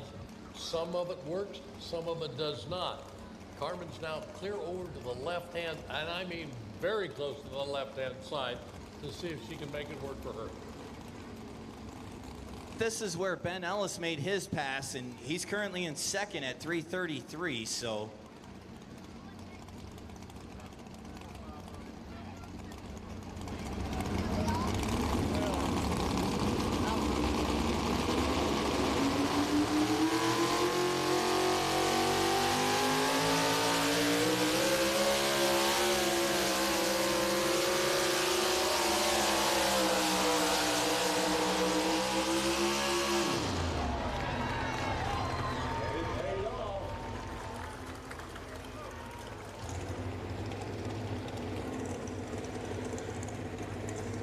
I don't think there was anything wrong with that run. That's a nice pass for the Chevrolet. And she has a 2-year streak of winning down here. She has won a session each of the years that she's here. Just on the short side here tonight. 3:33 and 3:90. 3:33 and 3:90. Shows her in the number 2 spot.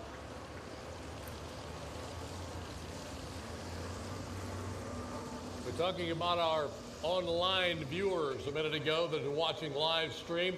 They are watching from Canada, they are watching from Denmark, and they are watching from the UK tonight. So thank you. Glad that you joined us. Hope you enjoy this show from Chapel Hill, Tennessee, USA tonight. Glad to have you along with us. Carmen Foster parks the foster child currently in second place. Ike Zering continues to lead 3:34 and 7 with his Dodge. The Chevrolet of Carmen Foster at 3:33, 3:90 in second, and the Chevrolet of Ben Ellis at 3:33, 185 in third. So we'll have another Dodge, Jake Zering up next, followed by Tyler Corso with a Ford, and then we'll wrap it up with 2 more Chevrolets.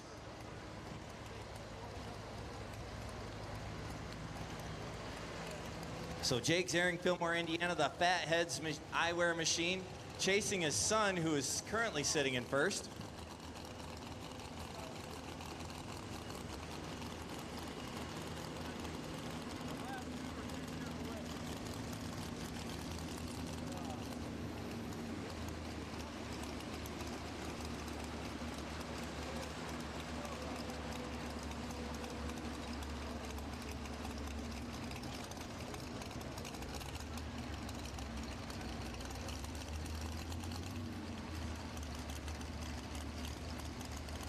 Jake Ziering's Rule 19 currently sitting in 4th with his other truck, and his son Ike is in the lead. How many of you folks ever watched that show called Wife Swap? All right, back in the day, Jake and his wife Debbie were on that show, Wife Swap, and they actually swapped with a family from near Flint, Michigan. I think the lady was like a radio DJ or something like that, and it was a very entertaining episode. So if you get the chance, check out Jake Ziering, TV star on Wife Swap. It's a super entertaining episode.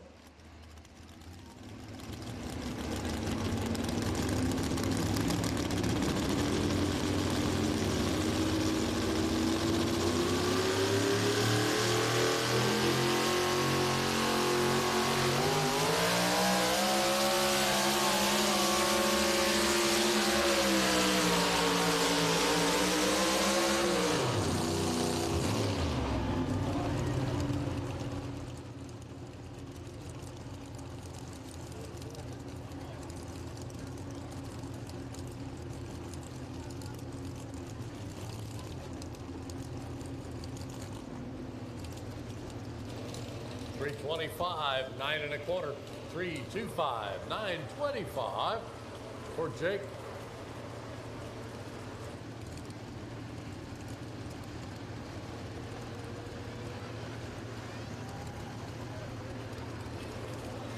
Let's see with number 7 right now. Ike's on top, then Carmen, then Ben, then the Rule 19 with Jake. Mick Broughton routes up the top 5.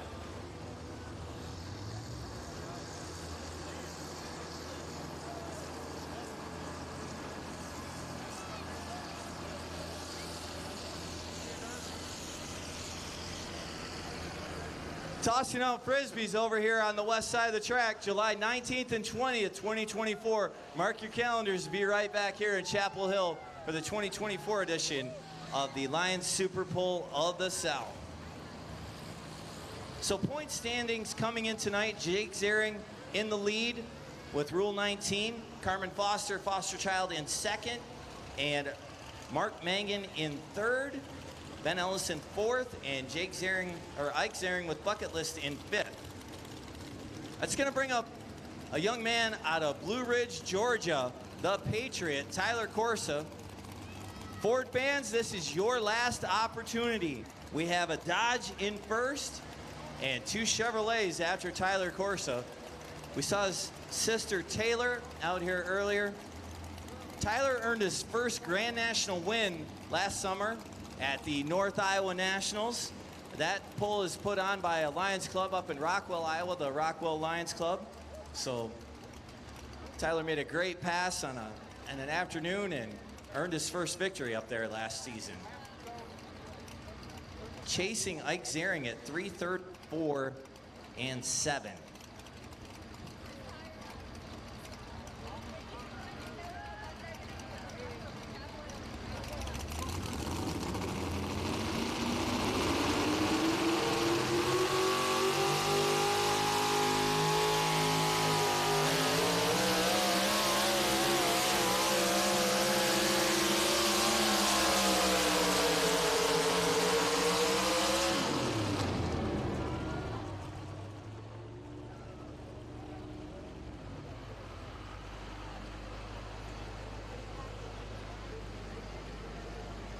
Good hook for Tyler Corsa.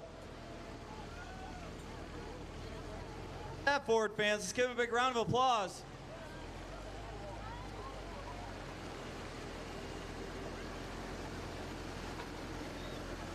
.328.210, 328.210.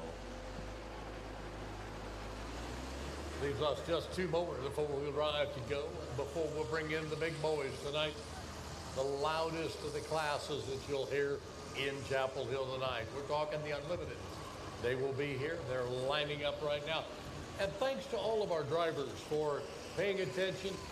A difficult situation this weekend. You're in line where you're supposed to be, as you're supposed to be there.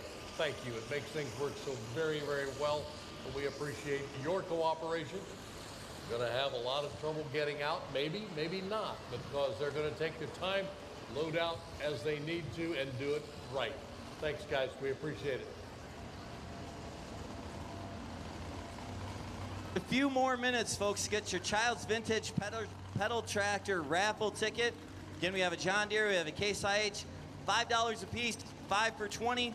Tickets are over on the east side by that orange lion. You'll see a tent under there. You can buy your tickets. We're going to draw that right after this class. And that's going to bring up your currently sitting in third place truck, the Outlaw Chevrolet. Mark Mangan out of Goodhue, Minnesota. We saw his daughter Anna out here earlier. So Mark's going to take this left-hand path. Now, Ike Zering is sitting in the lead, and he took that path over on the right-hand side. Mark's taking this left-hand path. Our second place truck, Carmen Foster. Our third place truck, Ben Ellis, both took this left-hand path. So we will see. Mark had a win earlier on this season up in Farley, Iowa at the Farley 300 Raceway. Won on Saturday night up there. Like I say, comes in third place, 6 points behind Jake Zering's Rule 19.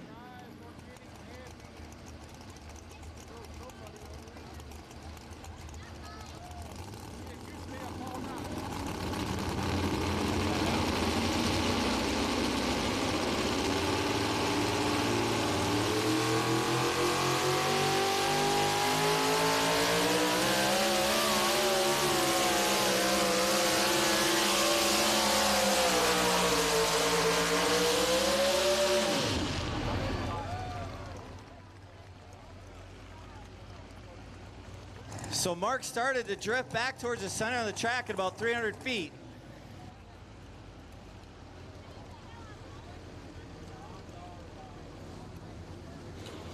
$328.87 to the right, $328.87 to the right-hand side.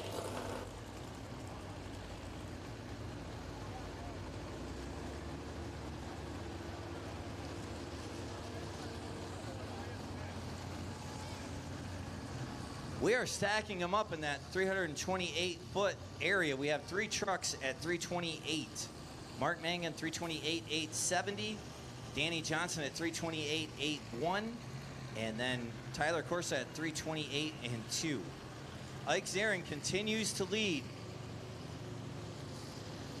Brings up 12-time Grand National champions out of Wauseon, Ohio, the Holman brothers.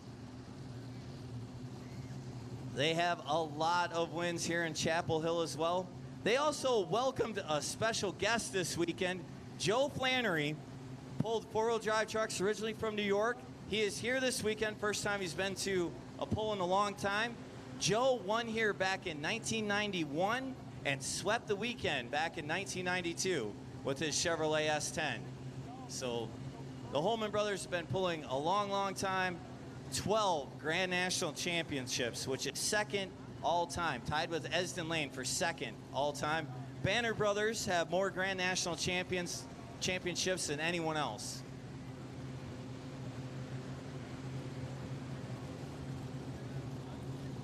Paul Holman in the driver's seat tonight. We see Jim making his way down the track on the four-wheeler. Looks like they're going to move that sled just a little bit towards the center from where everybody else has been running over on this left-hand sideline. Looking to go farther than 334 and 7.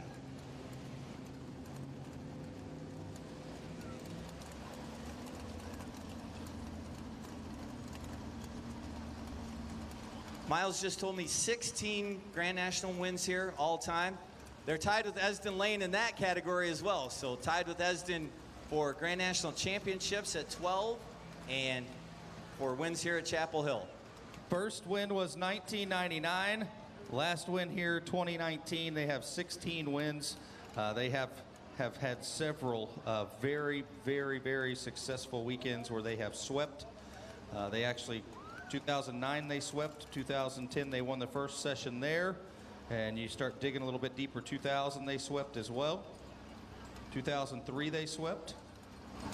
So absolutely, they have been.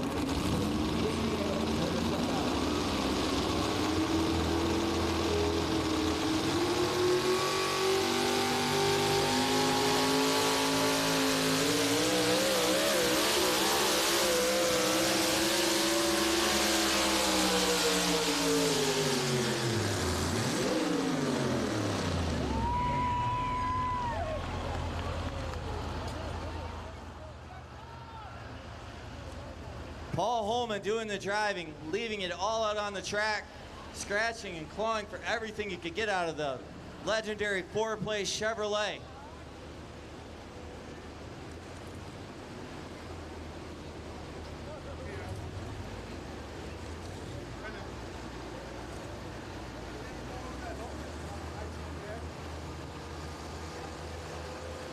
You guys didn't realize it, but we actually had one in this class that scratched.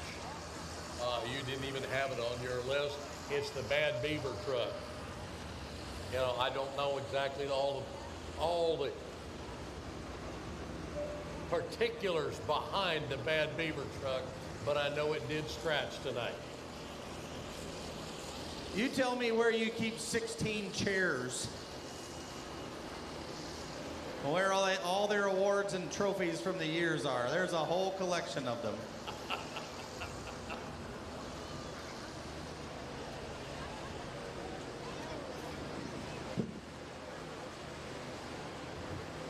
Last call for your chance to enter your picks for fullpull.us for your unlimited class. Also, nearing the last call to put earplugs in your ears before we fire up 4 or 5 Hemis coming your way. Your top 5 looks like this: Ike Zering, Carmen Foster, Ben Ellis Jr., Jake Zering, and Mick Broughton. That's your top 5 in the four-wheel drives tonight. And I'm thinking winner's circle's the place they need to be, the top 3 anyway. Congratulations to our winners tonight. We do need to change the weight on the wagon, and we're doing that in preparation to bring that group of unlimiteds right out here. 8,000-pound unlimited class, 14 of them to compete. As we say, a big thank you once again to HR AgriPower, Cherokee Distributor, Duck River Electric, Tri-Green Bush Hog, Labor and Farm Supply, and Chapel Hill Lions Club.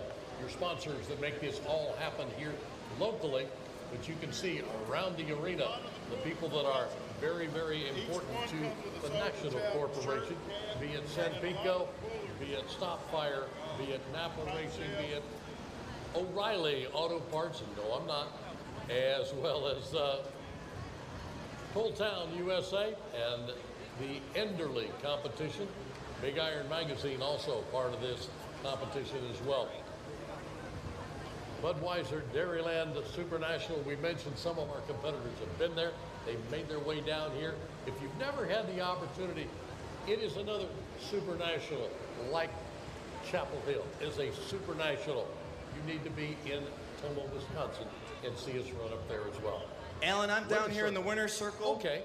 We are going to draw our Child's Vintage Pedal Tractor raffle for a Soldier's Child Foundation. And on behalf of our sponsor, H&R AgriPower, and Case IH, the official farm equipment brand of the National Tractor Pullers Association, we're going to draw for the Case IH first.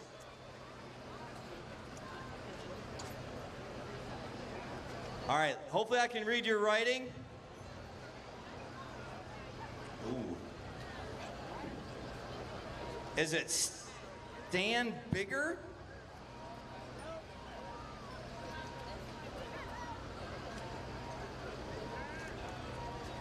It's a, oh yeah, I guess I could read the ticket number. Ticket number 378053. 378053. And it's a 432 area code. It is a red ticket.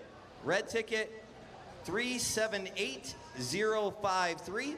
And in addition to the pedal tractor, we also have a Soldiers Foundation cap, and we have a bunch of swag from the ProFab team and the Schlaubaugh family as well, and the Boneyard team.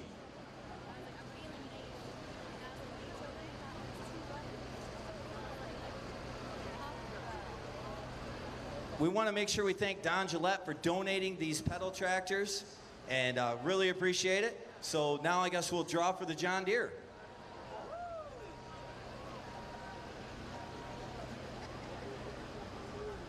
Okay, this is an orange ticket. Ticket number 0831944. 0831-944. Again, that number is 0831-944. We only have a first name, and it's Thomas, and it's a 901 area code. So, all right. So our four-wheel drive teams, if you're on site, we will meet you over by at the tent in front of the Orange Lion where you can pick up your prizes. And we look forward to seeing you over there. If not, we'll get a hold of you and you can get your prizes. So could we get the four-wheel drive top three to the winner's circle as well, please? Ben Ellis, I need you and your family and crew. Maybe you've got somewhere to be, work to get done, or it's time for some fun. No matter what gets you there, O'Reilly Auto Parts has a Super Start battery to get things going. Our professional parts people will help you test, find, or install batteries for nearly any vehicle. Super Start. Power, performance, and reliability. Only at O'Reilly Auto Parts. O'Reilly Auto Parts.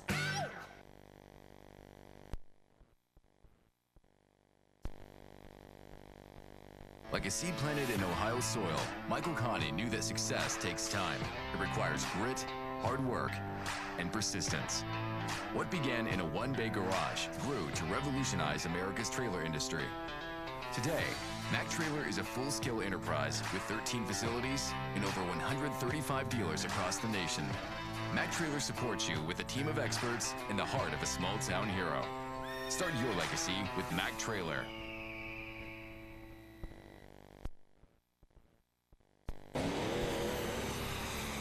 Unleash your diesel with Hot Shot Secret. Products proven by third-party testing to unleash diesel engine performance. Increase fuel economy. Boost cetane. Lubricate and clean out pumps and injectors with Diesel Extreme and Everyday Diesel Treatment. Reduce wear, restore power, and lubricate critical internal components with Stiction Eliminator and FR3 Friction Reducer. Fuel and oil solutions that keep your diesel running in top condition, saving you time, money, and stress. Hot Shot Secret lives in the lab to make sure its products not only perform, but remain best in class. Pick up some today and see the difference for yourself. Hot Shots Secret, powered by science. A long time. We've been having a lot of problems. Tore the clutch out of it tonight. That's what happened while I was acting so foolish. But I just like to thank everybody for coming. Thank the Lord. My wife Shannon, all my crews, my little boy, it's the first time everybody's been with me here. So it couldn't get any better than this. All right. So what do you want to tell us about that run? It pretty much stunk, I thought. No, it was good, and I realized when he came to the window, I knew I had clutch problems, and I just had to go with it, make the best I could do, and I really didn't think it was going to come up. I honestly didn't, but Sonny's horsepower did me right. Absolutely. So we have a case of Shell Rotella, and which prize did you pick? You picked the patio heater. The cart. Took the cart. So you get the cart and the case of Shell Rotella oil. Congratulations. Safe trip back to Champlain. All right, I'd like to thank everybody for coming. It means a lot that y'all stayed here to watch us. I really appreciate y'all showing up. Keep us going. H&R Proud, Power Supply, all the sponsors. Chapel Hill's been a good place to me, so y'all keep coming back because we will. That's July 19th and 20th next year.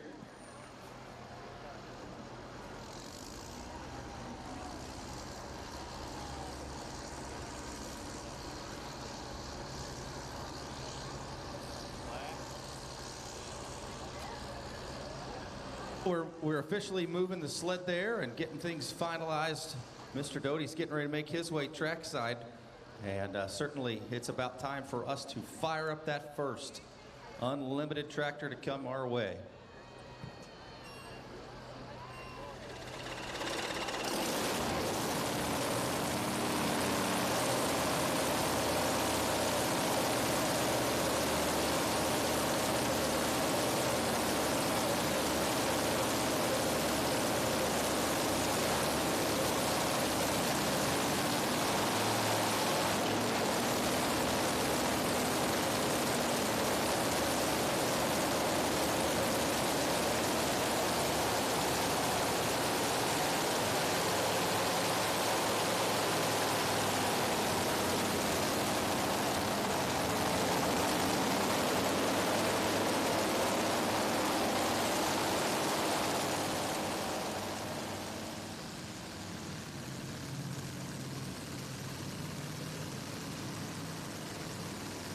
Well, we'll go to Shelbyville, Indiana for the first one. And now we talk a little bit about what kind of configurations we're going to have. This one has 3 with screw chargers. We're going to have a combination of 4 and a combination of 5 as well. And they built this tractor primarily to run in the light unlimited division. You've already seen both Renee and Grant out here in competition. It's Dad's turn now with full-blown Wicked. Doug Theobald, a winner here. He has done so in the 2-wheel drive category. We started in the Unlimited class in 1987. 1987, the Unlimiteds were here.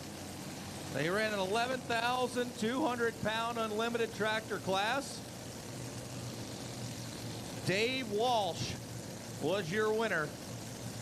Saw Dave last weekend. He's still actively competing as well. But here we go, Chapel Hill. Let's get ready. Doug Theobald, full-blown Wicked coming your way now.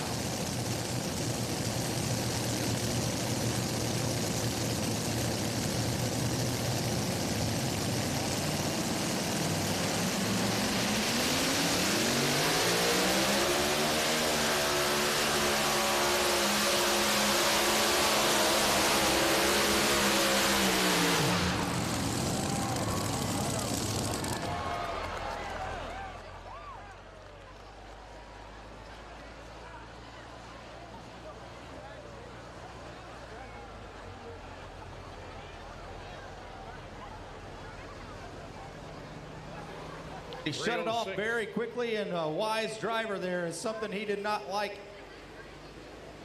Talking things over with the guys. We did have some fluid coming out of the front of the closest to us on this side. We watched the big screen there as well. I'm down here in the winner's circle, second place here tonight. Your winner the last 2 years on Saturday night, second here tonight. Carmen Foster, the foster child. Carmen, how does it feel to finish this high in in Chapel Hill? It's pretty awesome. I love coming down here and couldn't thank them enough for putting a great pull on.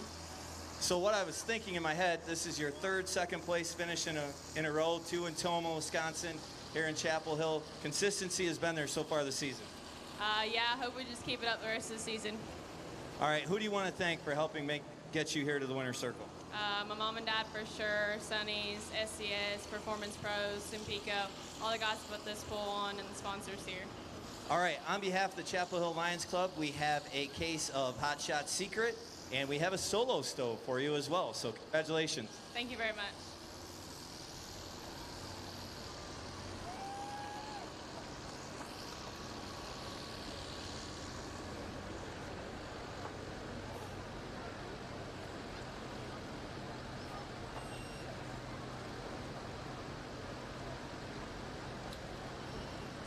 All right, I think we'll stay right here. Ike Zaring, bring your whole family, bring the whole crew.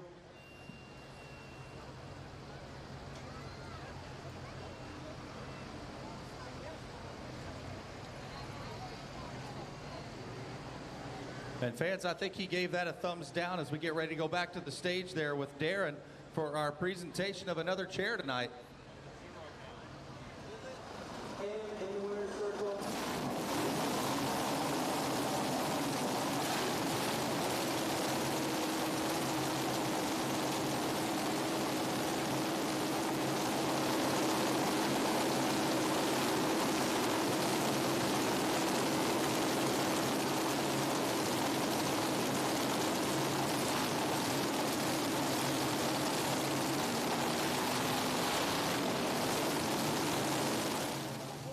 Since I wasn't in the power rankings on the top 5, so it's pretty cool. But I got a lot of people to thank. I got to thank everybody at the back home, the crew, Isaac Hilburn, David Keene for getting everything done so we can come here.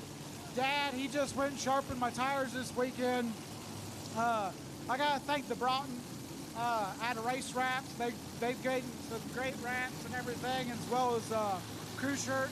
And I got to thank the guys from Power Spalding Pool. They come down here to see how great of a pool Chapel Hill puts on so that they can help improve their event as well. So, you know, it's been a great weekend and everything. And I also got to thank Larry Peterson of ProFab Machine, Chad Mayhill, CM Tire, and Sonny Leonard Energies for giving such a great power plant. All right, on behalf of the Chapel Hill Lions Club and all of our sponsors, we have the coveted Chapel Hill chair for you, sir. Go ahead and have a seat.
Well, you watch the replay there, and he never really got a hold of the track like he wanted.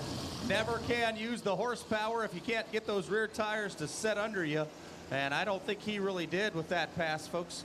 That is the cross-threaded entry of Adam Bauer out of Peyton, Iowa. So, Ike, on behalf of the Chapel Hill Lions, we have a VersaTop grill, we have a Solo stove, and we have the orange director's chair in a box for you, sir. Congratulations. Thank you very much, and thank the entire Lions Club that they put on this event. I mean, they have struggled so much with this weather and these track conditions. I mean, there's no amount of thanks that can go to how much effort they have put forward to make this weekend so great for all the fans that have come here today. All right, congratulations. Your winner out of Fillmore, Indiana, Ike Ziering, the Bucket List Dodge. Unlimited class, 70 sessions of competition. First session was in 1987. Since then, 24 different winners, 12 sweeps. We've had 2 canceled sessions before last night.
This is a completely new tractor for Dylan.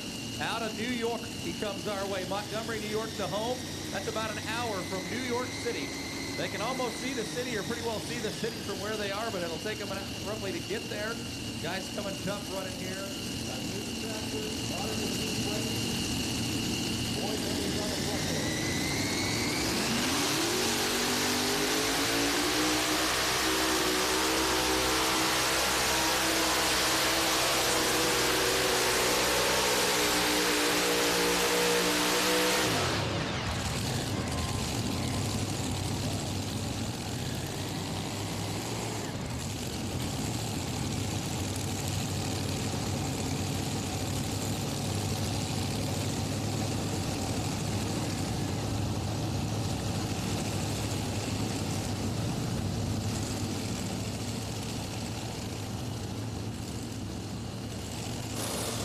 $288.79 to the right.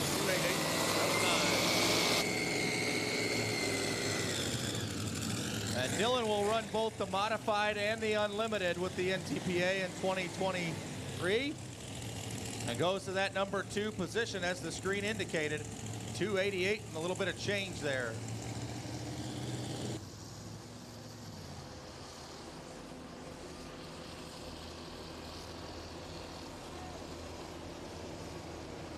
Next, we should look for Reese Shelton, the shell-shocked entry. Out of New London, North Carolina. Billy Beers next out of Coyman's Hollow, New York. And then Ricky Rose with Giddy Up out of Glencoe, Minnesota. Those are your next 3 competitors.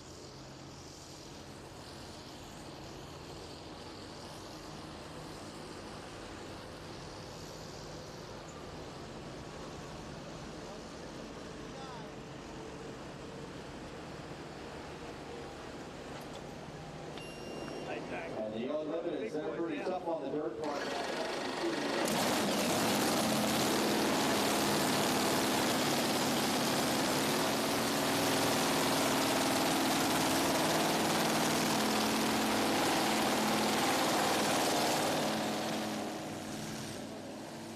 With the turbines, you would find a turbine would come out with like a smaller turbine and then fire up the big turbines on the track. That's what we do here with the Shelton entries. First very time they started running with the bigger blowers, they had issues with fuel and were running low on fuel. So one of the ways they could figure that out is to fire those Hemis after they make their way back. See if that's the plan here tonight.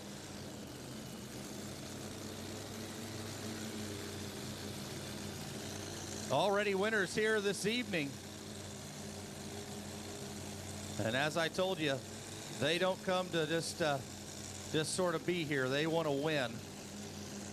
These guys have been very competitive in everything they've done, whether it was 2-wheel drive pulling, now into the Mini, and into the Unlimited class, and now in Pro Mod drag racing.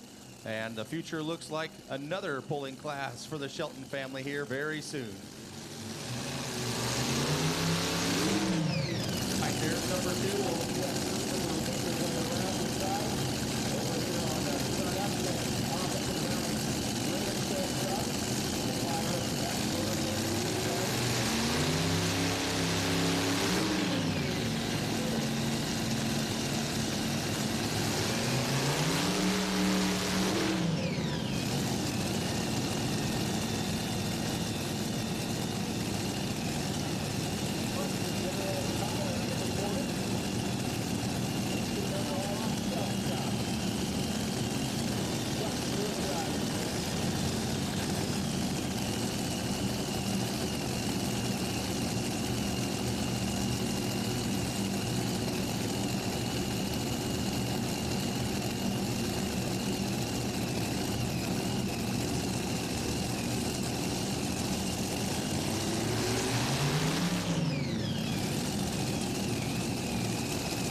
Yeah, you can see Grayson immediately tell him, hey, we probably need to drop.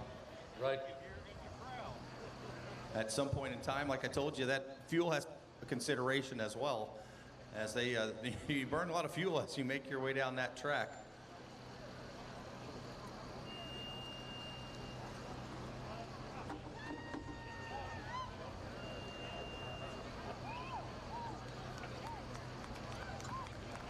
We'll look and see exactly what we do there, folks.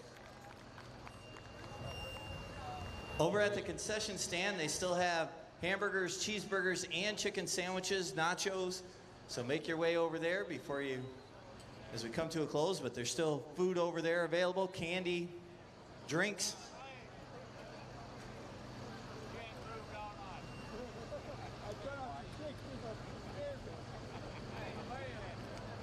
Going to make some attempt to start that engine, perhaps, I think, because he has not left the driver's seat. Nope, they're going to hook him, pull him out of there. Yeah, we're going to pull him off. He's got his helmet off there, and I think we'll give him another attempt. He'll have one, I assume, once he comes out. Correct, they're going to drop him 6.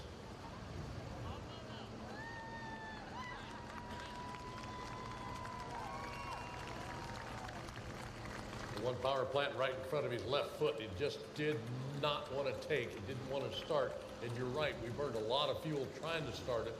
And you also had 3 other motors that were getting hot because about 15 seconds is about all they want to run with them at a full throttle. So everything else lit except that one for some reason.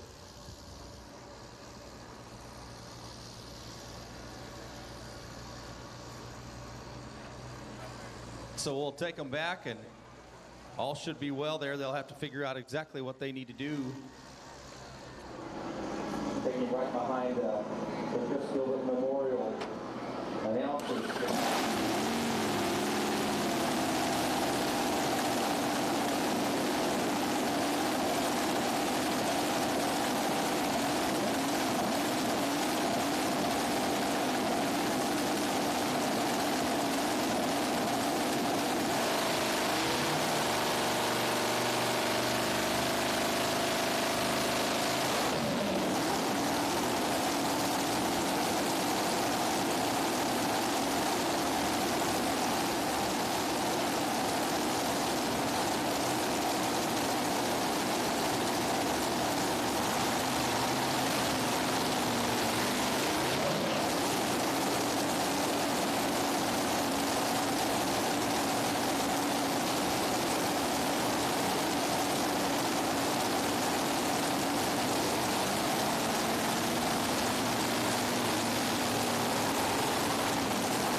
These motors are hooked, the front, so there's 2 on each side for the front 4, and the 2 that are in line are actually hooked crank to crank, so they operate as a 16-cylinder engine.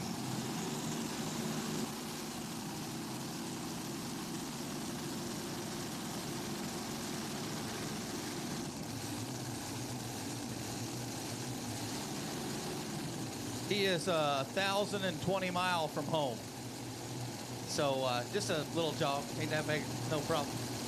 About 1,020 miles from home. Coyman's Hollow, New York, folks, is his hometown.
$298, $595, $298 with a $595 to the right for Billy.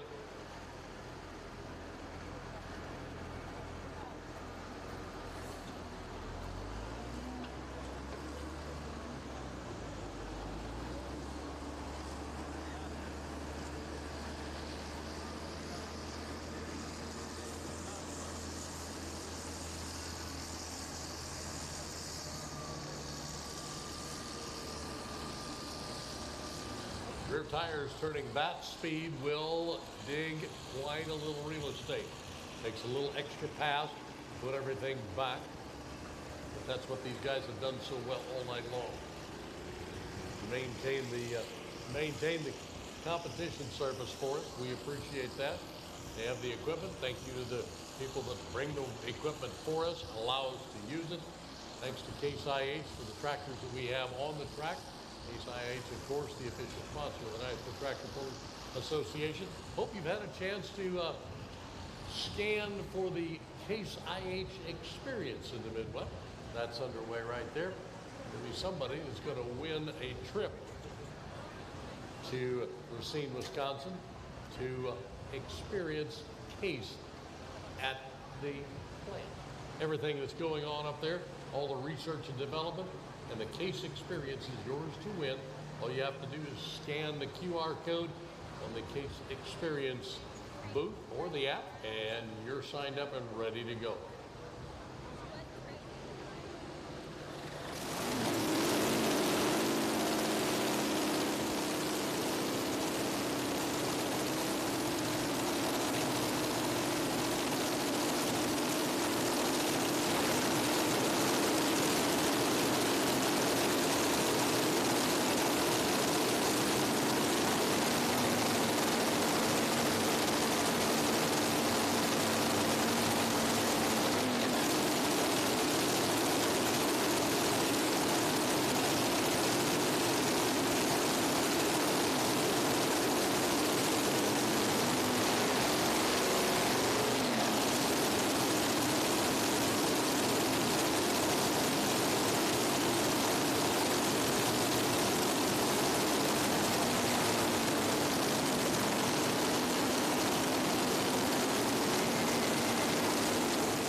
We'll have a new leader, but right now, you know, we have our new leader is currently Billy Beers at 298.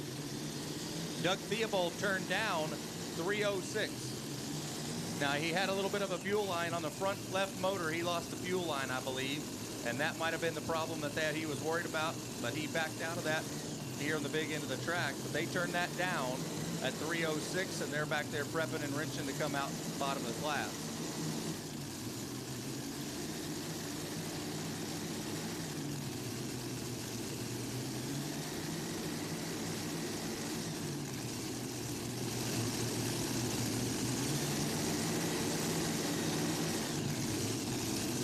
Put on the event are very involved with the Power Pole Nationals. If you're looking for an event for next summer that you'd like to make a destination to, that might be one you look into as well, as it was a very, very nice weekend in June, right before Toma. Third weekend in June, they went there, then they swept right on to Toma, Wisconsin for the next event on the Grand Nationals. But here comes Ricky Rose. This is Giddy Up.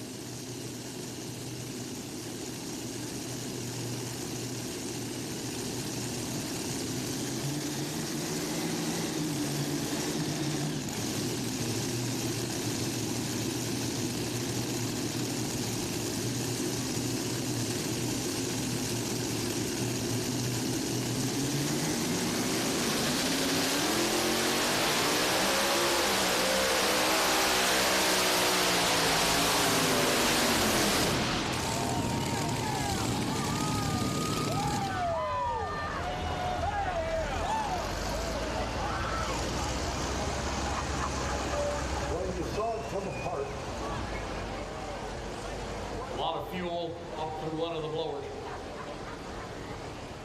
A little bit of fire on the backside.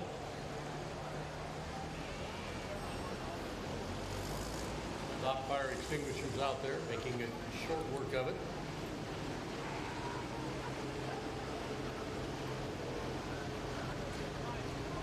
Took that cover right off. Intake.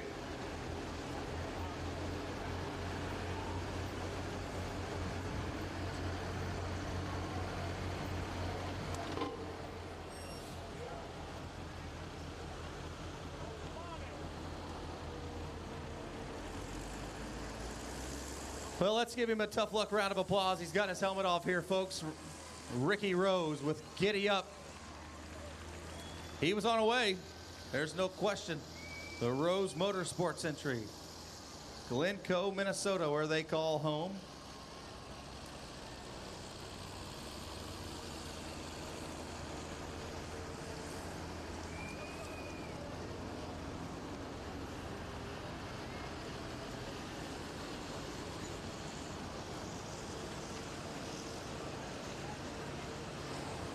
274.965 for Ricky. 274.965 to the right.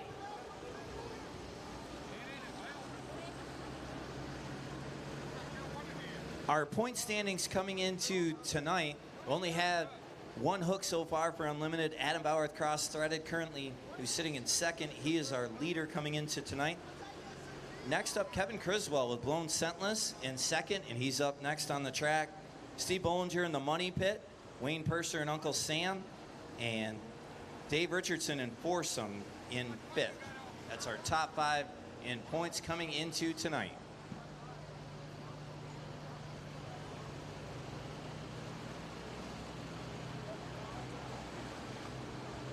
Looks like Kevin Criswell is going to give that far left-hand side a shot. Seemed to work well in the Pro Stock class. It worked well. It was the winning distance in the four-wheel drive side as well. So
Well, we'll pull right on past here. The Blown Scentless machine. He's going to mix things up a little bit. Number 4. 281 and 37. 281 and 37. Good enough for number 4.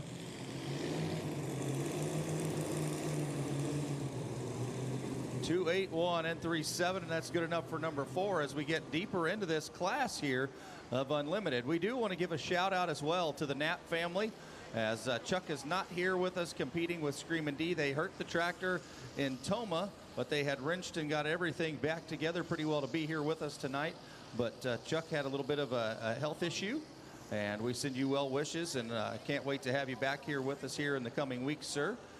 Certainly miss having them, no doubt about it. The old Screamin' D entry of winner here multiple times. We get ready to fire up our next competitor, and that's going to be Uncle Sam coming your way out of Norman, Oklahoma, I believe.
this is a new setup. You can see that we have moved the weight forward like we could to try to get that engine there. So all 5 mounted there. He owns and operates Elite Trailer out of the state of Oklahoma. So those of you that might be involved in some form of livestock, you'll be aware of that. Also can build you a pretty high performance trailer. You're looking for some toter home or a trailer, a stacker trailer, they've got those right there in their repertoire as well.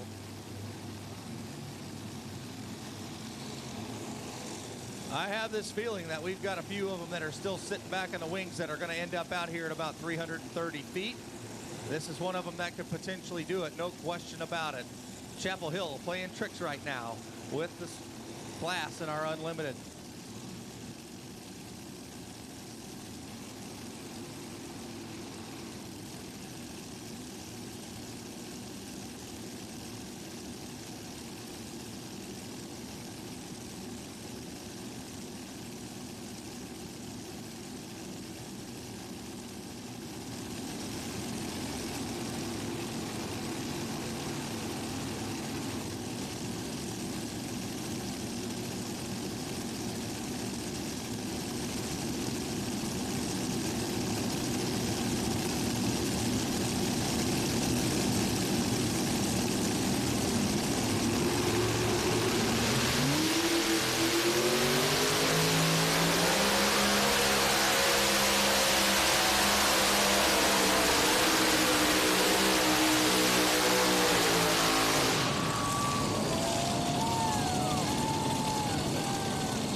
I told you I thought it was just a matter of time until we found the path, and there's one right there that did so.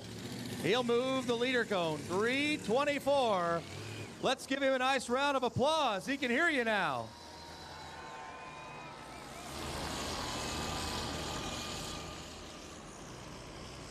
Great pass by Wayne Purser. Yeah, all the way from Norman, Oklahoma to be here with us.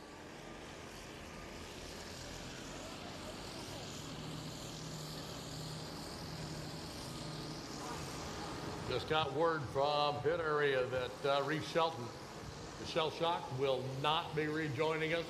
We'll mark the hook and broke. Not going to make the call to return and try again. Well, that's certainly unfortunate. That is a tractor that is capable of being right down here on the big end, but also a wise choice. No need to melt down a Hemi tonight. And obviously,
goes on the t-shirt for next year. There's always something for bragging rights as well. We have already claimed 4 of those spots.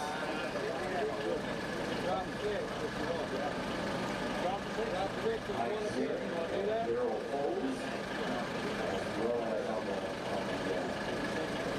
super stock side, Colin Ross. He was the winner here with the triple bypass century.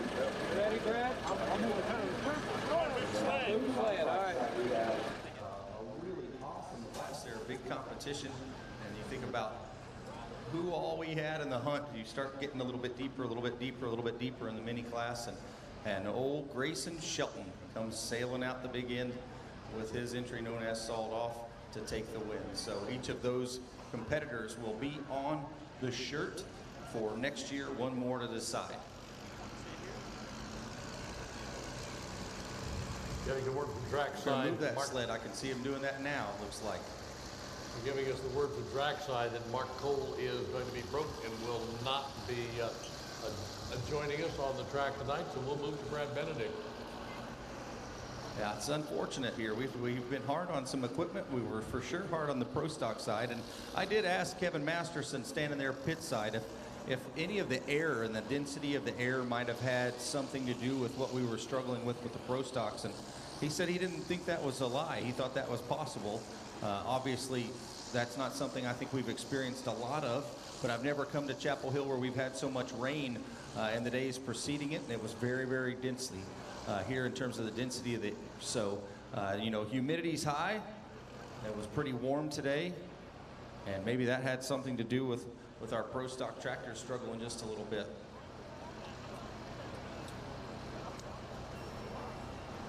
Second entry coming our way then for the Criswell and Benedict team.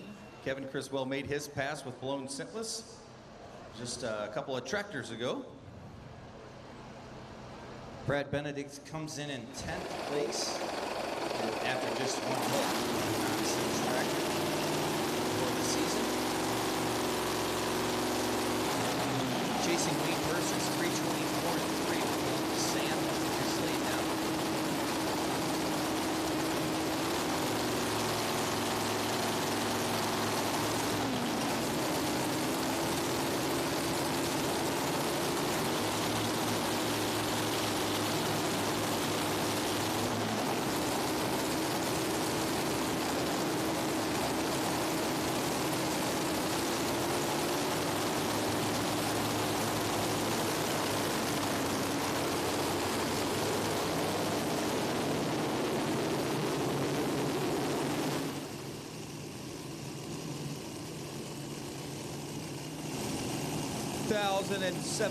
I knew he was a winner. I couldn't remember what year. 2017, he was a winner here with us.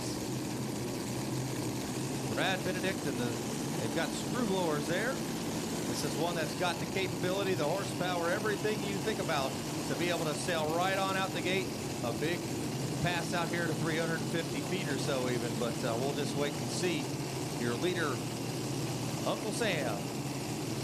He is very, very strong pass, 320 some change. Got to be able to get the horsepower to lay to the track, and that has been a challenge with a lot of these folks that bring the screw chargers in this configuration. Just a lot of horsepower, and it's even more so. You think about a lot of times we have the one wheel, the tendency to get a little bit squirrely, and that has really been the big, big dial in. Get everything set, those rear tires under you, front end up in the air, and you're on the way.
Not sure what he could change there in terms of that pass. Weighted right, hooked right. He does have to wait just a little bit a lot of times to get those tires under him. He did that as well, folks. Give him a nice round of applause. Number two here. Brad Benedict out of Marion, Ohio.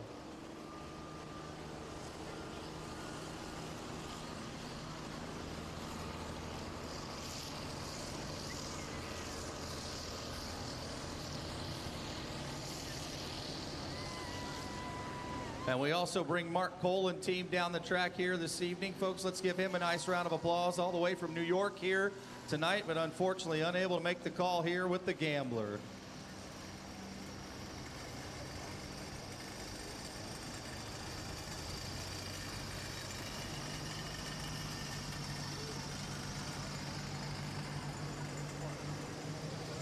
David Richardson out of Litchfield, Kentucky. The foursome will be up next, followed by Grayson Shelton with Ruckus, Joe Ader, your defending Grand National champion with Emax, and Lane Bollinger, the Money Pit.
Go back into the roots of his time here and his experiences. Obviously, there's been a whole lot of pulling for this guy.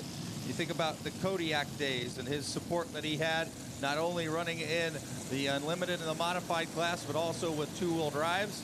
They have stepped away from the two-wheel drive class for the most part. They do own and operate one Ford Ranger that is carrying the full pull app livery this year.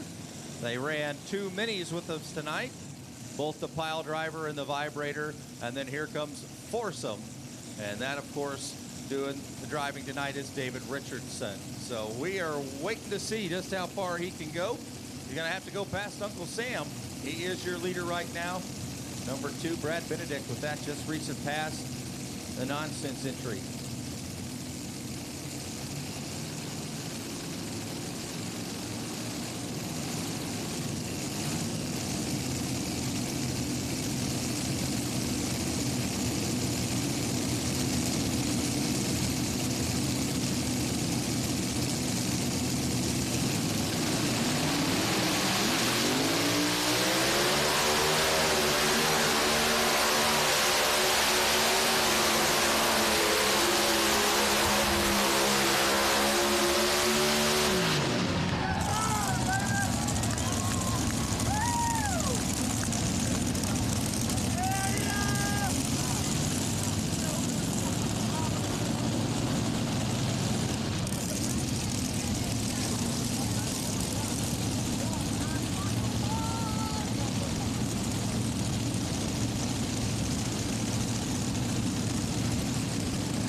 Once again, we changed the leaderboard to 330975. Mr. David Richardson in the number one spot. Yeah, he shut it off now, folks. Let him hear you. He is your new leader. A lot of horsepower. There's no question. You watch that replay. He did a whole lot of from one side to the other, rear tires, but he has got the power to the track as best as he can. And he did, I think, have to work the brake just a little bit to bring it back this way towards us, or towards the center a little bit, big into the track. But the foursome entry, he is your new leader, David Richardson.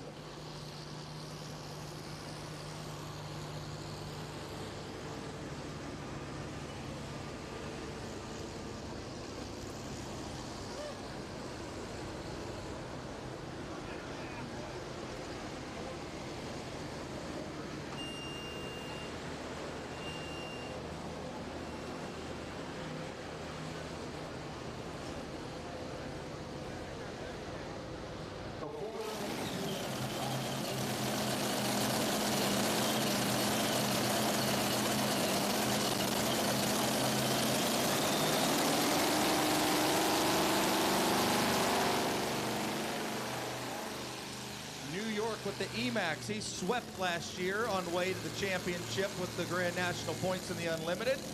And then we have Lane Bollinger. He comes out with the Money Pit. Those are your next three. That Money Pit tractor, obviously very tough runner. Podium finish in Toma. Then we go back to the top of the line with Doug Theobald. Sassy Engine supplying the power on the Shelton machine. Grayson chasing that 330.975 that David Richardson just laid down.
$317,915, $317,915 for Grayson. Puts him in the number 4 Not a bad spot. night at all. He goes number 4 there. He wins the mini class. You can't be too upset whatsoever. And I believe that's the first time down the track this year for the Ruckus tractor. So glad to have him here with us at Chapel Hill.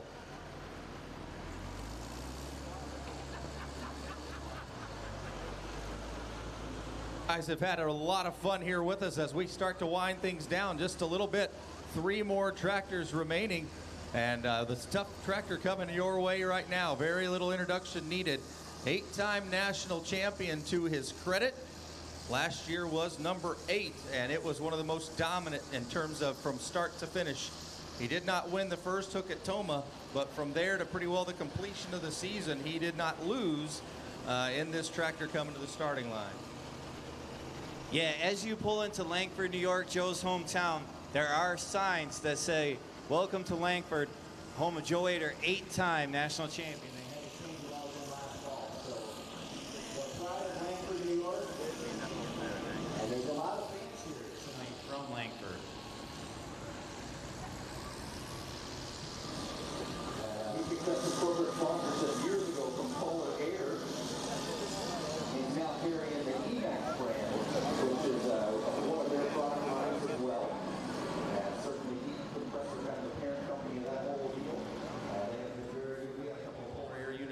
I work at Boyd & Sons, and there's a ton of use that we put them through. So obviously pretty awesome products that Joe gets to represent in the day-to-day.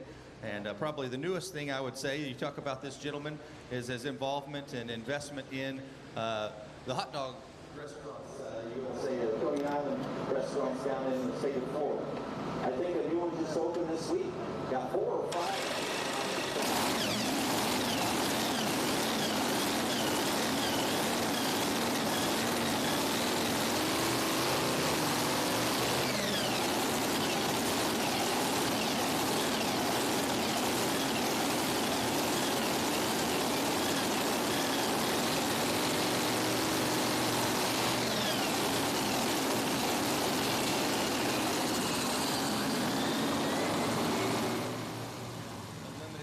Which do you think tonight? I can't really say he just carries the banner for the state of New York, because there's, I think, 4 entries from out there that are all in competition here tonight. Yes. Joe has won the last 3 Grand National Championships in her own. The last 3 full seasons we've had, Joe. So very, very strong competitor out of Western New York.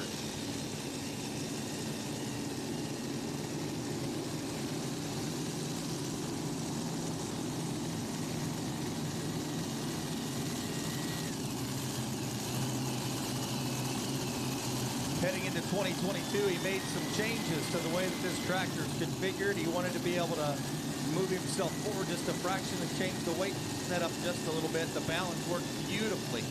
And everywhere he went, he pretty well found himself on the podium. And then after first look of the season, he was in the winner's circle.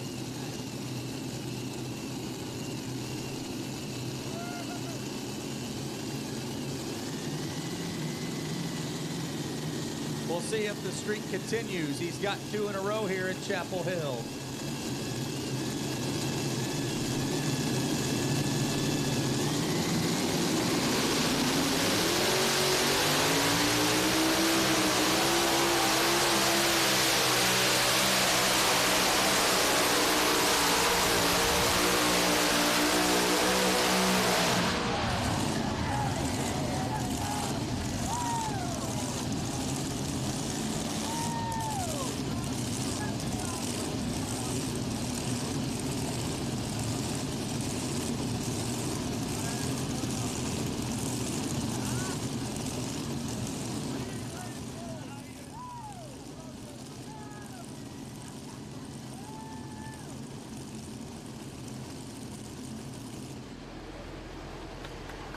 Once again, he did it. Joe Eder, 3-3-4, and 43 to the right. Your new leader in the class. Yeah, he's got to be pretty pleased with that. No question. I don't think you can change much with that run. And again, sort of just A to B. This was what he did all summer last summer. Go out and rely on his horsepower, hook the tractor, and drive to the big end. Very, very impressive.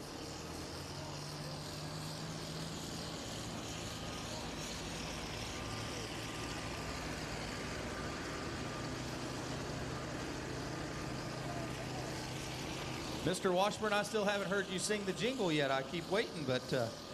I keep waiting for you 2 guys to come up here and join me. I told you that was the whole way it was going to work. It has to be a trio, has to be done from up there. Now, I suppose I could come down there. That's okay. That's okay. There's a reason, yeah. But folks that are still here with us, will you do us all a favor and give the guys in orange a nice round of applause? What an awesome, awesome effort. Absolutely amazing over the course of this last 72, 96 hours. They are tired. And the difficult aspect is they get done tonight or this morning, and then they get to start all the teardown process and then have a meeting and discuss how do they do this again next year for number 49. So planning and preparation's already underway, and hopefully they get to rest and sleep just a little bit. But I've seen tired faces in Chapel Hill before, but I don't think I've seen this many tired faces.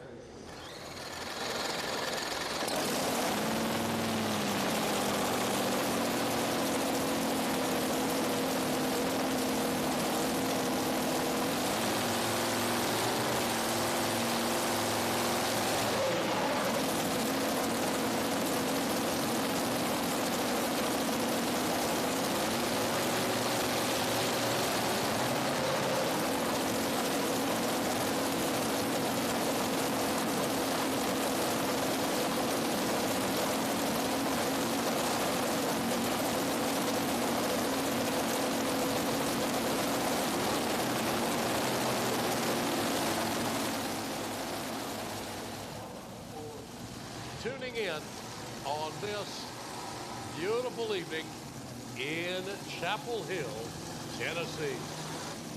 Now, I've said this before, and I'll continue to say it. I don't want to jinx them by any means at all.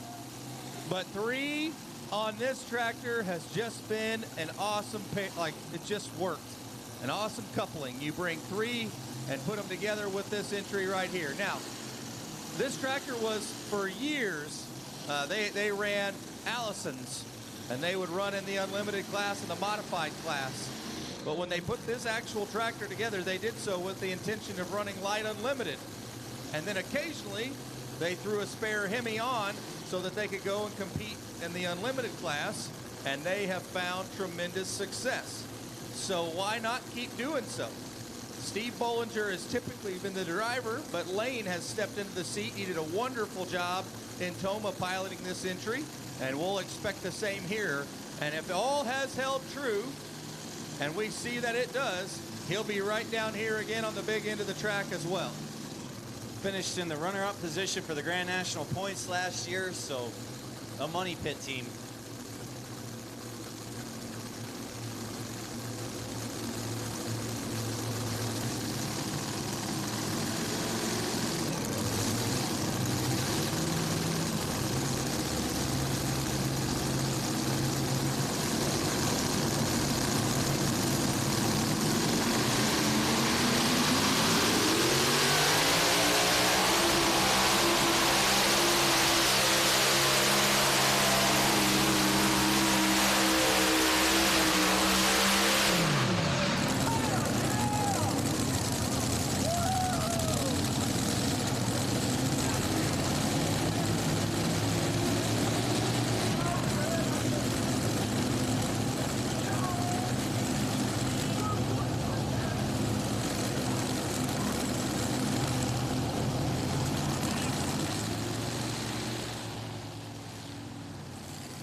$292.76, $292.76 to the right. And I wonder if we weren't developing some type of electrical problem in that right front.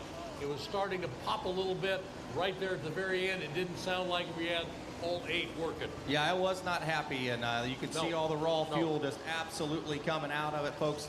Let's give him a nice round of applause. Not the hope that, or the run that they had hoped to have here this evening, unfortunately. And that should leave us with just one, and that's going to be Doug Theobald. They've been wrenching back there in the pit area. I know they had a fuel line on the left front come off as he was down here about 306 feet on that pass and turned it down. So obviously they are back fixing everything up, getting ready to go again and come our way. And that'll be our final competitor, I believe, in this unlimited class. Shelbyville, Indiana, they call home. Your leader is Joe Ader. David Richardson sitting in that number 2 position. So Joe Ader's team, I see you guys are already close by. Uncle Dave Motorsports, please make sure you're close by the winner's circle too. I'm going to need to talk to both of you for sure, and we will find out who our 3rd team in the winner's circle will be. Stick around. I'll go to the winner's circle right away and do our final chair presentation of the evening. Might just bring him trackside. It looks like maybe Mason's pulling him out.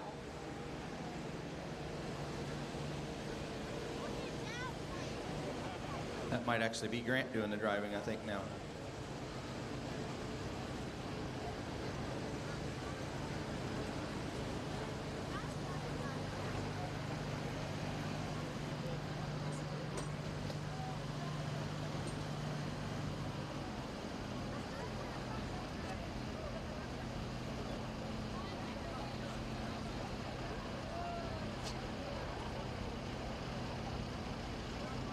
So we'll back him in. He has 3 Hemis with screw blowers.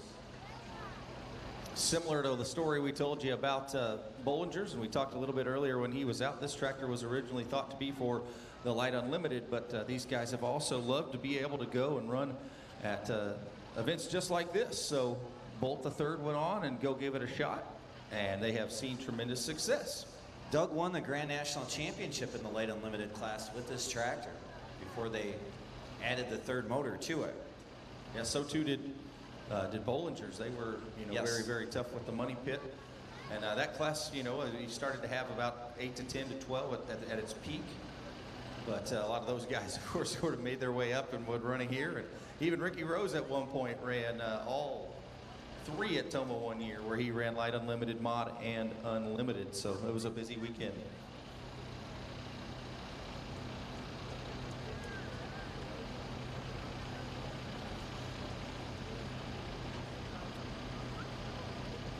Well, Doug is in the saddle, and we're getting ready, I think, to start to make some noise down there on the starting line, folks. The full-blown wicket entry.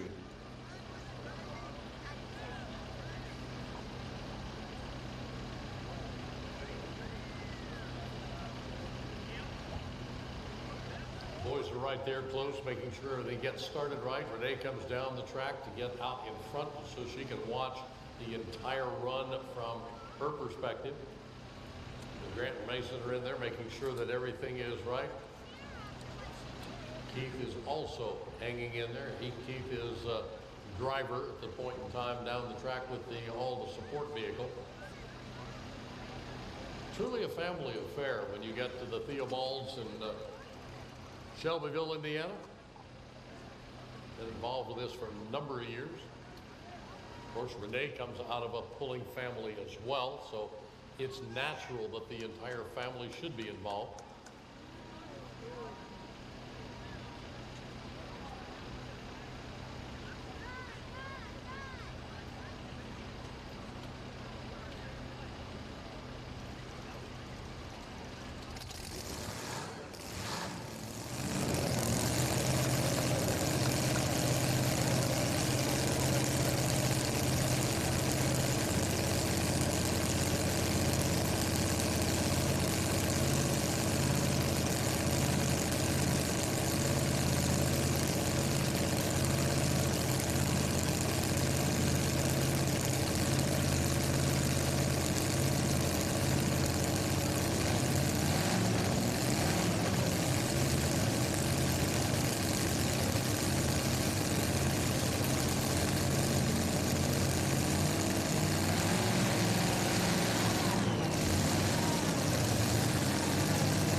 .259, 435, 259 with a 435 for Doug Theobald. Joe Ader takes number 1. That will be a winner's circle visit in just a minute. I want to say a big thank you to Darren Hartwell and Miles Krieger, trackside, all with us tonight.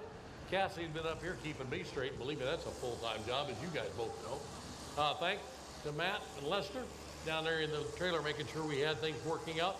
Collins, our sound man, making sure that we are heard across the country and around the world. We appreciate that, as well as the Chapel Hill Lions stuff. Thanks for having us. We enjoy it. We enjoy being here. Thanks so much for coming tonight, ladies and gentlemen. Be careful on your way home. Take time. Be patient. Be kind. winner's circle is yet to come.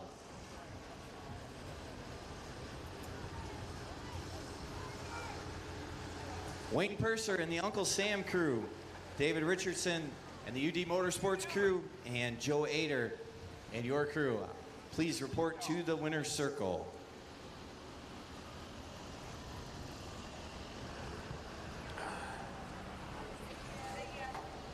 Okay.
I am down here in the winner's circle. Wayne Purser, Norman, Oklahoma, the Uncle Sam.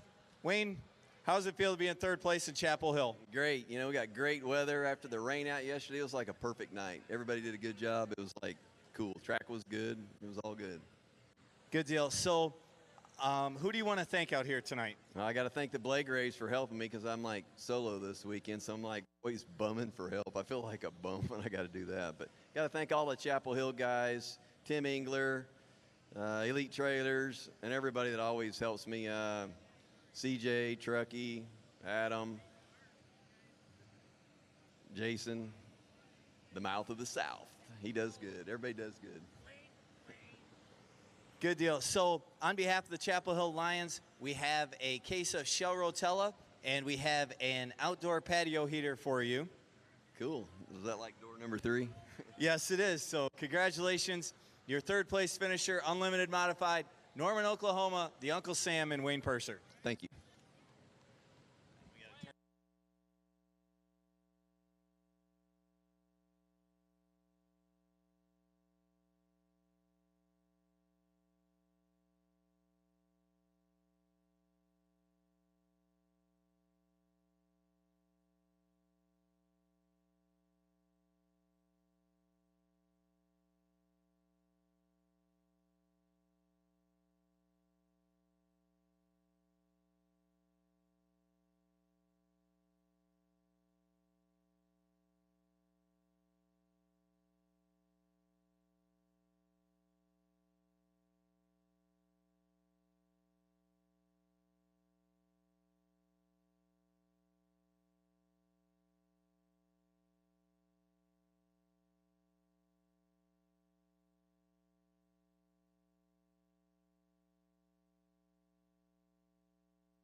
We got to face this.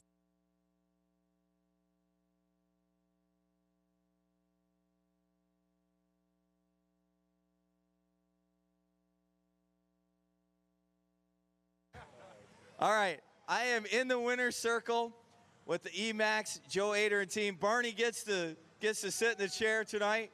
So, Joe, career win number 98, you just told me? Yeah, it's been an awesome ride so far. I was hoping for 2 more or 3 in my career, and we get 100, and who knows what could ever happen if we ever get them again. You know, it's this class out here is unbelievable. That's a heck of a class tonight. So I was nervous. You know, I played with the tune-up a little bit. I changed things a couple different times to get that run out of it tonight, and it came through and put one down. Absolutely great pass out here tonight. Another win for you. Last year was definitely a dream season. Who do you want to thank for helping make this happen? Well, definitely my sponsors, you know, Polar Air, Sempico Oil, AgriPower, all the guys here at everybody here at Chapel Hill to put this great show on. They worked through the weather. It was a shame we got rained out last night. You know, we needed I need to get some runs under my belt so I can get that tractor running good again. So, but anyways, I just appreciate everybody here, and that's it. My crew, great gap. Yes. So on behalf of the Chapel Hill Lions, we have a bonfire stove, so a solo stove for you. We also have a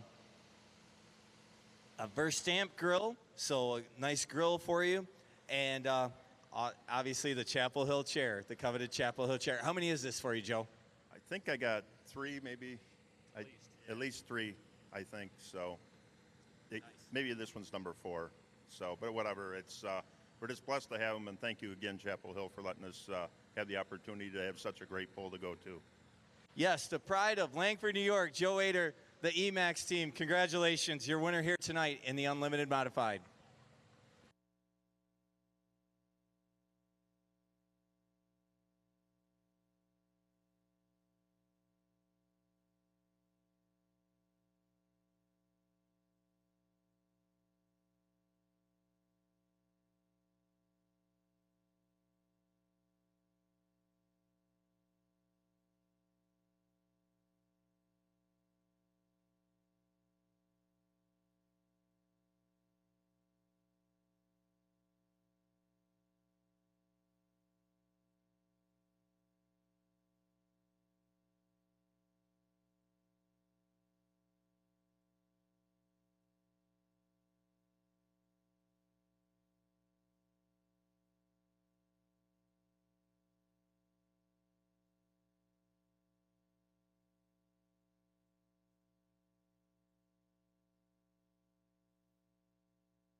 Okay, in second place, your second place finisher, Unlimited Modifieds out here in Chapel Hill tonight. The foursome, Dave Richardson, the UD Motorsports team. Dave, what do you want to say about your pass out here tonight? We're working on it. We're finally getting it to come around where it's halfway running straight. Brad Corporal's helped us, Chuck's helped us, Chase helps us, CJ, Ron, Donald. I'm hard-headed, and they finally talked me into doing something a little different. We tried it at Enderley, and we did good. Then last week, or with Toma, and it did the same thing all last year. So I think we're starting to get it figured out. Good deal. So who do you want to thank for helping you get up to the podium? These guys that wears these shirts right here. Muddy mess. They parked us on the blacktop. I've been drug out of here with a big tractor before, and the grounds looks great. They did an excellent job. I'm not sure who did it. All of them are taking credit for it, but it's a team effort. They did a great job. Great job. All right, so on behalf of the Chapel Hill Lions Club, we have a solo stove for you and a case of Hot Shot Secret. So appreciate it. Have a safe trip back to Litchfield, Kentucky, and congratulations. I thought you were going to say case of beer. What the hell? Case of Hot Shot Secrets. So we got the full guys will give us a beer. We're good. there you go. Well, thank you. Congratulations again. And once again, on behalf of the National Tractor Pullers Association, the Chapel Hill Lions Club, want to say thank you to everyone for coming out. And we will see you July 19th and 20th, 2024.